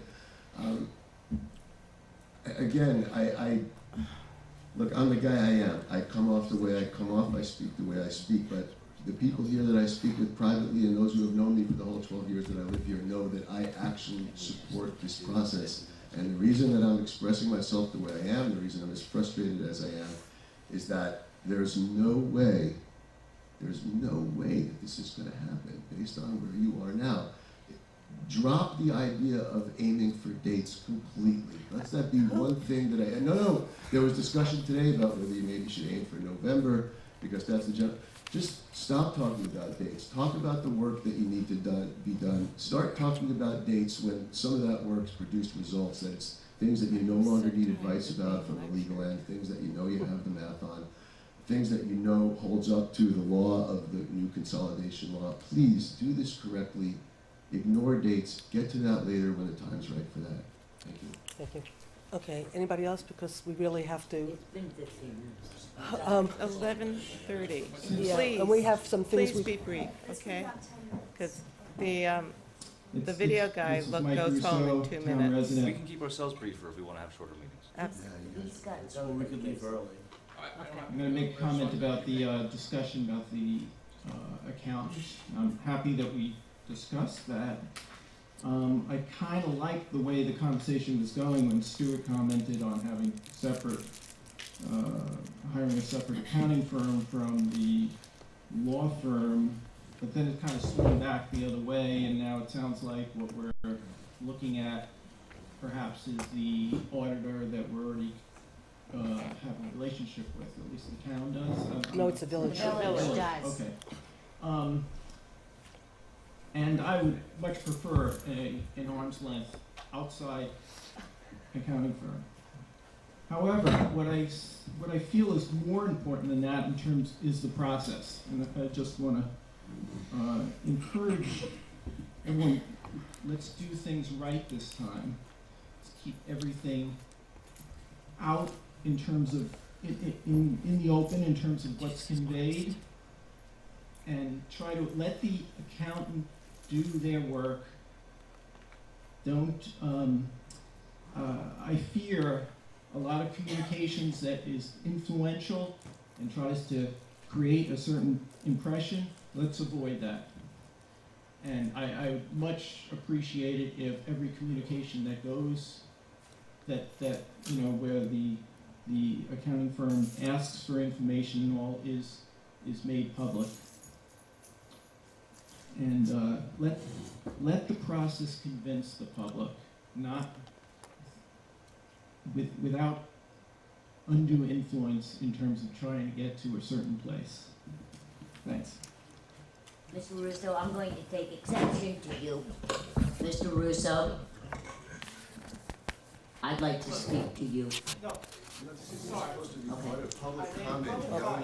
I've already heard someone that took exception to us. Rebecca Rotzler, village resident. I just would like to speak to the reason why we're coming out as members of the public. Many of us looked at pieces of papers that had numbers on them, and we asked questions about those numbers. And a number of things have come out since then, including things like the police budget, where we were asking questions if this particular reduction was due to consolidation or not. Those are very important questions. We are looking at the work that has been done by the different committees, and we are asking questions where we do have questions. As members of the public, we have every right to do that. We are not doing it as a personal attack on anyone who has done any of this work. We are questioning the numbers. We're questioning the outcome of the work of the different committees. Now, one of the meetings, there were 6 of us who came out who are former elected officials. People like yourselves who have been in different elected positions doing exactly the type of work that you do, budgets, etc., policy, etc. And many of us have moved on. We're doing different things now. You all are our elected representatives. You are all paid to do your work. And we appreciate the work that you do. But it is our right and responsibility as citizens to come and attend these meetings and ask the questions on the outcomes that we are seeing of your work. And obviously it's very important, otherwise you would not be sitting back where you are now and looking again at these timelines realistically, looking at the issues that need to be readdressed. And I feel very comfortable with where we're at right now and the integrity that you guys are taking with looking back at what needs to be done in a really proper way. And I appreciate all of your work, and I do not mean any disrespect to any of you when I ask questions. Thank you. Thank you. Is anybody else or, okay, so with that, I guess we will make a motion to continue. Kent, So you're gonna we adjourn. skipped over announcements, Oh, I'm sorry. and I have 2, since we're all here together. Oh, okay, we also, One of them is, we told the fire company that we would start meeting with them in February, and we're about out of February. So I hope that the town tells me soon, who they're gonna have as representatives, so we can set up those meetings, so that the fire company knows we're dealing with them in good faith, number 1. Number 2, we've had our discussions about Moriello Pool, and the contract that we have between us. And to solve an immediate problem, we had a committee of 2 people from each board meet and come back with recommendations, and we were able to solve that immediate problem. And then further discussions later happened and said, well, will that committee meet and try to hammer it out, see where we are? And we all agreed to do that again as soon as the people from the town told us what they had in mind. So we haven't heard from you what you have in mind. We're willing to do that. We're coming into a budget time. I understand this is a big issue in your budget time, so if you want us to get on that and do it realistically before we get into a crisis next summer and shut the pool on July 1 or something, I request that, I mean, I have plenty to do, but I'm willing to do it, and Ariana's willing to do it, but we'll do that. We need to step up on that if we're gonna not get in a crisis, and why. Stuart, I don't think. Wait, that's all. I don't Those think- are my notes. I don't know if you had left or whatever, but the last meeting we had, Chris had, I know what it was, you guys left and Ariana and Brian stayed to talk to us about the website and how we're gonna try to deal with the fact that Right. both of our websites are not good. And we talked about Moriel Pool because there's a serious issue with confinement space and whatever, and the fact that if we don't resolve certain problems, we might not be able to open the pool. And so it had already been established that Ariana and Jeff were gonna try to establish a date and get back to you and Kevin, because Kevin wasn't here. So we've already said we've gotta get. I'm just bringing it up because I just. No, don't I want agree to with you. put it I'm on the just- back I'm just- burner, because then we'll be behind the 8 ball No, again. I'm just letting you know that we already are, that it's has come up. supposed to be scheduled, so just get it scheduled, and we happen to agree. We'll just And there's give you other problems that you don't even know about. Stu, we're just gonna give you a number anyway. Who's your fire department? Okay, now the fire thing, and now the fire question, one just right really now. quickly. Yeah. Kevin, Jeff, whoever, Stuart had asked for 2 people to start to meet with the village liaisons to the fire department to start negotiating the contract, so. It's actually also us, so we could do it all if you guys are. Well, So do you- the thing is, the fire company doesn't want to meet with us until we're all there, so we want I to mean, I get don't want- going, so I hope you tell us who's going I to mean, be. We'll have a joint meeting, No. pool and fire. Well, we're gonna, this will be with the fire people. But you have to do it with the fire Okay, people. but let us know the date they wanna set it up. Well, I'll try to arrange a date if you two are. You two wanna do the fire also? Then I know what I'm doing, okay. So you two willing to do the fire thing too? Wednesday, Thursday, Friday nights are better for me. Okay, so you guys have to set up the Memorial Pool sooner than later because Chris has some real issues he's gotta talk to you about. And then the fire contract, as soon as you could set that up, if, the two of them will go, and if you let me know, I might wanna come just based on what I know the issues are. Okay. Well, it's up to you who you wanna go, but. No, the two of them are, We just wanna get the two of at it them so are they know appointed. we're not kidding around. No, the two of them are appointed, I just know that what some of the concerns are, and it's, Okay. okay? I also have a very quick announcement. Next Thursday, March 7th, is International Women's Day, and there's going to be a big event in LC 100 on the SUNY campus. It starts at 6:30 p.m., and women and the men who love them in the right ways should be there. And we should, Ariane, do you want to announce that the Violence Against Women Act got passed today in the House? You just did. Violence Against Women Act got passed, amazingly enough, so congratulations. Okay, and then I guess we should just make a real quick announcement about the, on Sunday at 3 o'clock, right? Sunday at 3 o'clock at Huguenot Street is, 11th African burial. the 11 African burial ceremony at 3 o'clock, Huguenot Street on Sunday, okay? So make it motion to continue the meeting next, whenever we set it, March 18th. Second? All in favor? Okay, fine. Okay, bye to you guys, we still have some town stuff to do real quick, maybe we can get through this real fast. I'm gonna do we can almost do it all real fast, except Well, I for maybe, think, does KT, do you have something you have to give to us? we can't do that without, Kitty. No, we need Kitty for that, because Kitty's the one with the concerns. So let me try to just do a couple of things real quick before Kitty comes back. You're doing prepays too? What? You're doing prepays too? We're gonna just do everything right You now. have to add that to the agenda. Okay, oh, I needed to add to the agenda, prepays and the NYSERDA grant that I wanted to talk about really quickly. And then setting up a special meeting. And Okay, can so we let the cameraman go home so we're not paying overtime? I want to just read this one thing, then he can go home. Okay. Okay? We actually are already in. Okay, so we have till what, 12 o'clock? You do 15-minute or half-hour increments? Actually, I think it's in the contract. It is in the It's contract. in the contract. I think it's a half hour. It's in the, yeah, Okay. anyway. Anyway, let's just try to wrap through this really. So do I have We a will get you motion to home. amend the agenda? Hey, what are you amending? the I'm adding agenda for? NYSERDA grant that I have to talk about. What NYSERDA? I'm gonna talk Other about it. than- I'm gonna talk about it real quickly, okay? And then, we have to do the prepays, and then we have to set a meeting for, the wetlands and other things. So do I have a motion to amend the agenda? So moved. Do you have a second? All in favor? Motion so carried. Okay, I want to do a real quick announcement. Remember at the last meeting, Jean and I spoke about the controller's report and how they said that we had not re-levied about $17,000 worth of taxes. And Jean spoke with the controllers and told them that we did the analysis and that they might not want to submit that report until they get our report.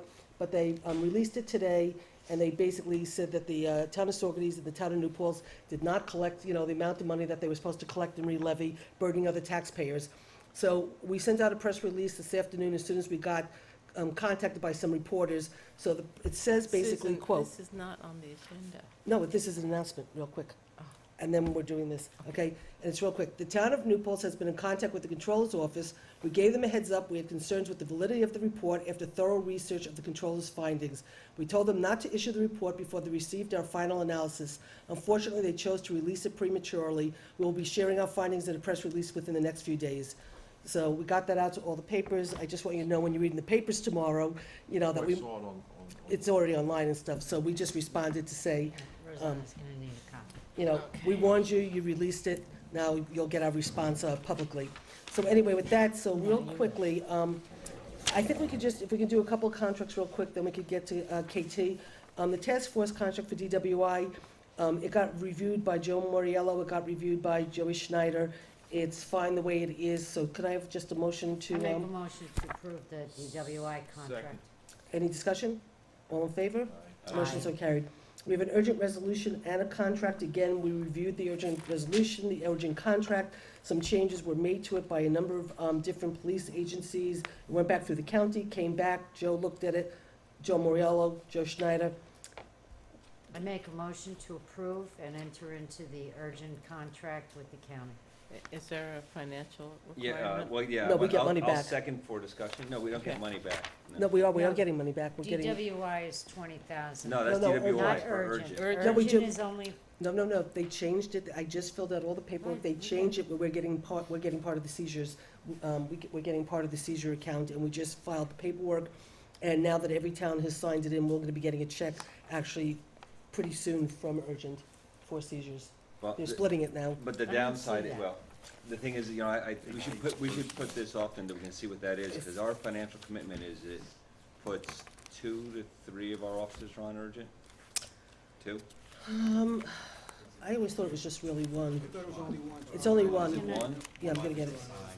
We have one, just wanna and see it 'cause I we're read it. paying coverage, so when he's in urgent and we're paying coverage, it's, I don't know if the reimbursement's coming back, because we weren't Here, getting reimbursements in the past. Yeah, no, it just started. We weren't getting it in the past. It's just this past year. And we were supposed to get it last year, but there were some problems with the county attorney or whatever, and they finally worked it all out, and I just signed the papers last week for us to get the reimbursement, and every town has signed them, and we should be getting it soon. But we didn't in the past. They are now. Well, I'd like to see how much we're getting back before I, Why don't you also see what kind of time it's quite, right, it says the Remember how much time we remaining of put in? each forfeiture returned to urgent. I know urgent. training is about once a month or so he goes up, or once a quarter. This, I mean, but this is the same contract that always It's happens. a shift. We lose a whole shift, I think, out of it every Yeah, month. we're not here to recreate the wheel.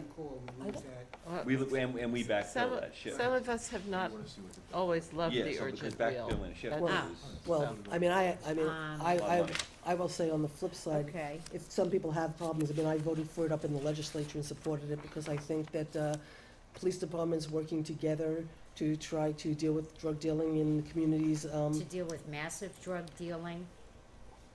No, I This is think not it's your just little some- guy. This is not your little guy. This is, No, yeah, no, I some happen to. communities, Well, you know, that, give well, be more careful when than you say it's not your others. little guy. In New Paltz, urgent arrested, it was the urgent task force that arrested a guy selling, on the street corner, selling small bags of drugs. So, I that's- mean, you could say it's not little guys, but that's, and I'm not trying to make a comment on the police work at all. It is not just big guys or little guys, it's all guys selling drugs. I'm not saying that their mission is not a noble mission.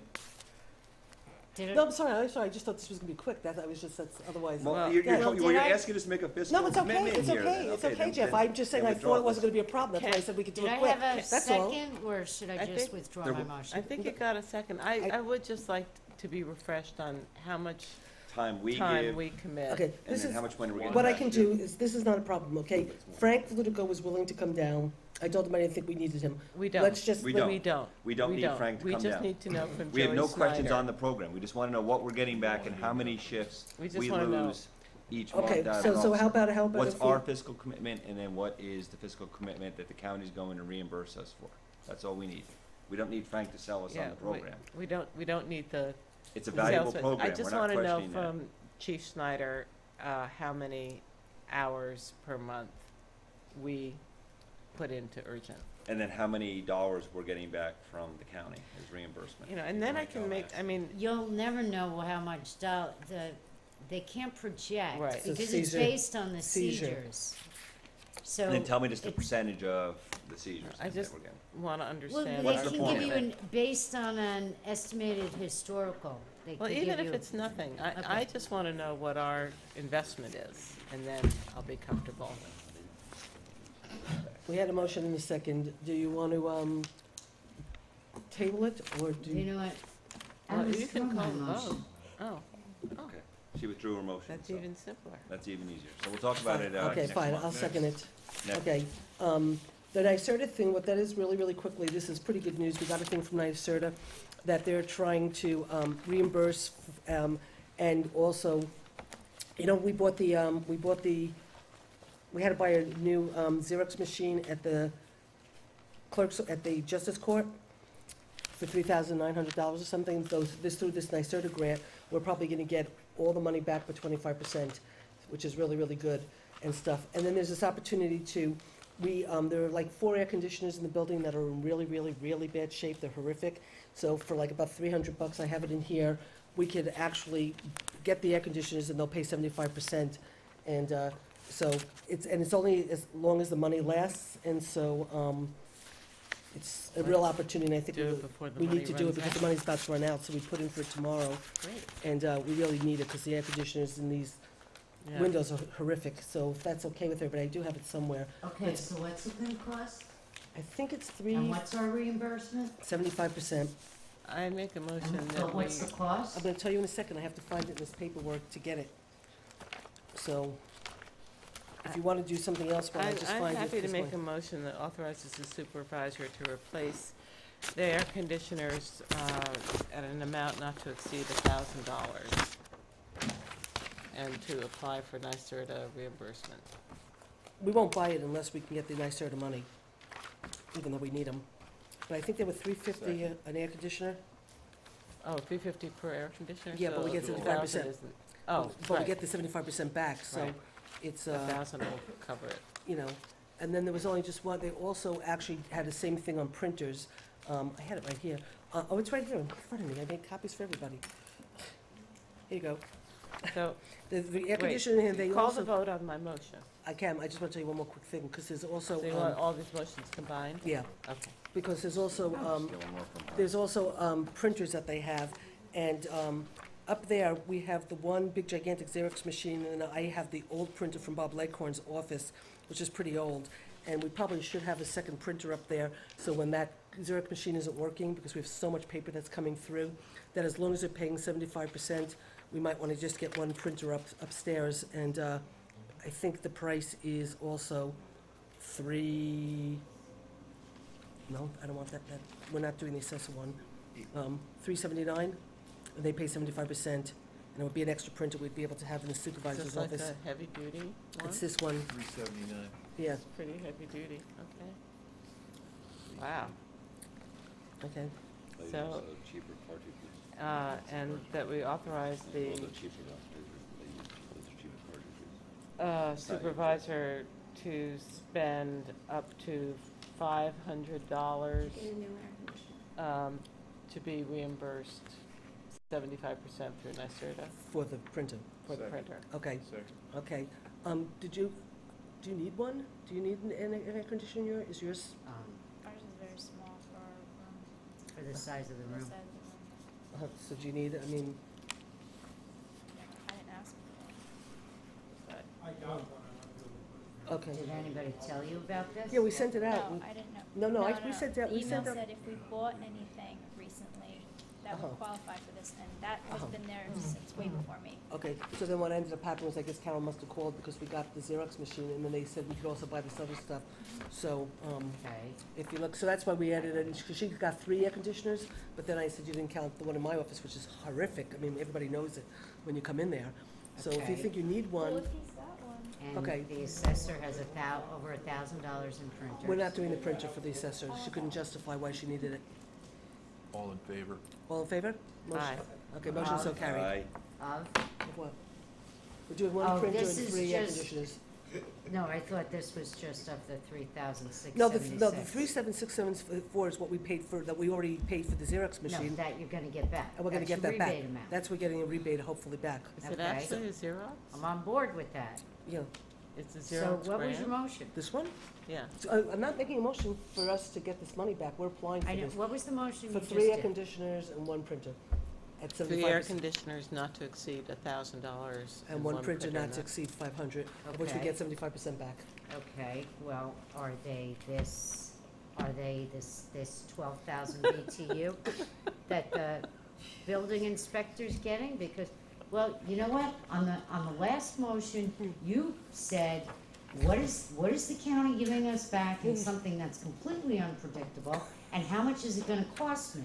And right here, if it is 12,000 BTU air conditioners, it says right here in the building department's thing that it will cost the town $82.25 for her air conditioner.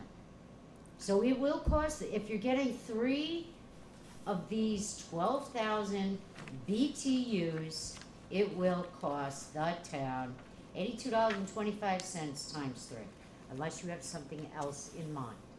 So I am trying to get to the cost. I'm getting a little punchy. And which one of these printers? Not the assessor's? Not the assessor. Okay, so there's no other printer. Yes, it is. It's right over here. It says assessor. Put this away. No, there's another one, Jean. It is, isn't that say 379? It says assessor.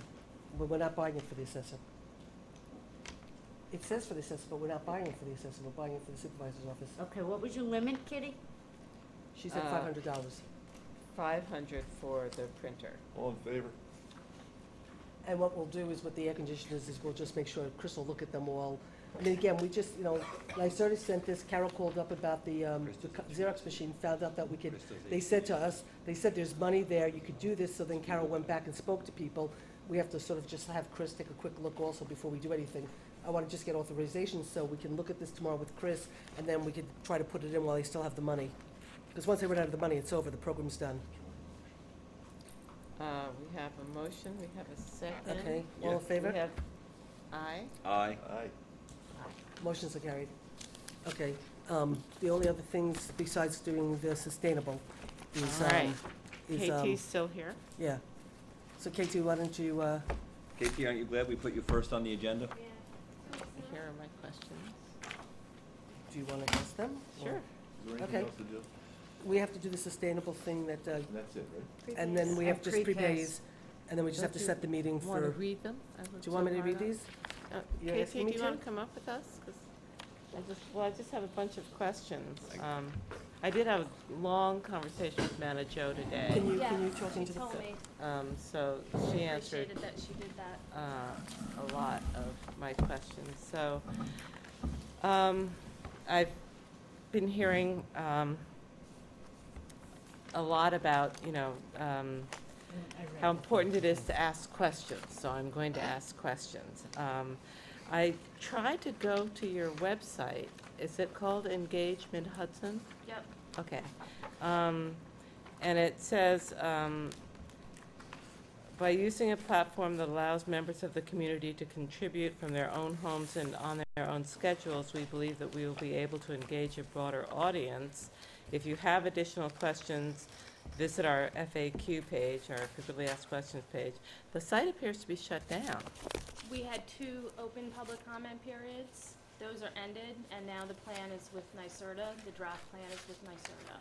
So how does the public We actually had a participate? meeting on this today. Are we going to keep Engagement Hudson up on an ongoing basis? Because literally, we're handing it in tomorrow. So that site will, Handing what in? the report to NYSERDA, the plan to NYSERDA. The final plan? Hopefully, as Okay. long as NYSERDA says it's the final plan. So that site actually was used for the last 13 months, and there are conversations about using, there's been a couple organizations who said they might pay to keep that up so we can continue to have this topic talked about. But that was the tool that was utilized during the public engagement period for that the plan. So how does the public engage with you now? How do they engage with us now?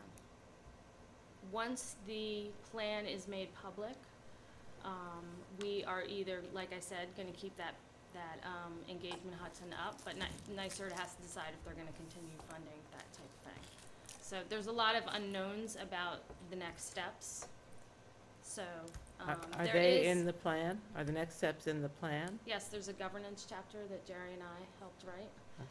Okay. I mean, the one that I could find, because there's nothing on Engagement Hudson. Right.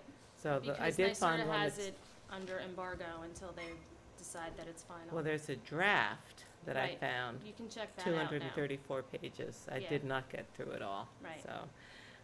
So I went to the Who's Listening page, and that's you, but there's no contact information. They don't have my email there? Nothing. Okay. No phone number, you no know it. email, so you may be listening, but nobody can talk to you. Well, but you have accounts. It's kind of sort of like Facebook, so you could go to my page, and I think you can click No. on that and send a message. No. Okay. I tried everything. Okay. That site is dead. There's no Right. engagement on Engagement Right. Hudson. Because that process is over. So, but there isn't any other, I mean, it's not like it directs you to a new place where you can hear from the public. It's just like, it's not like it says, this site is finished, go to this site. There's just nothing. Right. Where can I find an online copy of the final plan? As soon as NYSERDA says it's final, we'll post it. Okay. So, and that's, I was wondering, it's done, but they just don't, until it's approved, they don't put it on Yeah, their they have a site. pretty heavy-duty review process up in Albany. And we're actually the first one to hand ours in, so we're sort of the guinea pigs. Yay, us. I mean, we have gotten tremendously positive feedback from the state, but yeah. So, the governor's office released a press release saying that you'd received $865,000. Yep. So, how much of that is left?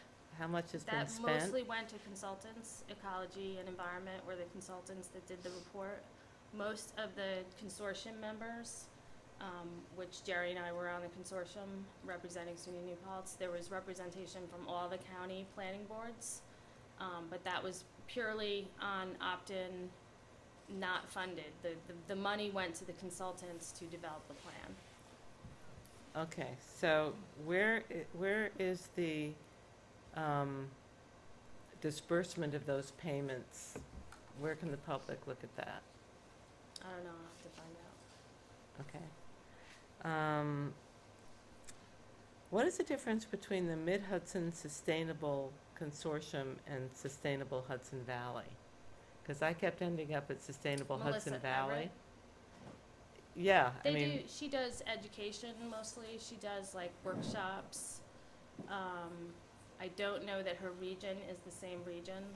Our region is the same region as the REDC. You know, Governor Cuomo wants all his initiatives to use the same region, and he kind of started with the REDC. We've been characterizing this process as sort of the green arm of that, because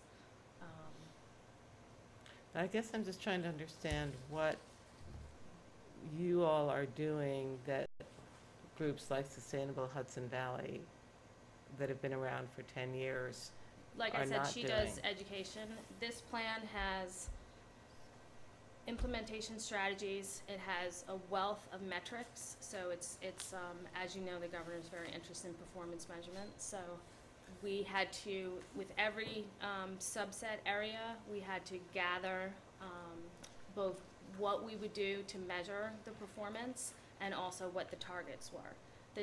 The top tier 2 metrics are increasing of jobs and reducing of carbon footprint. So like that's like the big lens that all of this is being evaluated, the REDC and this planning process. But then within the plan, there's all sorts of different metrics so that we can track over time if we're actually improving. Yes, we'll look and we'll see if we're reducing our carbon footprint, but there's a plethora of within that, you know, what are all the things, you know, reducing energy, trying to think, people living closer to their jobs, reducing commutes, people using public transportation more, all sorts of different ways that reduce our carbon footprint. And so which of the like 300 organizations, who actually is monitoring what? I mean, how did you divide that up? I mean, how does the public know, for example, in here, like, I was sorry not to see a no idling law, which not included in here, because that seems to me like to be one of the first priorities if we want to reduce greenhouse gases. So if I wanted that to be somebody's project or something that you could measure. Well, that would be a local law, right? No, I want it to be statewide. I want it to well, be a regional we law. actually were not permitted to include anything in the plan that was a statewide policy or a state law. It had to be things that we could initiate locally. Okay. So if that could be passed locally, then I don't know enough to say if that's something that you could, that has to be a state level law, or Well, you could, couldn't no, do I mean, it locally. could be local. Right. Could Could it, but it, could Yeah, it I be mean- regional? I mean, is that something that the Mid-Hudson Sustainability That particular Consortium, item, right, would they say, our grassroots constituents think that idling cars are a big factor in air pollution? if you could make the case that it would reduce carbon footprint and that you would be in line with the goals of the plan, then certainly you would be synergistic with the plan. But It who- doesn't, it's not like if you're not in the plan, you can't come up with good ways to reduce Right, carbon but footprint. how do we get those to you now, that the websites are down? How, It's not that the websites are down, it's that the plan is complete. That process, the public engagement process over the last year is complete. So there is going to be PACE land use, you probably even taken courses there. Mhm. They're developing a local government toolkit, so that local governments can have a guide to figure out, well, how can we do this? How can we integrate the plan into our decision-making? So I would offer that during that process, we could certainly, I mean, all of this is expected to be dynamic, it's not supposed to be static. I mean, any good planning document you want to revisit. So I can well- bring that up with the PACE people, because they Right. haven't even finished their toolkit. And but say, they did, I mean, they gave out the toolkit 10 years ago. no, this is specific to this, their toolkit is specific to this plan. So we have a new toolkit, okay. So, how soon can communities apply for assistance? Like, if our town wanted to retrofit our municipal fleet to biodiesel, and purchase alternative fuel buses for our loop, how can you help us? This is not a funding process, this is a planning process. So there's no I So- thought there was an implementation. NYSERDA is gonna announce some funding soon, and it certainly wouldn't hurt projects and ideas and things that are synchronistic with this plan, to point to this plan and say, you know, it's synergistic and this is something that's gonna reduce carbon footprint. But this is not meant to be, like, the REDC is a filter for the CFA process, basically.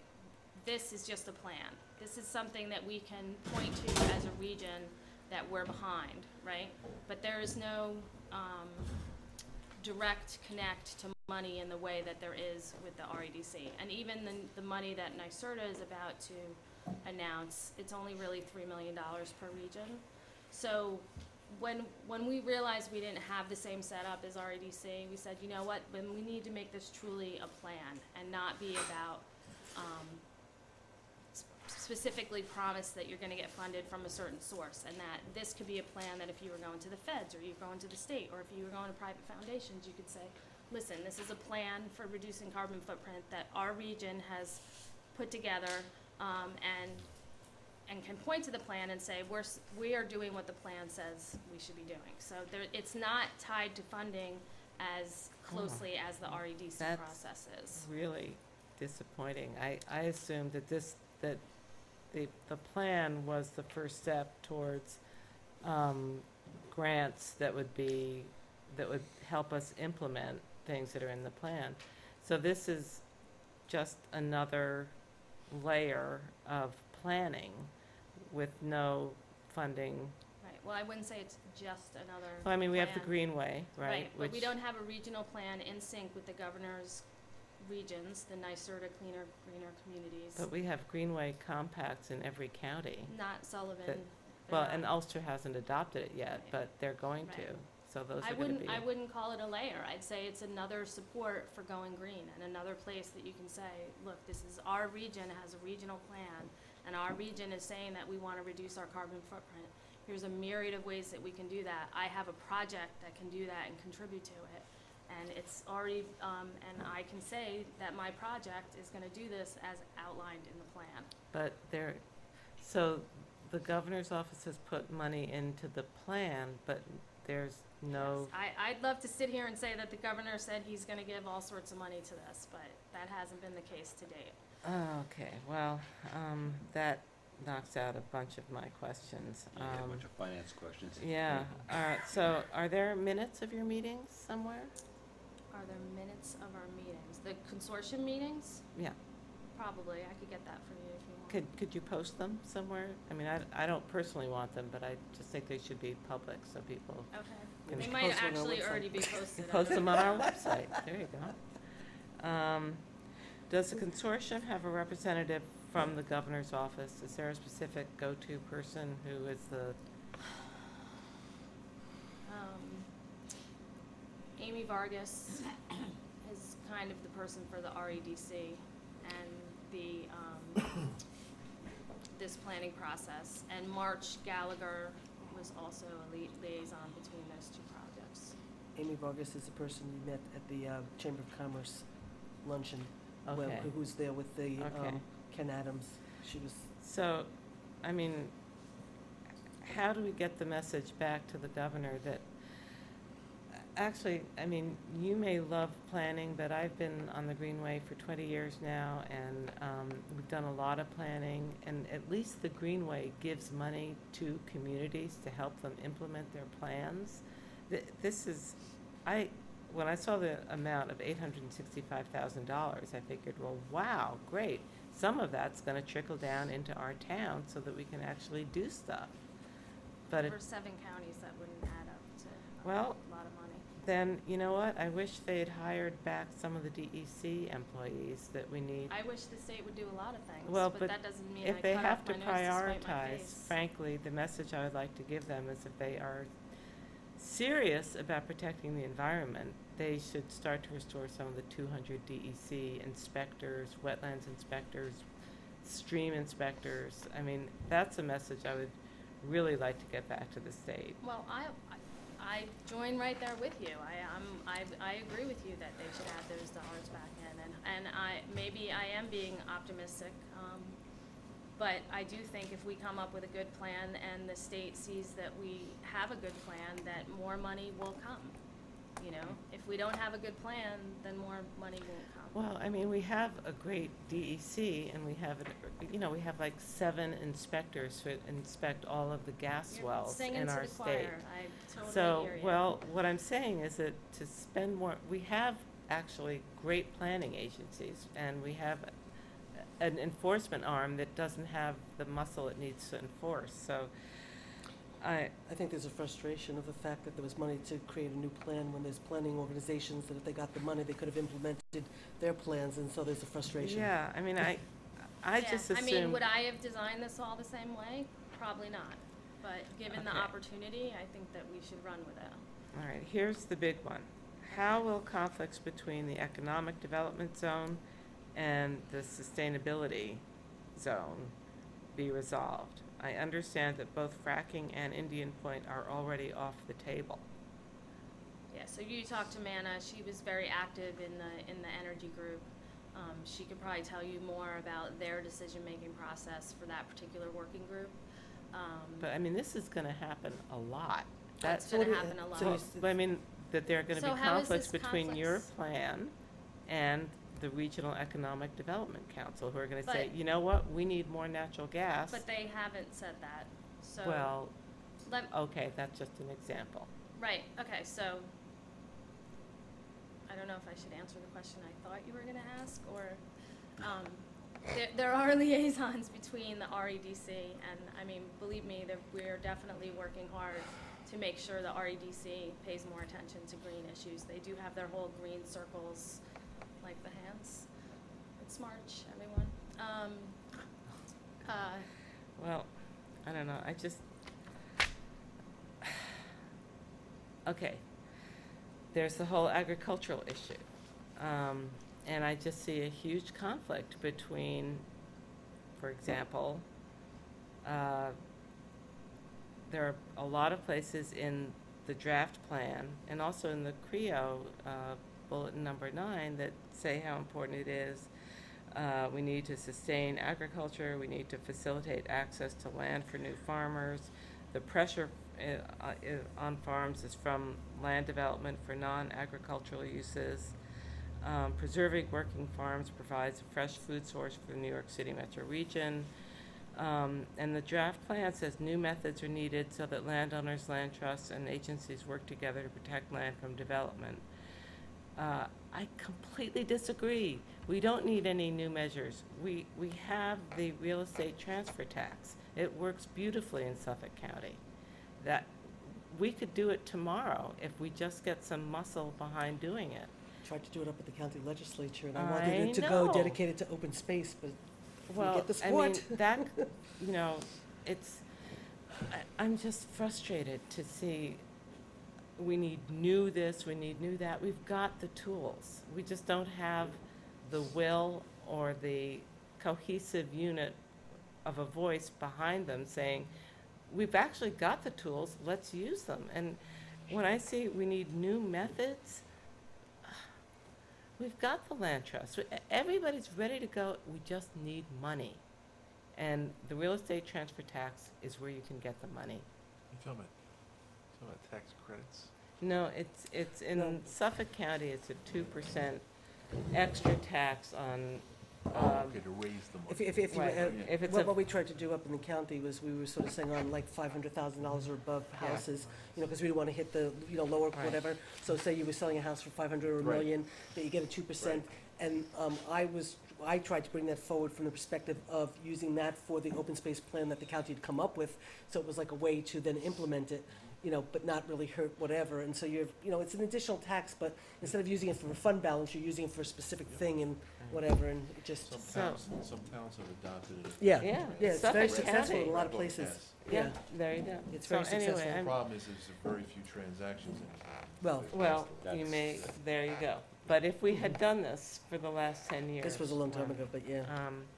So I'm just so discouraged when I see the words new methods. It's like, you know, we've got all the methods. We just don't have the money and the funding. And then, you know, I just have to point out the irony of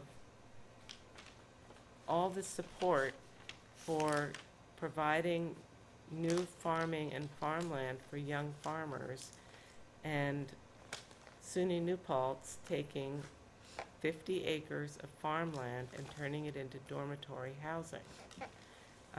That's the problem. That's not the solution. You have a farmland protection plan for the town, right? Yeah, yeah. But we didn't have the money, and we weren't offered that. We were not offered that piece of property, and frankly, we wouldn't have paid what SUNY paid for it. I mean, they paid way more $2.5 than million. well, $2 million. $2 million. $2 million. $2 million. $2 billion. $2 million. They paid they paid whatever, $50,000 an acre. The town pays $10,000 an acre for raw land. So there are just a lot of conflicts, you know, within the same agency, and This is not a SUNY New Paltz plan, just to be clear. But We're CREO. participants on the consortium, but this is a plan, the consortium but included. CREO is an arm of SUNY. Okay. And I mean, you're having an ag conference Yeah, today. I was gonna say you should come today, in well, a few that's- hours, come back That's and we'll talk why about I'm this more. concerned about your reliance on volunteers in your plan, because one of the problems I see on the Greenway Board is that I have to take a day off from work to go to a Greenway Board meeting, Well- because most of the people are staffers from state offices. It's part of their workday. But to get real volunteer involvement, Right, that was for the first year. I mean, the consultants were paid and it was volunteer involvement. We've had some very long conversations as a consortium about how we move forward, especially considering the state isn't making a commitment to keep this going. So that is definitely a concern. Like I said before, Jerry and I helped write the governance chapter, and we are trying to come up with ways, models that we can move this forward, so that we don't have to rely on just grassroots and volunteering. I mean, I think, you know, Jerry and I well enough, both were pretty big proponents that you can't burn something out on that. well, we've seen Green Works, you know, I mean, you started it with the best of intentions, and it's just with no staff. Right. We had a climate smart task force. Yep. That's gone now. It's just, But we gotta persevere, and you know, Kitty, you're one of my role models for perseverance. So you know, like you gotta believe. The irony that gets. I don't know. So- I want to solve it all. I wish we could do every last thing in this plan. I'm grateful we have at least a plan that points to what we want to do, and that we have consensus in our region that this is what we want to do. I guess my last word on this is I wish they had spent the $1 million on Greenway grants, which actually help people implement some of these things. I personally don't think we need another plan. The only reason I'm gonna vote for this, and I'm not gonna support either of the documents that you provided with us, because I haven't been able to fully read the draft yet, but I will put something together that gives our support. The only reason I'm gonna support it is that I'm glad there is a green agency that fits the same shoe print as the economic development region that was created. But I don't think you're gonna have nearly the support or influence that the other one will. I hope we prove you wrong. I hope you do too. And I'm only going to just make one comment, and of course, I'm going to support something that's a sustainable plan regionally, whatever, but similar to Kitty having the irony of the college doing what it's doing, for me, where I have a real hard time, and I actually expressed this to Dr. Benjamin today, was, when I look at sustainability, I look at our community here in New Paltz, and to me, if we don't solve our water and sewer problems together, planning as one community, to have water and sewer in an intelligent way so we could do development in an intelligent way, I think that's one of the keys to our future as a community here in New Paltz to do intelligent planning, is through the consolidation to get the water and sewer consolidation so we could do intelligent planning together as a community. So I just find the contradictions on a local level to the regional planning, whatever, a little contradictory, but I'm not going to let my personal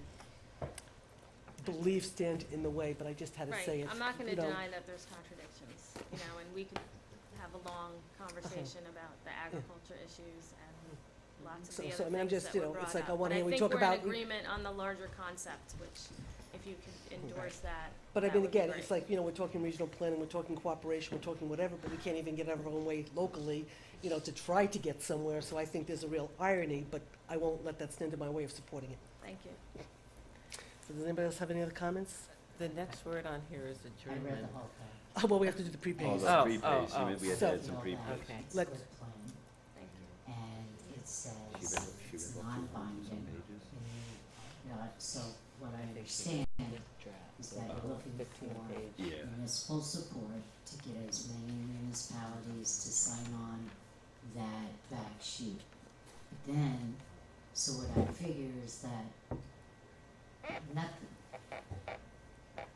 if there's any money involved, or if there were a project, or if there were something that this Hudson Valley region wanted to move forward on, and it was in, the NYSERDA or in when fill in the blanks, was that they were gonna work with, or even if it was Palmer, that then they have to go back to the list, and each one of the municipalities would be signing on. Is that true? Say that again in a different way. I didn't quite get it. Sorry, tired. I know, me too.